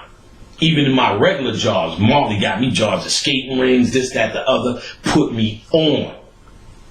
You're not going to get me on that. Well, I had a hard life and now I'm Black Magic and something's happening and I made pineal packs. No, nigga. I had more than most niggas got now on my regular jobs. I'm IT specialist. Oh, it was good and delicious for me. When I quit my job, I had more money there. I was always $1,000 heir. This I promise. This I promise. So it wasn't even about somehow I just got into some shit. That's why none of this material shit mattered to me. I had a nice run already. A nice run. A lot of records. You know what I'm saying? Real niggas. I worked as an in-house producer for Marley. And all that trickle-down economics. 14 shots to the dome. I wasn't there. I was working with Clark Kent when he did Mama Said.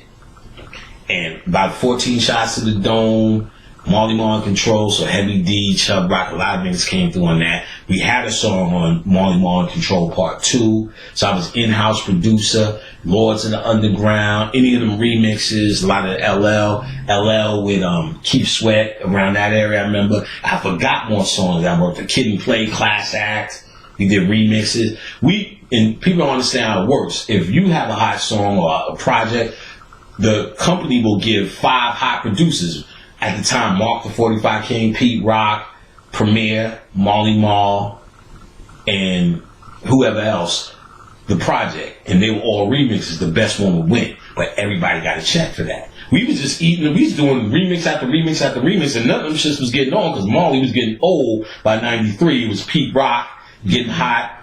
Jermaine Dupri was getting hot. Dallas Austin was getting hot. So Marley was getting left behind by 93. So by the time I was up in there in 92, 93, all that jump shit was coming out. Pete Rock in New York. What's the Scenario? And all them niggas, Bustin', all them niggas was getting hot. It was Pete Rock, Premier, Semi. Premier didn't step out. What's his name? Evil E? Evil D. Mm-hmm. Them niggas was hot. And that was my man, Evil D and his brother Walt. Mm-hmm. With the Buckshot Shorty. The Premier was doing okay. When he got the deal with my man Dino at Polygram and his manager, they did more. That's when the niggas boom ding ding that living the group home and the other nigga boom boom boom boom boom, that weird ass beat. You want them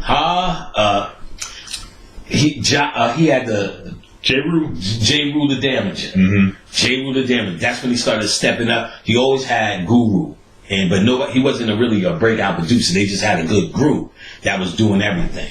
But it took away from him because he didn't do a lot of production for all the jazz shit Guru was doing. Just all that hip hop, who's going to take the weight and all that shit. And then when he did that, that's when he started establishing himself as the dude to go to. And I remember, and he had integrity. Cause Shaq, remember when Shaq was doing all that shit, I'm Superman, and all that dumbass rap songs? He was paying $30,000 a track, which was insane. Premier turned that shit down. Said, you ain't real, nigga. So niggas heard about that. And niggas really heard about him. Yeah, cause Shaq was on there with the Fu-Schnickens and all that shit. Which was a terrible group. That was it. I couldn't stand that era. The ah-ooh, remember that yell? Ah-ooh, whack. But there was a guy named Ed Strickland. Ed Strickland signed Humpty Hump and them niggas to Tommy Boy. And he was instrumental. So he went off and got Chrysalis. Chrysalis Records was old white money. The biggest thing Chrysalis did, they had the Butterfly on the label. They had Blondie and Deborah Harry and them. And the only thing they did with rap is that Rapture. Okay. 5-5 Freddy know everybody's style. So they were there in terms of Deborah Harry being involved with Wild Style and Fat Five Freddy. Never rapped. They tried to do a rap joint. Got Ed Strickland. Ed Strickland there. They signed Guru and them niggas. That's when they, who's gonna take the weight? That, who's gonna take, and the other one, just to get a rap. That was the one, just to get a rap. Doom, doom. That shit was ill. That beat. Doom, doom, doom, doom. So Ed gets there and go, fuck that shit. You know what I'm saying? We gonna get rid of them and revamp this. I'm Tommy Boy. So he's like, first thing I'm gonna do, I'm gonna sign these niggas from Queens. This nigga, me and my man. He said, I'm gonna give you a single deal, I'm gonna give another nigga a single. We like this. Oh shit, nigga. We gonna be on Chrysalis. Word is born. He said, we gonna get rid of Guru and them. Premier came down there and pistol whipped them. Nigga got so shook, he left. We had no deal. We sitting there like this, thumb up the ass. He tried to hook us with a man named Lionel Job. Lionel Job, he was one of these niggas. I took, what's that group? Sky. Fuck, I can't remember this. It's an old singing group around the Star Search. Or, yeah, Star Search or some shit like that. Whatever it was. Just an old single. He just kept saying, I'm going to say Star Search if it wasn't that. I think it was Star Search. If I call my man Prince will know, because all he said, I took them to platinum status. Kept saying that. We like, what the fuck you did lately, nigga? He said, I got somebody called Joe. Remember Joe Public, that group? I think so, yeah. Terrible. He was spinning the guitar around, and that was his group. He's in the video lineup. So he kept telling us all this bullshit. And he's like, yeah, you know what I'm saying? Because he didn't really bring us there. We was already there. Ed just hooked us up with. It's like, yo, I'll get y'all. He said, we got to go in the Ed's office, slap the demo on the table. So I was the leader of the group. I'm like, look, nigga, the demo been slapped already. You know what I'm saying? You ain't going to try to get us like you going to get that 20%. You know what I'm saying? So he arguing, I'm arguing. My man Prince, this lady, I'm arguing with this nigga. Years later, I'm working at Universal. Walk in, see Lionel on the cover with his demo face, sitting on the couch, going to see my motherfucking brother-in-law, Dino. Say, I said, Lionel, what's up, baby? Who you going to see? Dino. Dino, oh, okay, no problem.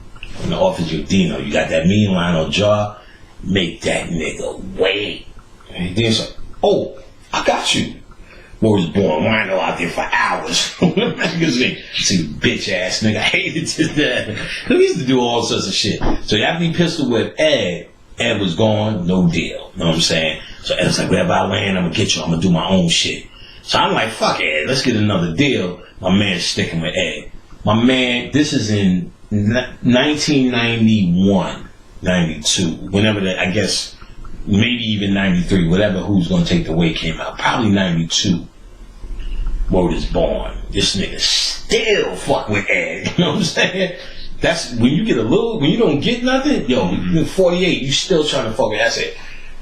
Even in 2008, now I'm working in IT. We in an office building. One of the places we used to work for was Billboard. So I'm not even thinking about music. I'm conscious. This is 2008 now. Me and Bobby on the phone, still doing IT. It was the same place I met them Hindu dudes in Billboard. Come downstairs one day, and only there because I was working late. We was doing moves with computers. And I seen Prince, Ed Strickland, and his brother. What the fuck y'all doing here? We gotta go to Billboard, kid. Ed got some juice up here. Like, nigga, this is you 40. You know what I'm saying? You 40, nigga. Like, I don't get this. I said, I said, alright. I'm like, just stick with him. Still talk to this nigga. He said, yeah. This is the human. This is why you gotta get out of humanity. Prince been my man forever. He been married since high school. But he fucked, we fucked on tape, but there ain't no, regardless, he just fucked on tape. And there was this little bad bitch in the hood named Trina. When I tell you this bitch was bad, she was amazing. Prince walking, holding hands with her. And niggas is like, yo, Prince, man, slow it down. He's like, yo, this bitch, the pussy.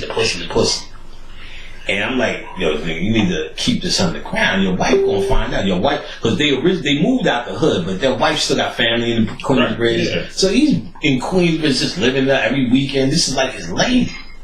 And it was ill because I was getting pussy. I was doing my thing. I was getting pussy, so I'm all pussied out. Princess called me one day. Yo, what's up, son?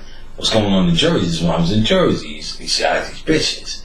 He said, all right. He said, this bitch, her cousin's bad. I tell you, her cousin was crazy. And I wanted to say green eye, but that's a delicacy on niggas. Green eyes, fat ass, light skin. She was like, yeah, I was in your hood, you know what I'm saying? I was fucking with Mom Deep and them niggas when I was out there. I said, I know Havoc and them the fucker. She said, yeah, he gave me $10 to get me on the cab to go home. You know what I'm saying? I was like, Havoc, the niggas just did her dirt. She's bad. Prince said, yo. She was on the train, you know the poles on the train, the path train? So she's rubbing her ass up and down the pole. So I'm burning for some dick. So I got there, so I put on a porno. You know what I'm saying? Byron Long and them niggas. So she's watching. This bitch kept moving her legs. You know what I'm saying? Like crossing them. She's like, yo, she looking like she said, she look like she getting it good. I'm like, oh yeah, bitch. So I'm like, oh, we about to fuck. So Prince coming with the chick who is phenomenal within herself. He just taking shit off, getting in the bed. I'm like, yeah, nigga. I'm just saying, you just taking shit off. And I did so much fucking, and it's never happened to me. My dick wasn't getting hard. I'm like, wait a minute. My dick is usually hard by now. Wait a minute. You know, you shaking it. What the fuck is this? I said, hold on, let me go in the bathroom. Maybe it's don't know it. In the bathroom, and when I tell you this bitch was phenomenal. Nothing was happening. I'm struggling, dick almost hard, then not. I just had no sexual energy. So I said, I just gotta wait. My mentality's fucked up. So we go in the front. She went next to nothing. Prince open. Yeah, pussy hand looking at her. Like, yeah, kid, she ill, right? He's like, yeah. Trina, her cousin is asleep. She's asleep. So I'm looking at Trina. I'm like, I need Trina to show me her pussy, kid. That bitch is banging. So we talking. My mind went somewhere else. I ate something. Was it mango or some shit? I'm ready to fuck. Now, it wasn't the rough hard fuck, but the dick was hard. So Prince is watching me fuck. He's laying on the bed. I'm banging on the side. You see, that was the illest. That's not how I fuck. I'm not satisfied, nigga. So I was fucking this chick up the block, which is nice. So I was already fucked out from her. So it was the movie Tales in the Hood. That's what it was. And we was doing the soundtrack. I was working with Keith Shockley. So he was like, yo, come down to the studio. And I remember the song, this is Tales in the Hood. And it might sound crazy, but I hated that shit. It was stupid. But them niggas used to get money. So I'm doing a remix for them. You know, I'm there all night. You know what I'm saying? Balls is moist. Prince calls me. Yo, kid, she back in the hood again, son. Come out to the hood. She trying to fuck you. You ran to the jail. I'm like, kid, I've been in the studio. I'm done. She said, nigga, you need to come. I said, all right. Now, I had the money, of course. So I'm like, all right. Take a cab from Manhattan, went to the bridge, picked them up, got in the cab, went to the hotel, you know, up on Queens Boulevard. But we got the double room, 2 bags. You know, now it's on. Taking on my dick is not getting hard again. She's sucking my dick. Nothing's happening. You know what I'm saying?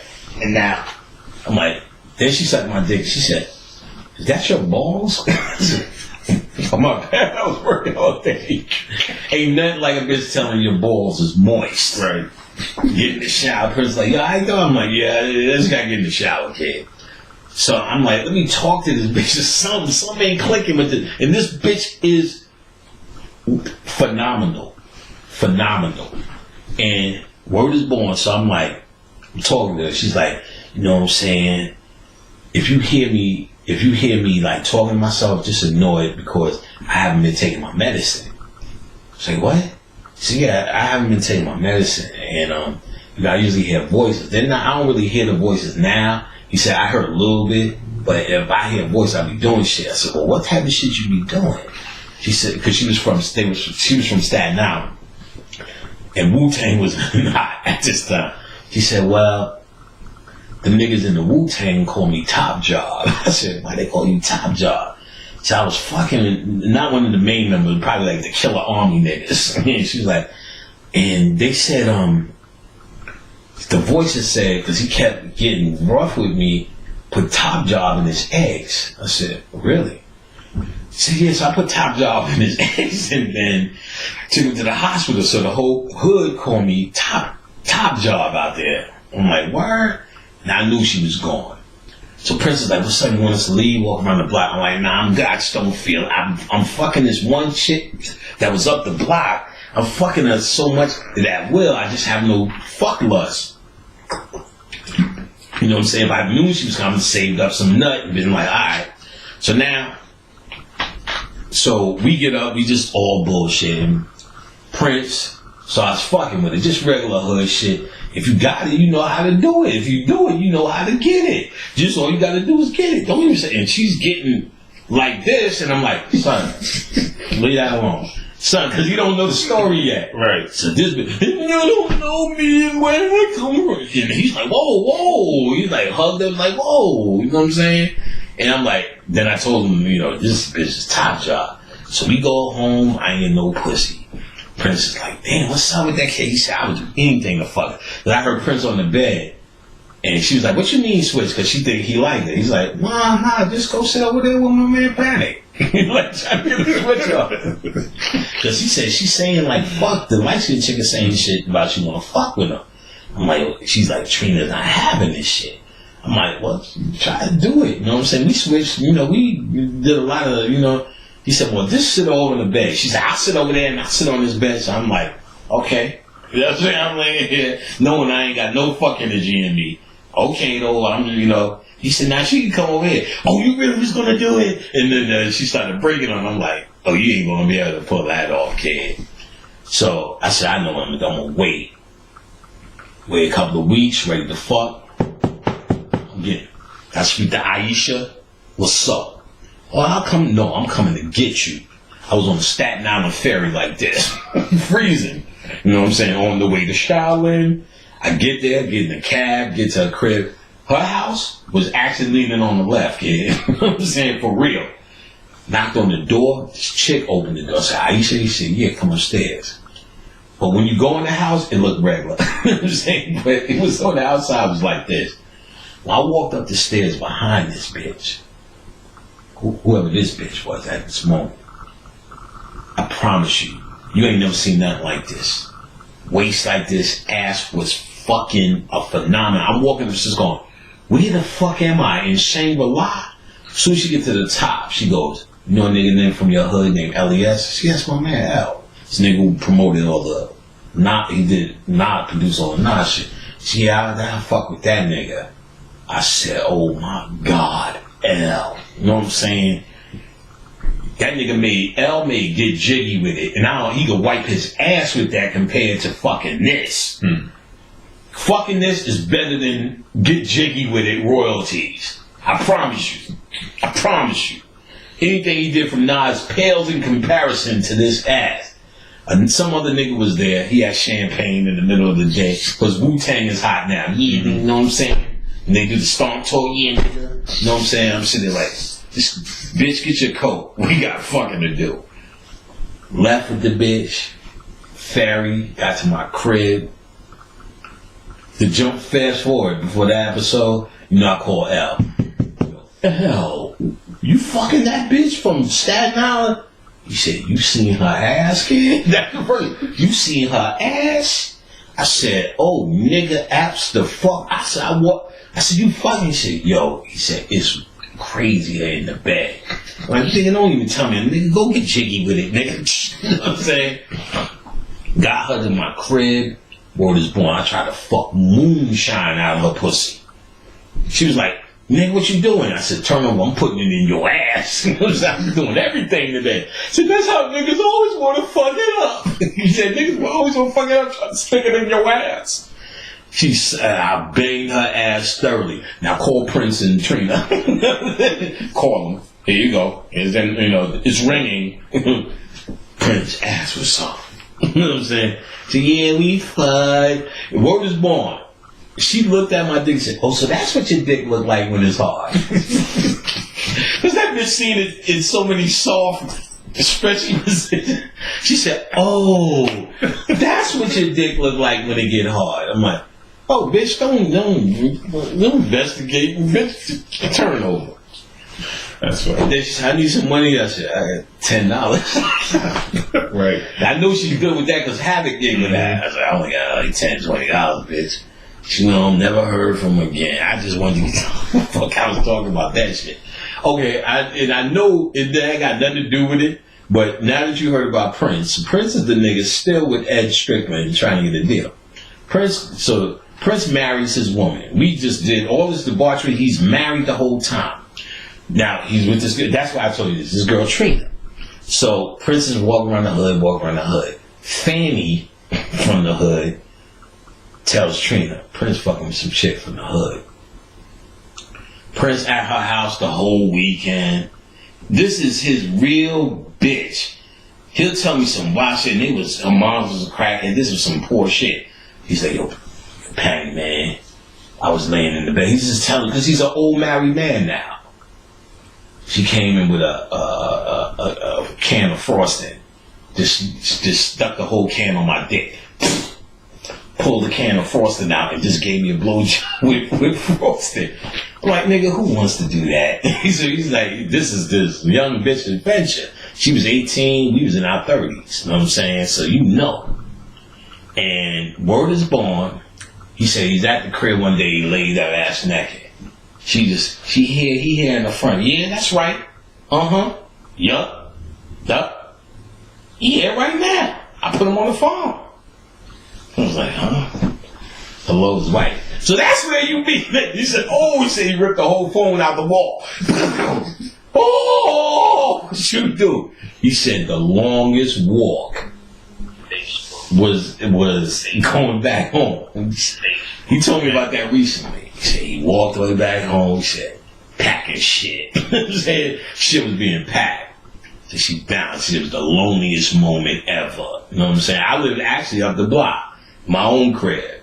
Loneliest moment, he said. When she came back, that's when he bought the house. You know what I'm saying? He still in his house. He bought a house. I think that's what he did. He got back, all his promises, but did all this. She's a Christian woman. Now, this is what he told me when I'm out here last year. Penny, yo, what's up? He said, a bitch in Indiana, she got me hostage. What happened? Well, I got with Ed Strickland. Ed Strickland was getting us on tour.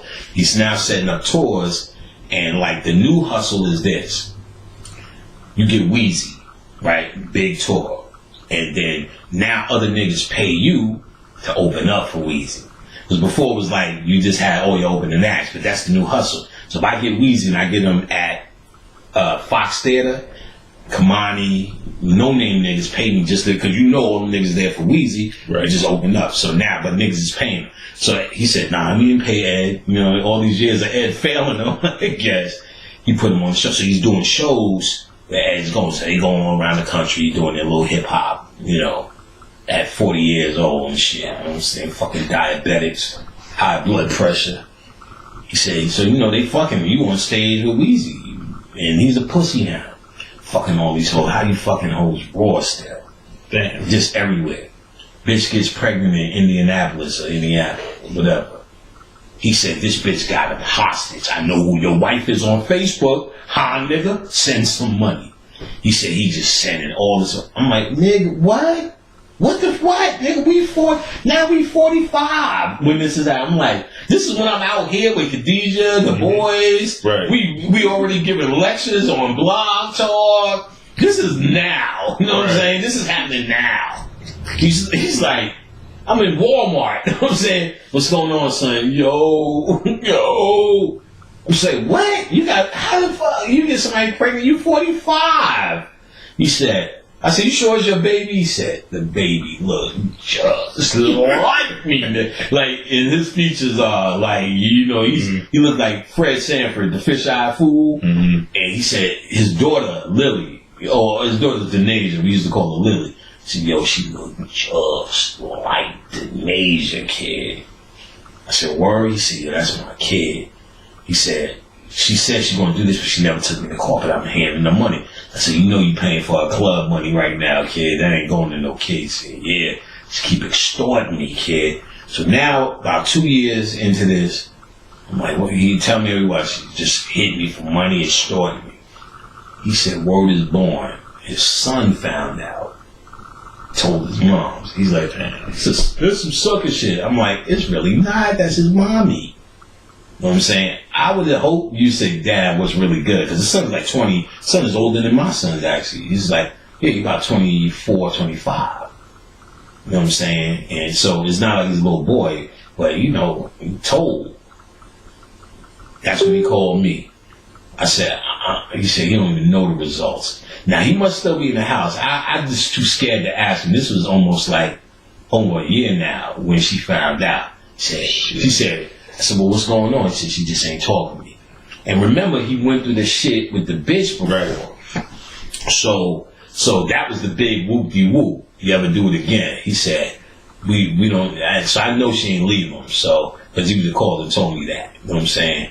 But I'm like, how you still doing this? Why? What's all that story about? It's about a human endeavor.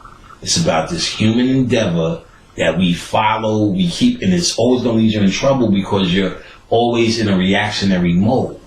When you deal with the spiritual shit, you're in a place of knowing. You're in a place of where you're outside the circles of time, and your thinking apparatus or your system of reasoning is a whole different system of reasoning. You know what I'm saying? So the divinity in you runs supreme. So these types of things don't happen. These regular nigger events. So the more human you get, the regular nigger events happen. You be the conscious motherfuckers you want. Indulge in that human. I get a bunch of money. I'm trying to get pussy, trying to get attention, fame, drive this, whip that, do all of this. And all these things that everybody does. If you're doing nothing different from what Jay-Z does, you're not doing nothing. And you may look at him as this exception to the rule, but all he was successful at what every other nigga is trying to do. My son, who's trying to be a rapper, if you say, I can put you in Jay-Z's boots, you think he's going to say, nah, I'm not really trying to do that. I just want to make more poetry rap. That nigga going to be doom. Right. Everybody will. So Jay-Z is successful at it. So if you're not doing what Jay-Z, if you're doing what Jay-Z's doing, because you're successful at it, they ain't better. You only successful at every nigga's thinking. And if you're thinking like every nigga, guess what? You're every nigga.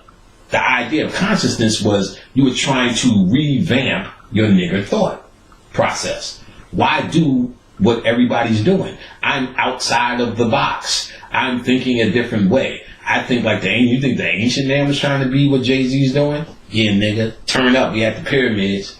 Turn up, nigga. Temple of Dendra. Nigga. You know what I'm saying? Turn up, nigga. Luxor. You know what I'm saying? Luxor. They ain't doing all of that shit. They was about their father's business.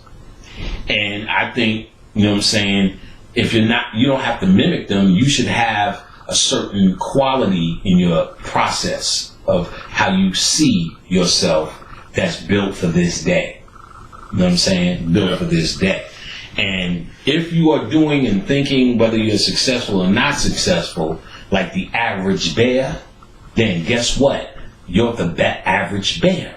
Because as a man thinketh is what he becomes. So why you think people are shitting on you because it's hate? They ain't shitting on you because you hate, because innately the true conscious men, especially the old school conscious niggas from this, they understand.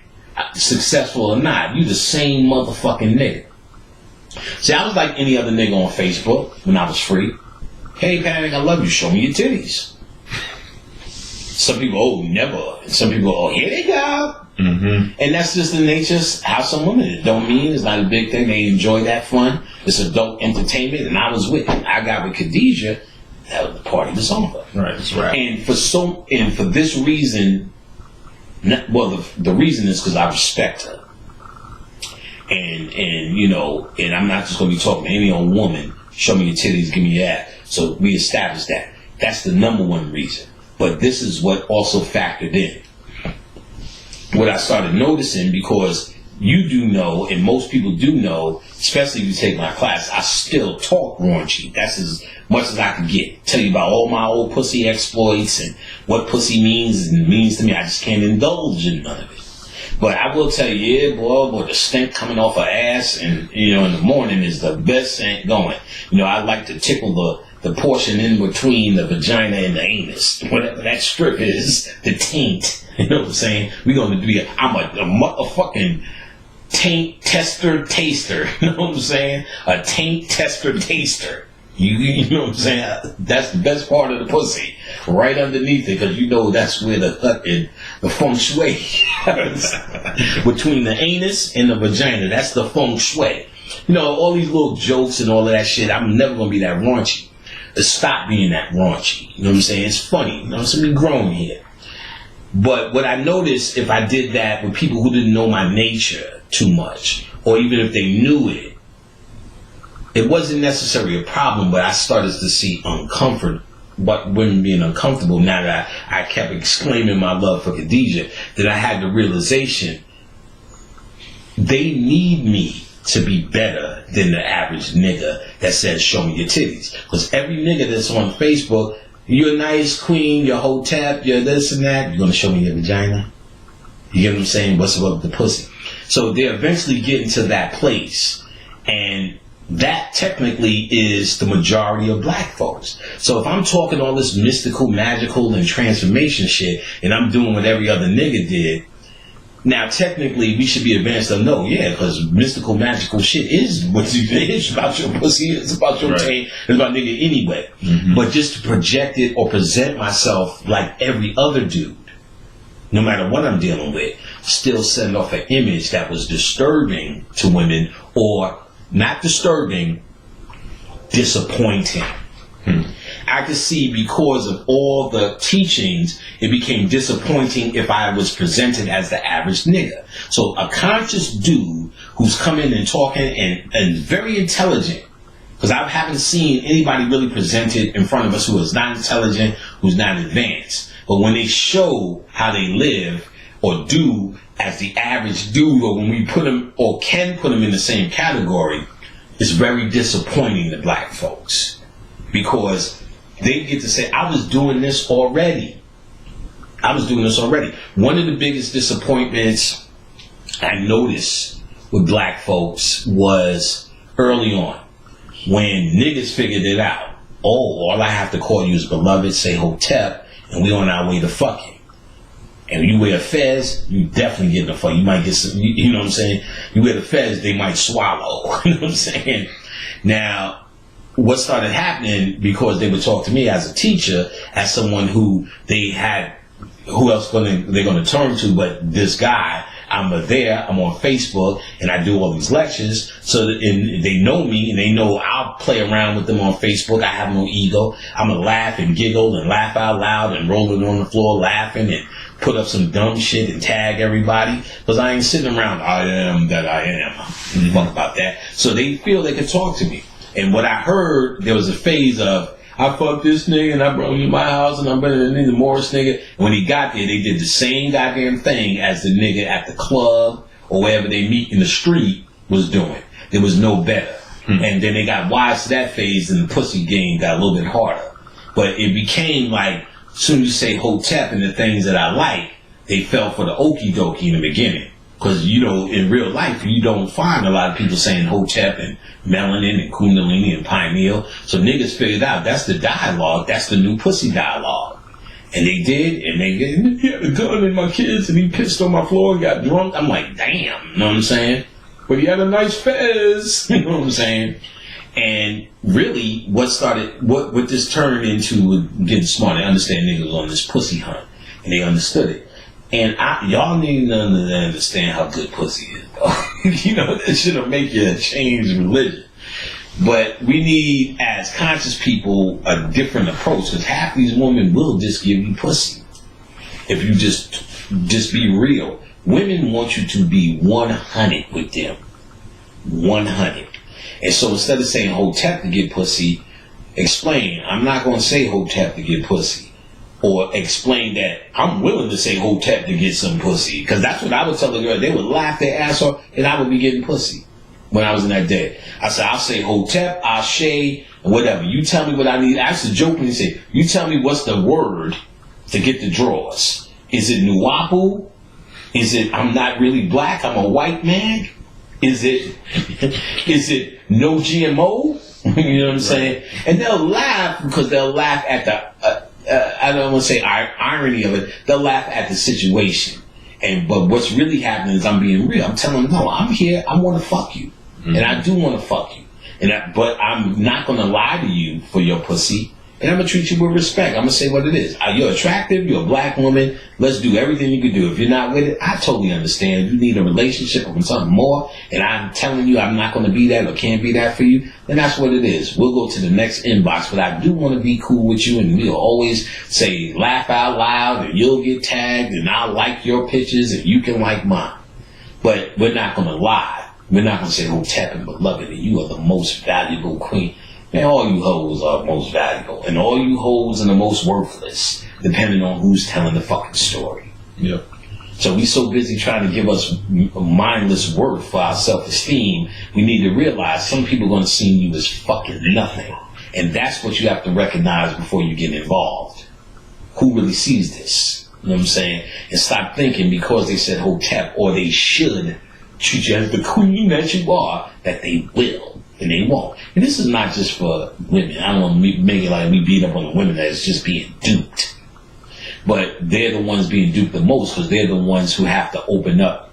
It only begins and ends when they open up the courteous gates. Mm-hmm. So they're the ones that's getting the attention for being duped. You know what I'm saying? But at the same time, you know what I'm saying, you know, conscious women, see, niggas ain't gonna stop their hustle for pussy. But conscious women usually do stop their hustle for trying to get a nigga for money. That really becomes beneath them now.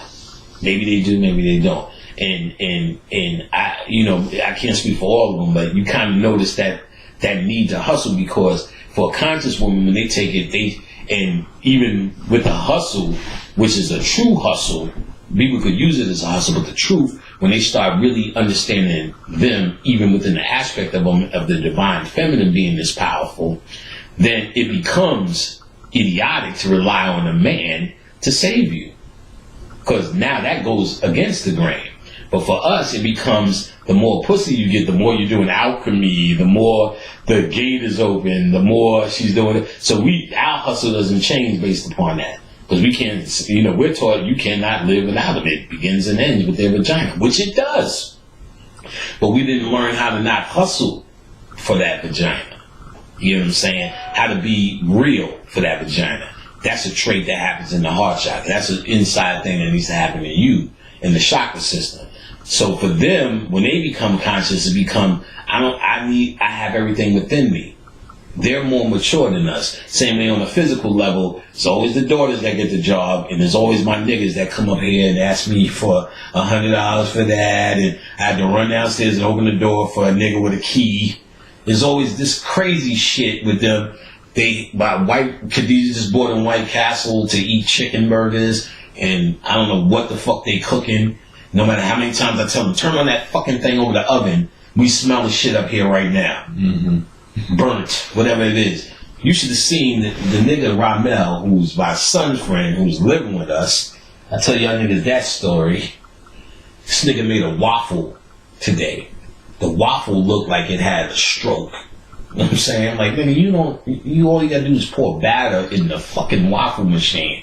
How come the waffle's going, like, who the fuck, when I went downstairs and said, who in the fuck made this waffle? I said, Tori, you made this waffle? So that's Ramel. I said, oh, okay, that makes sense. I came and said, nigga, what kind of waffle you made? Your waffle got Down syndrome, nigga. Are you sure you gonna eat that? Yeah, nigga, he looked offended that we was talking about his waffle that he made with my batter and my shit.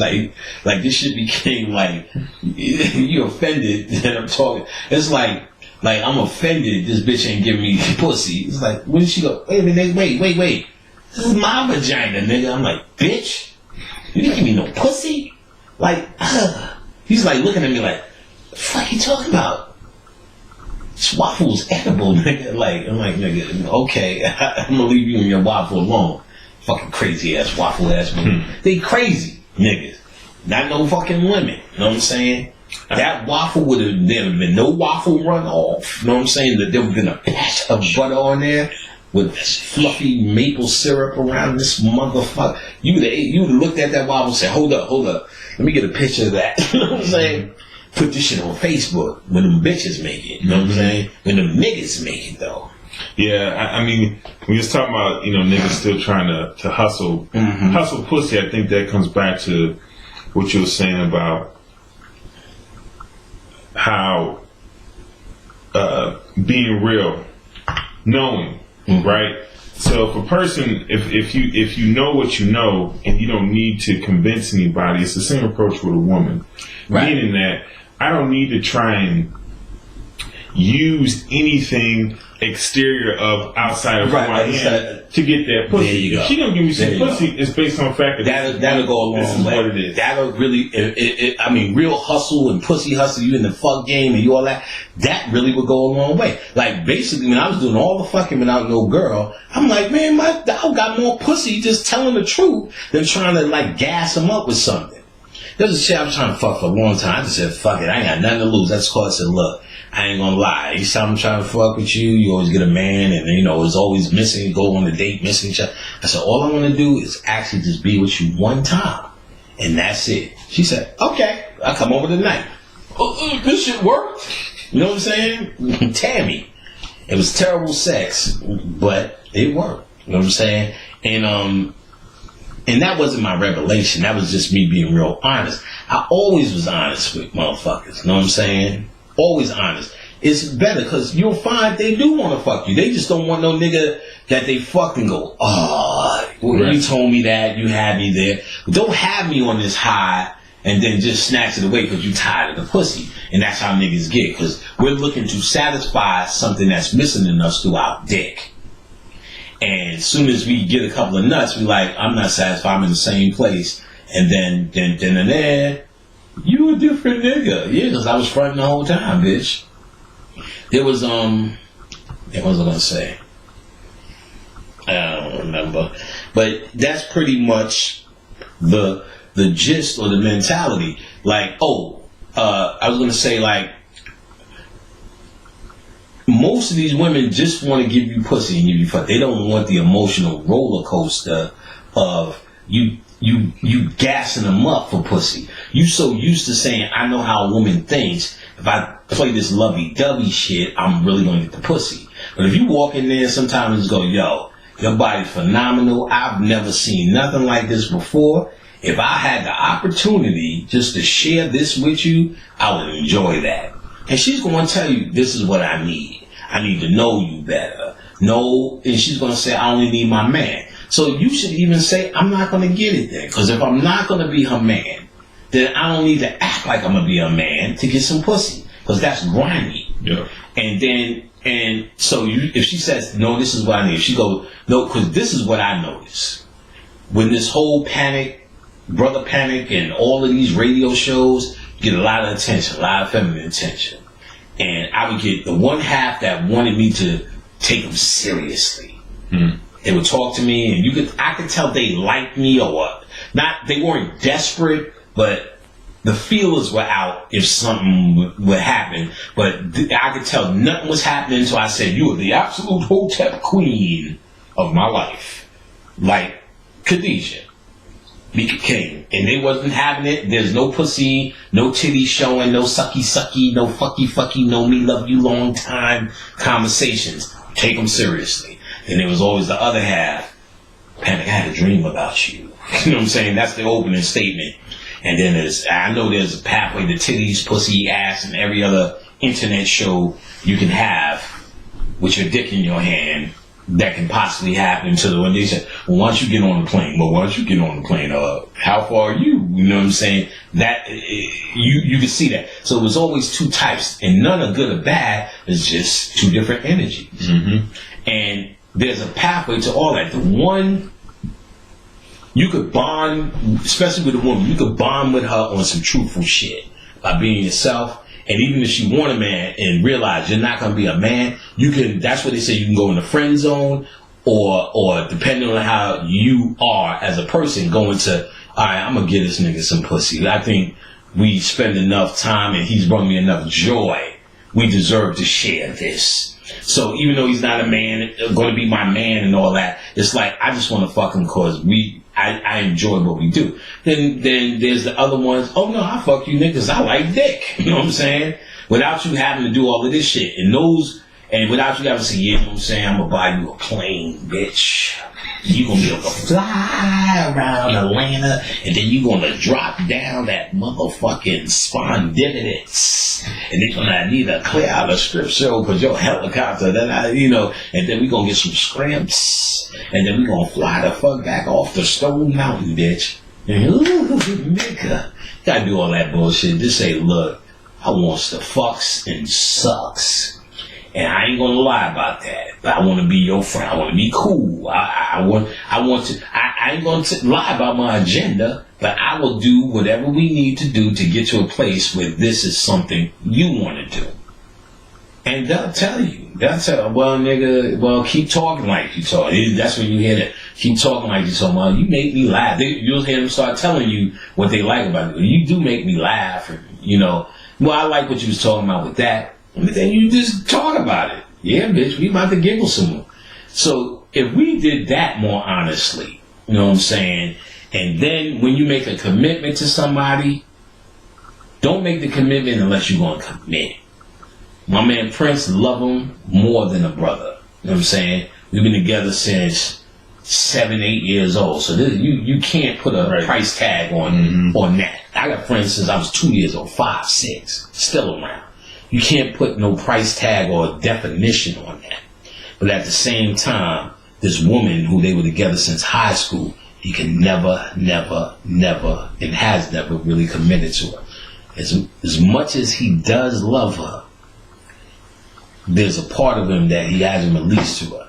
And let me tell you this, when we was young trying to get our rap on, fuck all these bitches and, we fuck and we move on. But it was a threat or a distraction when he was with his girl Trina. And in Queensbridge, there's 6 building structures. 40th Avenue, and the next avenue is 40th Avenue, 41st Avenue. So you got the 41st side of Queensbridge, the 40 side. So you hear niggas on me, the 40 side with the 41st side. 41st side was 3 blocks. The blocks was Vernon, 10th Street, 12th Street. Vernon, 10th Street, 12th Street. There's the 41st, the 40th side, 41st side. Nas lived on Vernon, the 40th side. I lived on the other block, Vernon, 41st side. I was from the 41st side of Vernon. This is where you get, we had the Vernon Posse, and it was just Nas block. Basically, if you had to cut, there was 10th Street, the Dime.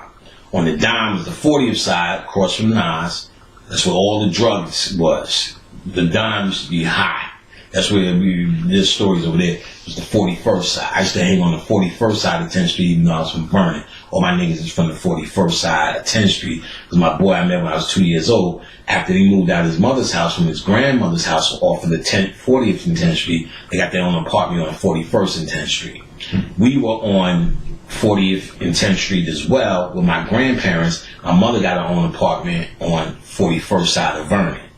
So we was on the 41st side, so it broke our friendship up from blocks. But I used to always go, I was the only one that used to go, I used to be able to cross the street, go over there, and I was the 41st side niggas. Them are all my brothers, all the older niggas that's in the hood, they still see me as my brothers, they still around. Real G niggas. G niggas, I see niggas pull out guns, they run up and snatch guns out these niggas' hands. Rob the Boy, my man Chancey, legendary hood stories. What happened? They did that. Went on the block, guns out, or walking bare hand, this fisticuffs, knocking niggas out and taking guns. These stories. And apparently we was doing the same kind of shit, because when I talked to Nas, remember when you did that? Remember when you did this? And I'm like, damn, this is some real heavy shit. But then I said, because I was older than him, you see, and I see these guys the same way. I was from 10th Street, then there's 12th Street. My grandfather still lived on 12th Street, died on 12th Street, the 40th side. 41st side is where Mobb Deep was. So you hear Mobb, who Prodigy wasn't really, he didn't grow up in the hood. He came from the hood later. Havoc grew up in the hood. 41st side, niggas wasn't even separating that shit like that. North side and south side. So there's these 6 blocks. In the back was the black strip. There's a whole black strip. That's where the wild shit happened. But most niggas would come from the train, walk up the black strip, and go to whatever block they was in instead of cutting through the hood. The train, the 59th Street Bridge, was parallel to the black strip, and it would go deep. And the 59th Street Bridge would stay the same, but the train would come up from Queens Plaza, go up to the level of the bridge, and then go back down in the tunnel. And this was all by looking at the black strip. So I was coming out the tunnel, coming from Manhattan, so you can see your hood. I'm standing out there looking out the hood, seeing what's going on, see the black strip. I see Prince and his wife walking up the black strip. I remember this exact moment, him talking to her. The way he was talking, he was doing all this hand shit. The way he was talking to her, I knew at that moment, and not even understanding it at age 16 to 17, he's in love with her. And I didn't know what none of that meant. I was like, the way he's talking to her, I've never seen nothing like that before. No excitement in it. It's something I knew as a homeboy would never be provided. And this is a big deal for back then. But it's still not enough for him never to cheat on her. And so that means there's still something in him, even though I seen something that was breathtaking, phenomenal, and life-changing in that moment, just coming up the train. And so, you pass real quick. I saw they go Prince. And he was just talking to it. And he was like, it's some shit from a movie.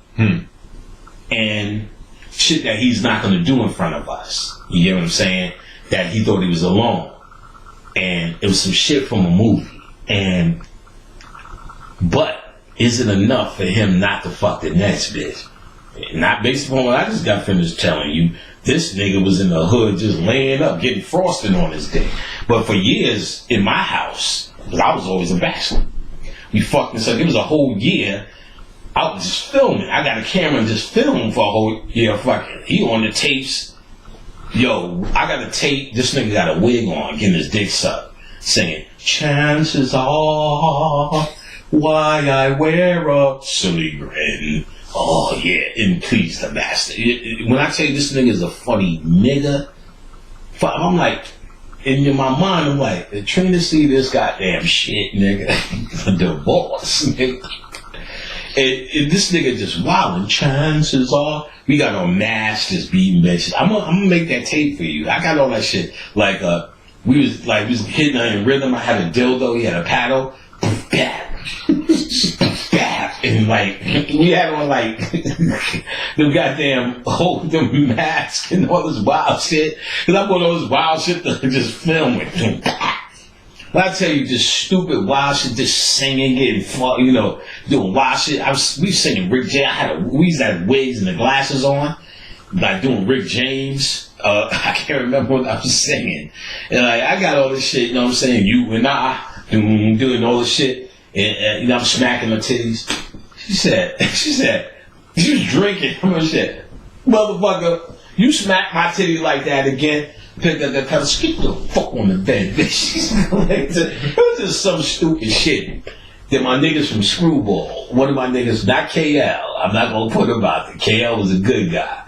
But KL would just make some pussy connections. So again, Chiron, which is another nigga in Screwball, he comes over with a bitch. Mob just, it's like all the bitches that Mob just got finished passing around in the hood, them niggas passing bitches around. And bitches would always, see Nas, he was too big for that. He been left the hood. You know what I'm saying? He's a real nigga. You know what I'm saying? But he ain't skeezing in the hood. He kept this shit clean. You know what I'm saying? Mob and them niggas, big Mob, give me $10. A white bitch. This bitch looked like fucking Kathy Bates. You know what I'm saying? So he brought to my house to film, like, nigga, I don't fuck white bitches. You know what I'm saying? He said, I'll fuck her. I said, knock yourself out. You know what I'm saying? Put something down on my sheet. You know what I'm saying? He had a bad bitch with him, Rocky. He's like, Rocky, I just need to hold the camera while you fuck her. Rocky was a bad bitch from the hood. I'm like, this nigga fucking a lot of bad bitches. The white bitches, when I show you this bitch looked like Kathy Bates. Terrible. So I'm filming it, and I'm not even, it's nothing sexy about it. You know what I'm saying? But he busting her out. He was busting her out, so it was a funny scene. He was like moving her over to turn her over. Bitch just fell off the bed. Boom, out the platform, that face all face. I said, yo, you alright, bitch? You know what I'm saying? All on tape. So I said, alright, I need to liven this shit up. Word is born. I get the dildo that's this big. Turn over, bitch, hold the camera. Smashing this, I'm dissing her. 400 years, bitch. You see, you will see, I'm saying the wildest shit to eternal, you pig. To my fist. Stuck it all. I'm disrespecting this bitch. She's laying there. Oh, I was like, you like it, bitch? She's like, yeah. I'm like, I could deliver this all night. Said, why you do that, white lady? I don't like white people. I keep it real. That's what I'm saying. I ain't got nothing to hide. I don't like that. Shit all over. And then sold it back to white people. Like that. You know what I'm saying? I said, but nah, my dick has never once been in white pussy. I never found none of that shit. It's not sexy. It doesn't make me say that's the adventure of the night. I don't got white porn and nothing. You know what I'm saying? My man hit me up with the Xbox, the box, the G box. The porno in there is phenomenal. Nigga, you could find, I challenge midgets, dolphins, kundalini, big clits. You will find a kundalini dolphin with a big ass clit. So the G box is what that it's that new internet box that you find all these movies on. You find regular movies, but they call it another name too. It originally was the G box, but this is another. I'll find out the name. But it's cheap, and you plug it in, and basically you get all foreign China TV from around the world, movies, and any movie that's out, you find a good copy, catch it. But a lot of porno too. But you can do searches. Like my man Tone Brewster hooked me up. I'll get him to hook you up with one. Tone hooked me up with one, and he's giving me the baby steps. By the time the nigga came out, I was like, nigga, let me show you a thing to how to find real porn. Go to this one. I'm saying you'll find anything. Butt Ticklers number 44. I'm a big porno guy, and especially now, that's all I got to. I can't get titties on Facebook no more. So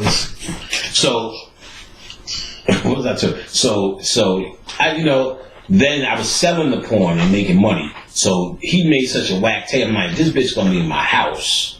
We're gonna put her to work. So I did some real exploitive shit to her. Shit you can't do to no black woman. You know what I'm saying? And sold the shit. And it was absolutely, positively work. And there was nothing about that shit that was pleasurable. And the point or the idea is, even then, I knew that energy, you know what I'm saying, wasn't even a thing. But, we was doing a lot of, some fine bitches came through. And the shit was spiritual, because I'm like, I started selling regular porn on eBay was at the time. This is when eBay was new. Because what I started, actually this is how it started. And I almost got in trouble. I was working at the Rock label, and a white boy named John Mayo was working at the t-shirt company, which was a part of us. Because, Rock is all about t-shirts. So we used to make t-shirts for our band, and they did other shit. It's called Blue Grape. I don't know if they're still in existence. So John Mayo was the graphic designer for Blue Grape. So his father's name was Joe Mayo. Now, if anybody who knows, see, I'm a big Seinfeld fan. People try to get at me online for Seinfeld, me saying, I'm like, you silly motherfucker. It's a comedy show. I thought the comedy was genius on it. You know what I'm saying? And it was. Your niggas still doing Medea, and you're mad that somebody who's a little bit more intelligent want to see something that, if you do that, I'll love it. But it was a funny show. Just call it what it was. They did an episode, and they did a lot of episodes, which I found out, where they would incorporate people who were behind the scenes as characters, their names. And there was a famous show where they kept saying Joe Mayo. Joe Mayo used to make people do shit at the parties. Like, he said, what did Joe Mayo give you? And made sure people wouldn't tap on the fish tank. It was just a funny show for what it is. Joe Mayo's a real person. That was his father. His father did lighting for years on the Seinfeld show. So Joe Mayo, who worked with us, said, yo, you a Seinfeld fan? I'm like, yeah, man, I watch it. I tape it all the time. It was before the DVDs. I tape it all the time. You know what I'm saying? I enjoy the comedy. I think it's real funny. This nigga was so obsessed, he thought he was Jerry. He used to wear the tight pants like Jerry. I didn't realize it. Oh, this nigga think he's Jerry. He had the mullet. So my pops works on the show. So, he said, I can get you some bloopers nobody's seen before. Alright. This nigga got me bloopers, but them niggas is cursing. I still got that shit. You know what I'm saying? I don't think I put it on DVD. I have it on tape. Where, oh fuck, they fucking, this shit you will never see anywhere. Now they did blooper shows, but they cut all the curses. They showed the Lane laughing, one of the characters, the girl, laughing like every fucking day. Kramer doing some wild shit.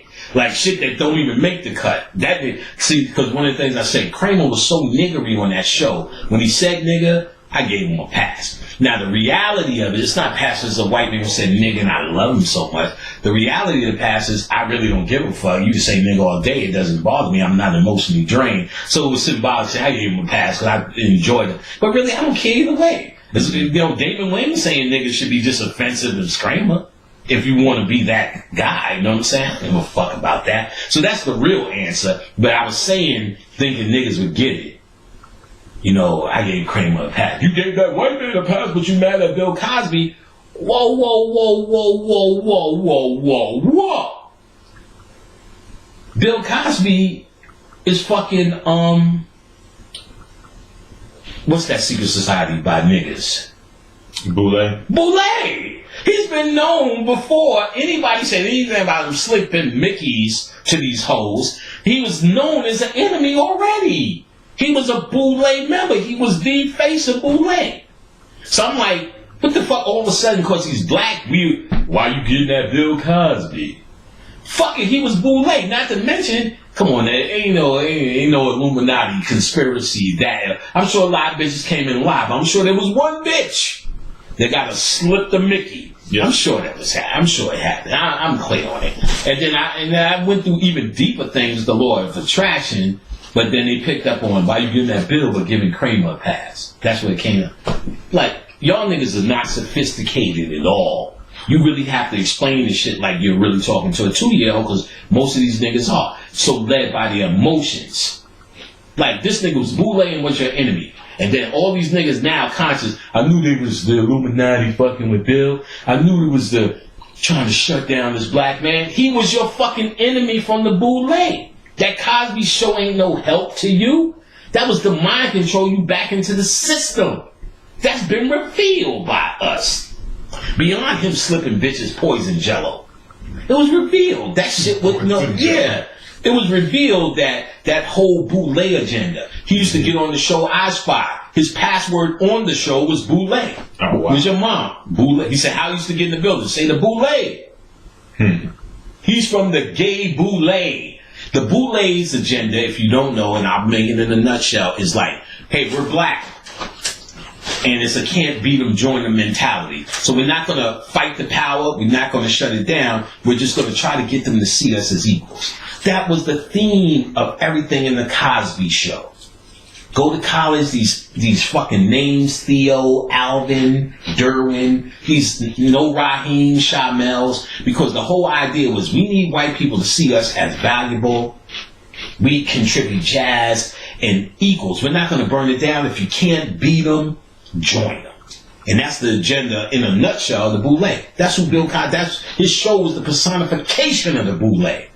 He was your fucking enemy. And now all of a sudden, I knew it was the Illuminati when he got off this case. They just couldn't prove some fucking old 30-year-old case. Come on, niggas. Niggas say it enough, you know what's real. We know that as niggas. Niggas keep saying this nigga suck dick. Eventually you're gonna go, you must suck some dick. Everybody keeps saying Tom Cruise is gay. You know he sucks some dick somewhere. As gay as they may say, probably not. But gay nonetheless, yeah. Too many motherfuckers, it just comes up too much. Right. So it comes up too much that he's slipping Mickeys. Is everybody lying? No. Fucking Bill Maher, white boy commentary, Friday, real stupid, but stupid for Democrats, said they just brung up Bill Cosby. He said, look, man, I heard stories, horror stories, in 1983 about this nigga. There's a men that come up and say this and that. His assistant Nolan came up and said, yeah, nigga, this is real. Too many motherfuckers came up. It ain't all a conspiracy. Something about that holds some weight. Now, he got kids out of fucking wedlock. All of a sudden, he's doing something. He ain't just the Jello man. So all of this to say, not that. I mean, what's his name? Cleo Huxtable or some shit. Right. It's a fucking character. Right. It's not. Right. It's not. Anyway. Right. All the shit was character. Right. So he never was. See, well, you can look at it. He always had that agenda to save black people. So when he did the Bill Cosby in the Game, you know, ways to deal with your problems in the ghetto. So he always was that fighter, and even behind the scenes, he was that fighter putting money. I didn't know the movie Sweet Sweetback, which started the entire black exploitation movement, because that's a corrupted thing. Sweet Sweetback was a revolutionary. You never seen that look at Sweet Sweetback, and what is this? Is a second part to that name, but it's Melvin Van Peebles' movie, the father of Mario Van Peebles. Okay. And they did his son Mario Van Peebles, who we know who eventually did New Jack City and all that other bullshit that he's in. Posse. Posse. Who puts his father in all those movies? His father was in the New Jack, but his father was one of the guys with Melvin Van Peebles with that long mustache, iconic with the cigar. He did Watermelon Man. He did Don't Play Us Cheap, and he did. I'm missing movies, but he did Sweet Sweet. That was the first one, getting at the KKK. His son, Mario Van Peebles, did the story of how that movie came into being. Very interesting behind the scenes. How he got the financing, what it went. He thought it was going to flop until one of the Black Panthers seen it and made all the Black Panthers go to see it. And this became a phenomenon, this fucking movie. Sticking it to the man.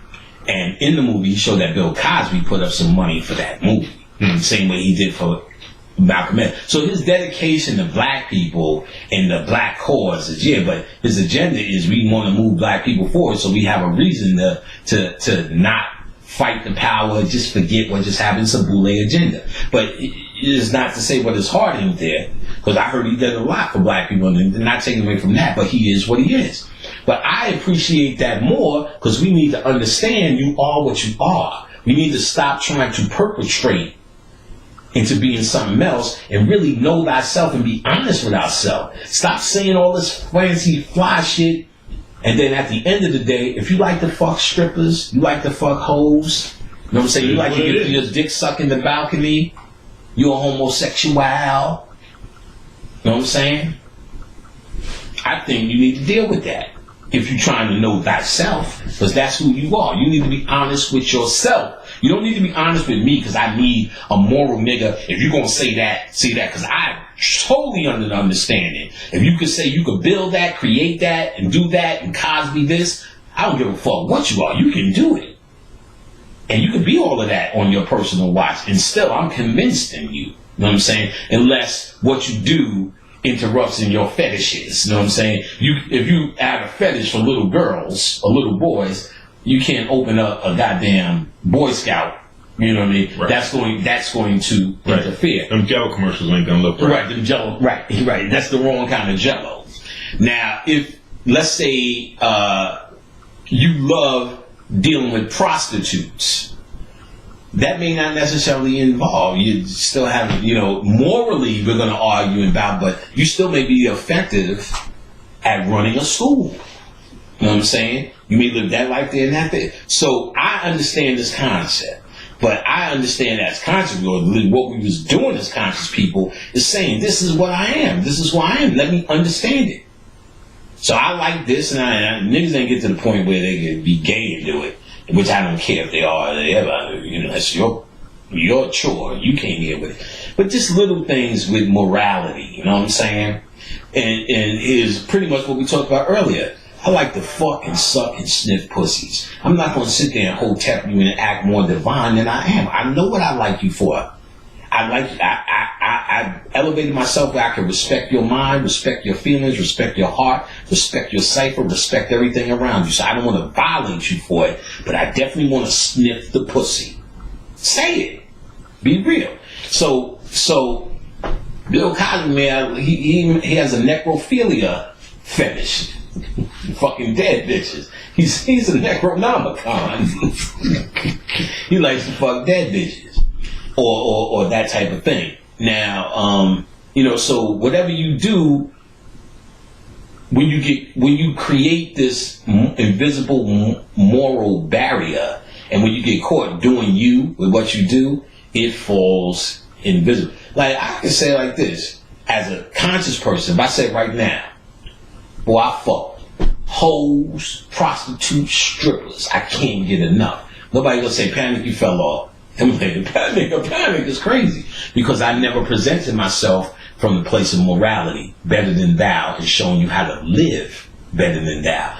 I came from the know thyself, free thyself, do as thou will, because that's what I'm about. That's what I teach. So when I'm doing it, I won't necessarily look cool, but nobody will give a flying fuck. You caught me with, they would probably think it's funny. Panic in love with a stripper. It's funny, but niggas ain't gonna give a fuck. You lost your credibility. Credibility comes, I guess it comes from your message. Because, like I said, if I was sitting here eating ribs, I think I would lose some credibility. You know what I'm saying? Mm-hmm. Or if you see me saying at the end of this, lift every voice, and that's credibility from what I am. And for me, it's not morality. That's much a contradiction of my energy. Or if you start, saying, look, TD Jakes. Right. I want TD Jakes taught me. You know what I'm saying? Niggas will be like, oh, what? Wait a minute. That's against the grain. So there's always something that goes against the grain. So you got to look at how you set yourself up. And I'm trying to set myself up in the greatest reality that I can. So when something is violated, I'm being real to myself. If I know I'm in love with the cocoa, and then I'm sitting there giving a whole sermon about how foul cocoa is, we're going to have a problem. Mm-hmm. And then, if you think about it, no one give a fuck if you was in love with the cocoa. You the one who kept saying the shit. Because they would say, I don't give a fuck that you love cocoa. I don't give a fuck that you fuck prostitutes. I don't give a fuck about that. You the one who made me give a fuck. And the people on the level where that matters, you involve them in your story. Because the people who you were originally talking to didn't give a fuck. They were us. Mm-hmm. And fucking the stripper was a part of your divinity. You know what I'm saying? You fucked her. Oh, shit, nigga. What you do, what you say, she got a friend. Now you put yourself in a position, I don't love Coco. But then you got pictures, I'm in love with the Coco. It's, it's like, but if that's what you're here to do, and that's how it's supposed to go down. Just represent what you represent. I'm talking to the people who are not in that position that understands through these stories. No names, through these stories that this is a mentality of a true conscious person, or at least the conscious person I'm talking to this frequency, should try to embrace to have a real or more wholesome experience. Oh, we at 516, we need to stop again. How do we get in these places, my nigga? It's a time warp. So next week I'm gonna do classes, so we'll take a pause, get that cycle out the way. We'll come back to this shit. I ain't doing these talks. Bet. So we still got the radio. And oh yes, I didn't mention. Yeah, we should. These talks may just go to the back because now you're gonna be on the radio doing them. Yeah. But they'll be different because they're Q&A from the masses. So I want to keep this up to the wheels fall off. But we have the radio show. It's going to be on Talk Shoe Radio. It's going to be Tuesdays at 9. I keep saying it, but we coming soon. I'm starting to get the word out. People are starting to understand. I'm going to start doing flyers, blah, blah, blah, blah, blah. But it's going to be me, Kamani, P. Nicole Gills, and my girl, Saxy, D. Saxy. And, we're going to take it to business. Q&A. They're all conscious, so they'll be able to have these discussions, talk, answer any questions in their own right. And I'll be there every week. We'll be blowing up. We'll get it to a place where I don't even need to come every week because y'all going to understand their power and they'll be able to hand you. They all have little things that they do and they'll be able to sell. They'll be able to tell you about it. You'll be able to contact them. Kamani also has a book coming. It's almost done. He's getting it edited by my girl, Courtney. Yep. Who did my book. Badass motherfucker. She's also my yoga instructor. And she does the yoga online. So anybody interested in Kundalini yoga, I would say this is something you need to do. Well, as big and bad as I thought I was, doing this particular yoga showed me a thing or two about transferring Kundalini, raising Kundalini, transferring it through physical means, and transferring it through the body through healing. So she teaches this. She's been teaching a few of you for a very moderate price. So what you need to do is email me for Courtney's information. Kamani Elia is on Facebook. He's going to come up and he'll give that soon because he's going to get a liar profile, and we'll be able to give out emails and all of that soon when we get this radio station started. So stay tuned. You're going to hear about it. You're going to hear about it here. The way all the social media on my Twitter and on my Facebook and all the rest of that shit where you can see me anyway, you'll be able to find out. Then when you hear it on this channel, YouTube, you're going to know it's going down because we're going to put up the radio shows on YouTube. So to be there live, to ask your questions, to get in, all you got to do is call into the show, which you will get all that TalkShoe information easy. It's quite simple. You dial the TalkShoe main number, you dial our code, pound, then you dial £1 to get in. So we're going to give you our code soon. The number, our code, 3 steps. And if you have an account, which I urge you to get, which is free, instead of dialing the £1, you dial your particular code. So you dial the phone number, our code to get to the show, pound, and then you dial £1 to be a general guest, or you dial your numbers to be signed in. So we'll see your name. So you'll see me as Brother Panic, not just my phone number. And I urge people to start signing up with TalkShoe so we can know who our people are, how to call on you by name. That makes it easy. Instead of saying 718 is on the phone, we'll be able to say Ephraim's on the phone. We'll be able to say Altavis is on the phone. We'll be able to say Boffa Marga is on the phone tonight. And all the other Sincere Netta and all the other niggas that I see constantly around, chilling, always supporting, always showing love, always there to help, with a commentary or share information with me or just hang out, just have fun and be the gods and goddesses that we are. I have a lot of groups that we do that. So we're going to take it back to the radio. We're going to take it back to the old school. Bring the family back together. The Pandemonium Posse. The Pandemonium family. So that's going to be on TalkShoe Radio. It's going to be on Tuesdays at 9 o'clock. Just stay tuned. It's coming quite soon. Got to get a lot of shit off the plate, which most of it is. So we're going to come soon. So we're going to sign off. See you niggas next time. We'll be back with Q&A. Me and my brother Elia, a.k.a. Kamani. And remember, website, occultlectures.com, blah, blah, blah. That's where you get all the products. Sign up for my classes. Those who were in the March class, it just got pushed back to April. I ain't forgot about you niggas. So peace, love, ashe, and I'm in love with the cocoa.